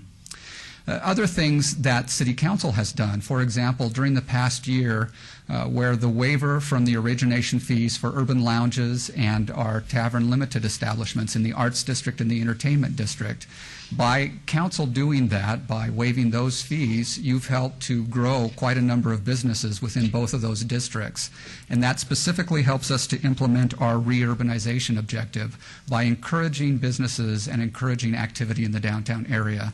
So I think it's important for you to understand that the actions that you all take as City Council helps us to implement the city's master plan, and we're certainly appreciative of that. In summary, we have in our policy document, or our capstone document for the city's master plan, only 4 of the goals, policies, and objectives are not complete, and we are still working on those. Also, it is time for us to update the policy document, and so within the next year we'll be engaging in that effort. And that's something that will require quite a bit of citizen participation and also coordination with each of the council members. And so we'll be getting with you as we plan for that effort. In terms of the individual 19 elements, 18% of our goals, policies, and objectives are complete, 13% are not complete, and 69% of those objectives and policies are in an ongoing status. They are written in such a way that they require us to continually monitor or continually work on doing things. And so that is my report to you on the status of the city's master plan. I'll take any questions that you might have at this point in time. Thank you. It is a public hearing, so members of the public may come up and ask questions. My name is Anthony Hodge, 123 Davis. Since it's the city, it's a good thing. I'm in favor. Good. Thank you. Thank you. Todd Farlow, 240 North 19th Street. Last Thursday, I believe it was, I attended a conference, if you will, that was promoted by Councilman Ross out in the Northwest. And there was very well presented. There was Wells Fargo was there, Caldwell Banker was there, and that. But what we heard was absolutely shocking. And bless you. Basically, what we're talking, first of all, they said any logic has to be thrown right out the window because they're fighting in the courts now, basically on the housing part of this. They're fighting in the courts, and we may not have any resolution for 20 years. Councilman, that I know that doesn't sound possible, but I'm telling you, this is what those people running the money told us. If what we were told by Caldwell Banker and Wells Fargo and the others well represented, if that's told, our 2020 master plan is basically in ruins. No, let me take that back. It's not in ruins, but it's going to be on hold for a long, long time. Somehow, this council has to push through some legislation to clean up the titles on those properties that were either robo-signed or foreclosed without proper documentation, whatever. But right now, in my precinct, we have 29 boarded up houses, and we cannot survive 20 years. We can't survive 6 years. So I don't know what the council is going to do, and I participated when they drew up the 2020 master plan, and I fully agree with it in that. But the housing element on this is disaster, and it is going to need some serious attention soon. Thank you very much. Thank you. Anyone else wishing to be heard? I will close the public hearing. Is there a motion to accept the plan as presented by Mr. Fagg, please? Motion to accept the report. There's a motion. Please vote. Post, please.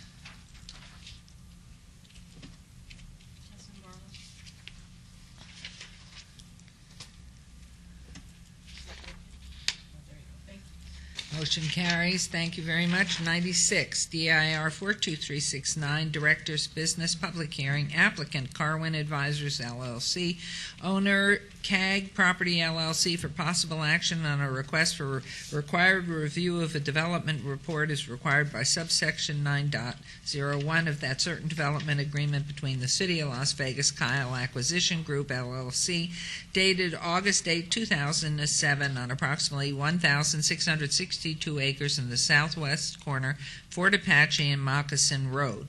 Ward 6, Councilman Ross. Staff recommends approval. There's a public hearing. I declare it open. Is the applicant present? And yes, he is. Good afternoon. Michael Ross, Carwin Advisors, 8379 West Sunset Road. Thank you. We completely agree with the staff report on this. We have submitted a revised land plan for this and a revised land plan and a revised development agreement for this property to the city.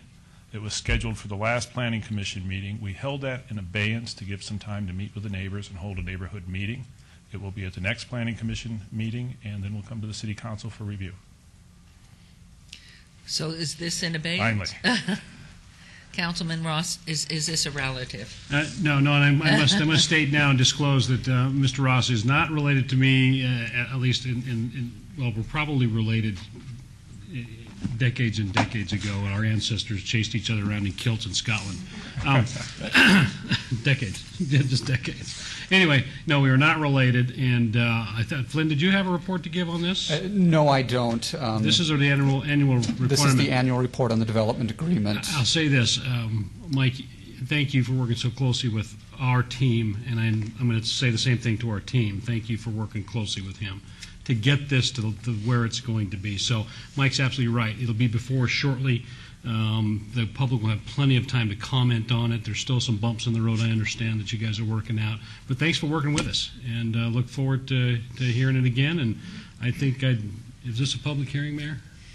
I would move. No, we haven't done that yet, please. If this Okay. is a public hearing, and anyone who wishes to be heard, please come forward. 1, 2, 3, so Dave, Ward 6 or whatever, and you said y'all gonna bring it back.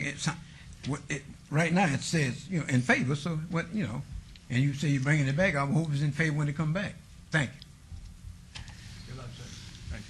Now, Councilman Ross? Is that the end of the public hearing, Oh, Mayor? well, I will declare it closed. I don't see anyone else here. Thank With that, I would move to accept the report on agenda item 96 and look forward to seeing this developer agreement in the future. Thank you, Mr. Fagg. Thank you, Mr. Thank Ross. you. Please, there's a motion. Please vote. Please post. And again, I'm voting 2 and 3 times. Thank you. Motion carries. Item 97, set date on any appeals filed or required public hearings from the City Planning Commission meetings in dangerous buildings or nuisance litter abatements. I'd instruct the city clerk to set the public hearing dates and appeals from the City Planning Commission meetings in dangerous buildings or nuisance litter abatements. Thank you. And we now move on to citizen participation. Public comment during this portion of the agenda must be limited to matters within the jurisdiction of the city. No subject may be acted upon by the city council unless that subject's on the agenda and is scheduled for action. If you wish to be heard, come to the podium, give your name for the record. The amount of discussion on any single item as well as the amount of time any single speaker is allowed may be limited. My name is Anthony Hartley. We are giving you 3 minutes. My Okay. name is Anthony Hartley. 1, 2, 3, so Dave, Please. talk real fast. I've just got one letter and a couple of pictures, and it all speaks for itself. Can I get that on the screen, please? I think you have to put it down there in the center, or not. Where you're supposed to put it? Mr. Fagg, can you help him put that wherever it needs to go so it shows, please? Maybe it needs a light. There it is. It's a little blurry, unless my eyes okay. are going. Thank you. That's the letter from President Kennedy, and he wrote me that letter just under 4 months before he was assassinated. It said August 14, 1963, and he wrote it on August 14th was my daughter's birthday, whatever. But what I'm saying is that that's the actual letter from the assassinated president. So that's one of the first president letters I got. And I'm going to move that out of the way right quick. And I want to show y'all something about real history of the good old West. Now, here's a picture. Now, you're supposed to be doing this in matters related to the jurisdiction of the city council. While we'd love to hear from you, it has to be related. Oh, okay. Well, all right. Anyway, well, this is related to the city because it represents back in 1963 when you had the Reginald Fremont Street before they built the overpass, whatever. I came here for the first time in March of 1963, and the background was Jerry Lewis and Dean Martin in a movie. It used to be a movie, now it's Glutton or whatever, you know. So, and this what I have is really important because it's that season. This is the actual signature of Martin Luther King. You know, on the 28th they're going to celebrate his whatever. And that's all I got to say today. Is that Well, thank I you for always bring sharing things of those great with importance, us. so You have a good Thank you. weekend when you get to it. Sir, please state your name. My name is Don DeHart, I'm a Clark County resident, and yesterday's meeting at the Clark County, I submitted these documents, and I thought I was right downtown, that maybe I could have somebody make a copy. I just have this one copy, but what it's pertaining to is the constables in Clark County. I'm not saying here, are passing out these notices that look similar to this here, if you have an out-of-state license plates, but they're disregarding that there are some people that have their primary residence is in Arizona, or some people have 4 or 5 houses.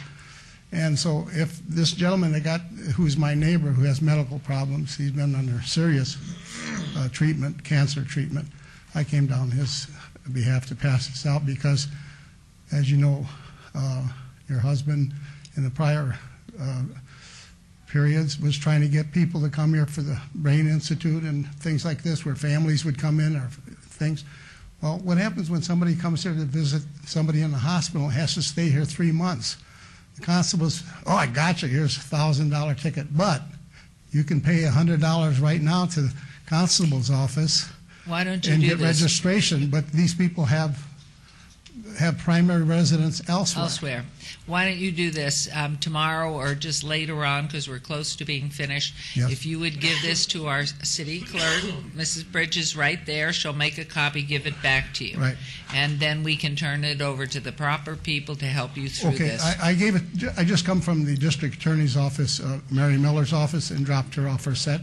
But in 30 seconds, if you look at the tape from Clark County Commission, they all were aware, the commissioners were aware of this problem. Okay, thank you. That's expanding fast. Thank you. Excuse me, Councilman Coffin. I have some knowledge on this. I helped push this bill through the legislature in 2009 for the very reason we have thousands of scofflaws living here that really should be paying their taxes here, and they're not. On the auto registration fee, with the exception of $33 that goes to the state, everything else goes to the schools and local government. In order to create this program and give somebody, and law enforcement, we picked the constables because, frankly, they were the only ones that had the manpower and the time. We gave them an incentive of $100, a bounty in essence, to do this work because there was no other way they could be compensated through the court system. So that's where that $100 comes from. That helps them get out there so they don't bother the local police departments. And typically, you got people at a place of employment or in a residence, and they see these people that have been there, and they know they're local residents, but they've got Oregon plates or some other plates, and we want them to snitch. We want them to do that because it's cheating the kids, and it's cheating all the services that you try to provide in your city and your county. Thank you. So if somebody's here for a few months, they have a legitimate explanation, they're not going to get stung. And I would answer to you also, as people come in through our medical tourism, I am sure the facilities to which they're involved or with which they're involved will give them some type of decal, something that they can use during the time that they're here while either their partner or somebody else is going through care. Pardon? What about the condominiums? People come for 3 Well, that's different. That's why there are these enacted people who own property here. We're trying to get people who live here and use this to turn in their license plates and get Nevada plates. But for things like medical tourism and reasons, or, if it may be a time sharing, I'm sure there's something already on the books for it. But if you will give that, or unless you already did, to Mrs. Bridges, we'll be in good shape. Thank you very much for your concern. Yes, sir. Stanley Washington, Las Vegas. Thank you, Your Honor and Counsel. Three quick things. I wasn't here in the morning. I had another meeting, but I assume that the consent agenda went off as hitched, and congratulations is in order for this council. Thank you. Congratulations. I think that we're on our way to doing something that the state of Nevada will be very proud of when this thing is all said and done. Secondly, I'd like to go ahead and tell you, Your Honor, that we are still looking for a date for the countywide workshop, which is going to consist of, for the most part, all stakeholders as they come together and we go over a PowerPoint presentation to read the plan point by point, interpret the plan so everyone's on the same page in terms of what it says and what's expected of them as it's all in. Tentatively looking at September 29th, trying to go ahead and get a date that works for everybody. I believe that's a Thursday there.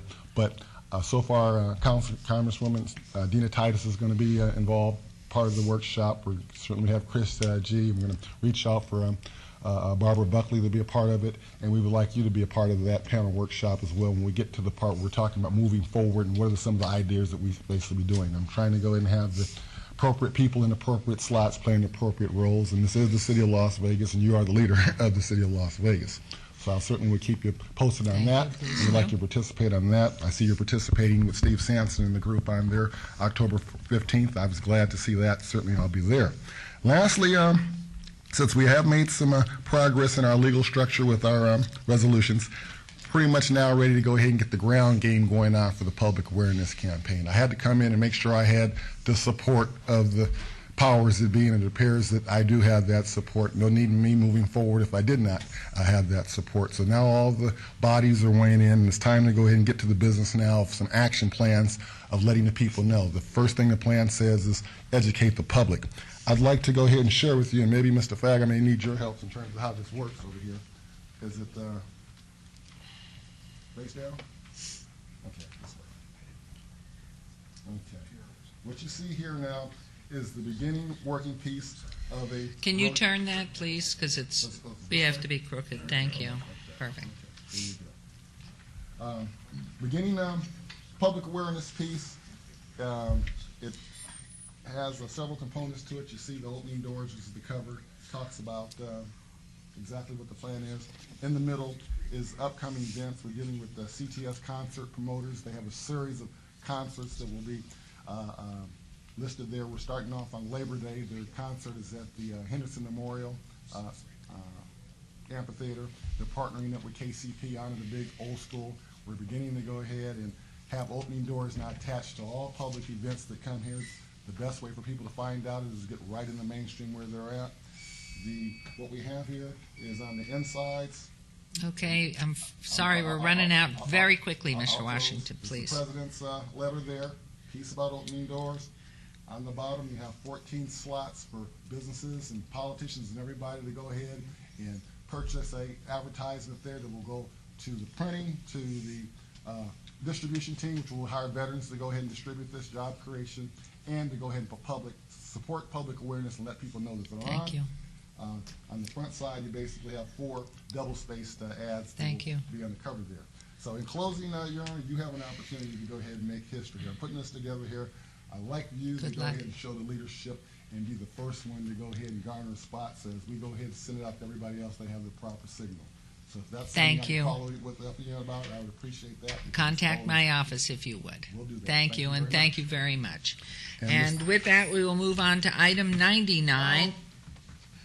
I'm so sorry. Public comment still. Please. Sorry. Todd Farlow, 240 North 19th Street. I hear. On item number 39, I asked if there was to see the federal strategic plan for prevention of homelessness.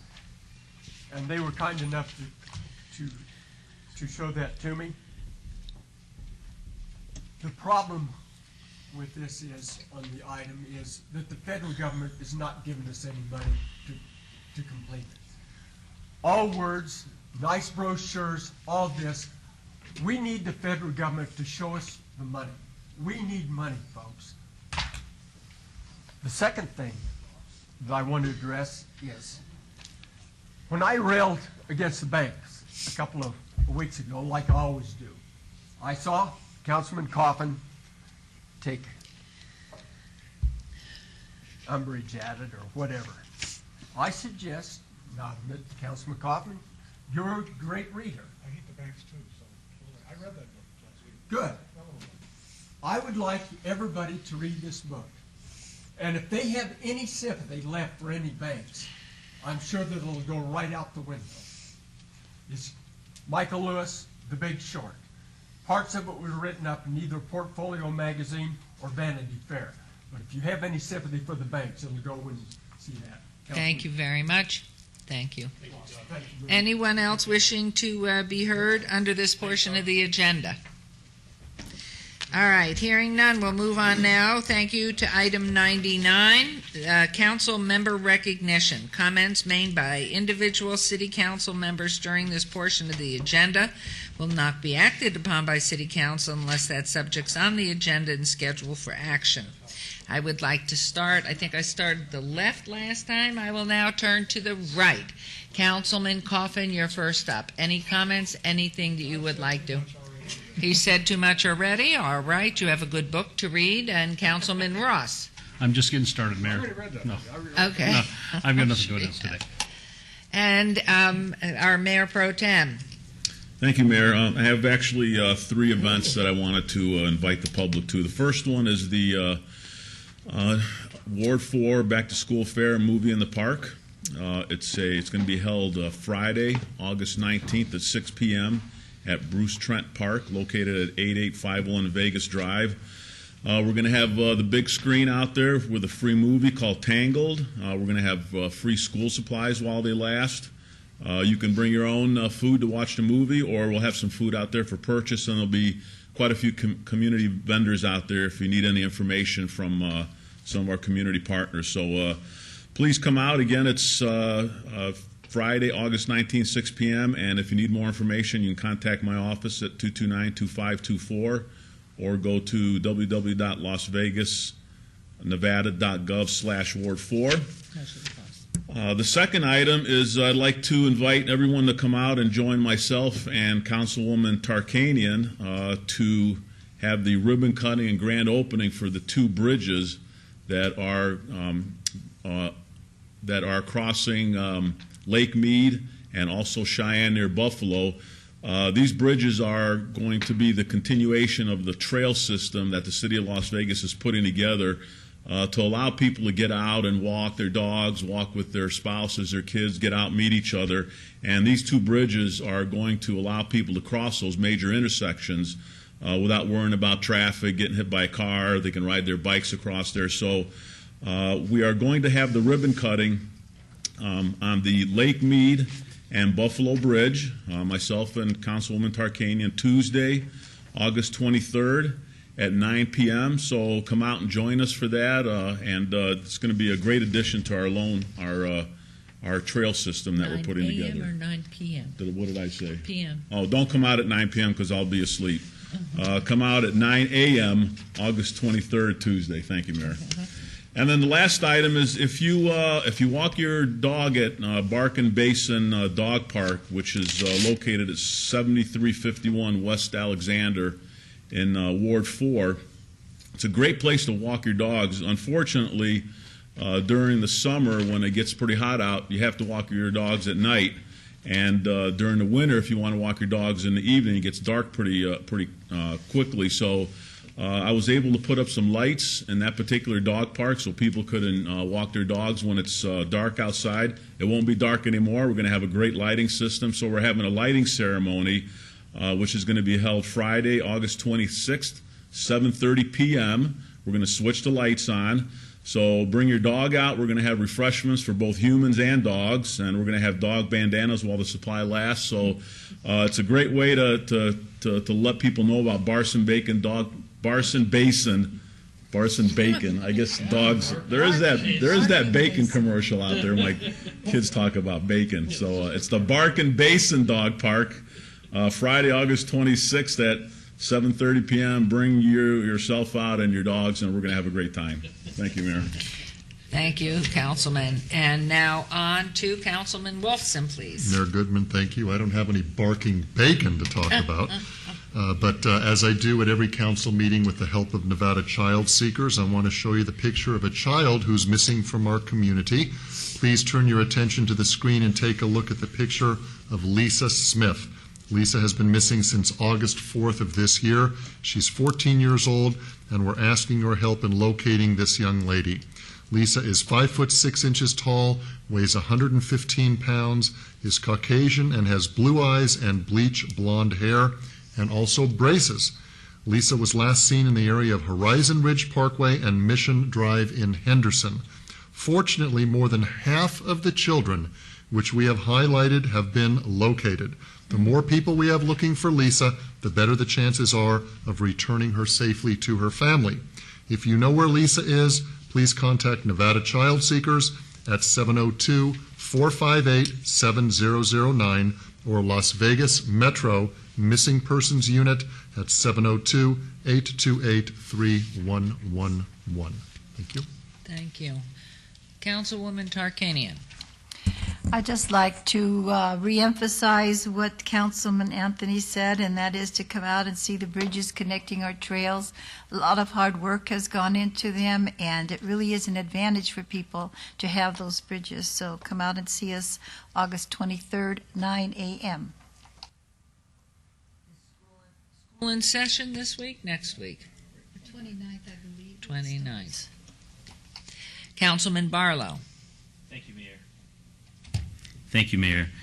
I have a few announcements that are taking place, events that are taking place in Ward 5. I would ask that the community please join me on Saturday, August 20th at 2 p.m. for a gathering at the West Las Vegas Arts Center. The Arts Center is located at 947 West Lake Mead Boulevard. Everyone in the community is invited to join in the celebration of pioneers who have blazed the trail for the West Las Vegas community into the 21st century. Admission is free, and the title of the program is Images of America, West Las Vegas Reception. The next event taking place is the Mayor, you and I will be hosting a ribbon cutting, or I should say a groundbreaking ceremony, along with our chief, Mike Myers, to celebrate the ongoing construction of the new fire station, which will be located inside of the Enterprise Park, and that will be taking place at 11 a.m. on Monday, August 27th. The new station will be located at 1888 Stella Lake Drive inside of the Enterprise Park. So please come out and join us as we bring on a new fire station, Fire Station 106. New flashing yellow lights left turn signals will begin tomorrow at the corner of Smoke Ranch and Decatur. So to all residents and vehicular travelers traveling the corridor of Smoke Ranch and Decatur, we will be rolling out a new set of lights. Hopefully it won't confuse too many of the vehicular traffic and motorists in this area, but we're rolling this out to see how, in fact, this will service our community better. Also, the plan for the walkable community plan and neighborhood meetings will continue, and that's those meetings have been hosted by myself and the Director of Planning and Development and their staff for walkable community. The next meetings will take place on Tuesday, August 23rd, 6 to 7 p.m. at the Elks Lodge number 1508, and that address is 600 West Owens. And the following meeting will be Wednesday, September 14th from 6 to 7 p.m. at the Andre Agassi Boys and Girls Club, which is located at 800 North Martin Luther King Boulevard. A walkable community plan assesses the ability for residents to walk to essential services and activities throughout their community. So please come out and share your thoughts on how, in fact, we can connect this community. And finally, the Barrister Global Services Network Incorporated, along with the City of Las Vegas and my office, we will be hosting a job fair. So for those residents out in the community who are without employment, there is an opportunity for you to participate in the job fair, which we will be hosting on August 26th here at City Hall, 400 Stewart Avenue. So please bring your resume and be prepared to interview for a job. And some of the jobs that will be open will be positions such as telephone technical support for personal computers and printers, channel developers, business developers, client relationship specialists, and computer technician assignments. So please come out on August 26th for the job fair hosted by the Barrister Global Group and the City of Las Vegas in my office here on the second floor of City Hall, which is a Friday, and parking will be free on the 26th, and the job fair will take place from 10 a.m. to 2 p.m. in the Human Resources Training Rooms on the second floor here at City Hall. And that concludes the updates for Ward 5. Thank you, Mayor. Thank you very much, Councilman Barlow. I wasn't quite sure that you said Monday, but what I have on schedule is Monday the 22nd for the groundbreaking on the fire station in your ward. Is that what you showed, the 22nd? Yes, August 22nd, 11 a.m. is the start time. Okay. Yes, ma'am. Great, thank you. Anyone else, any comments? We're all here. We're still alive. It's wonderful. There is nothing more being heard. We thank you, gentlemen, for helping us. And ladies, thank you very much. We are adjourned. Thank you.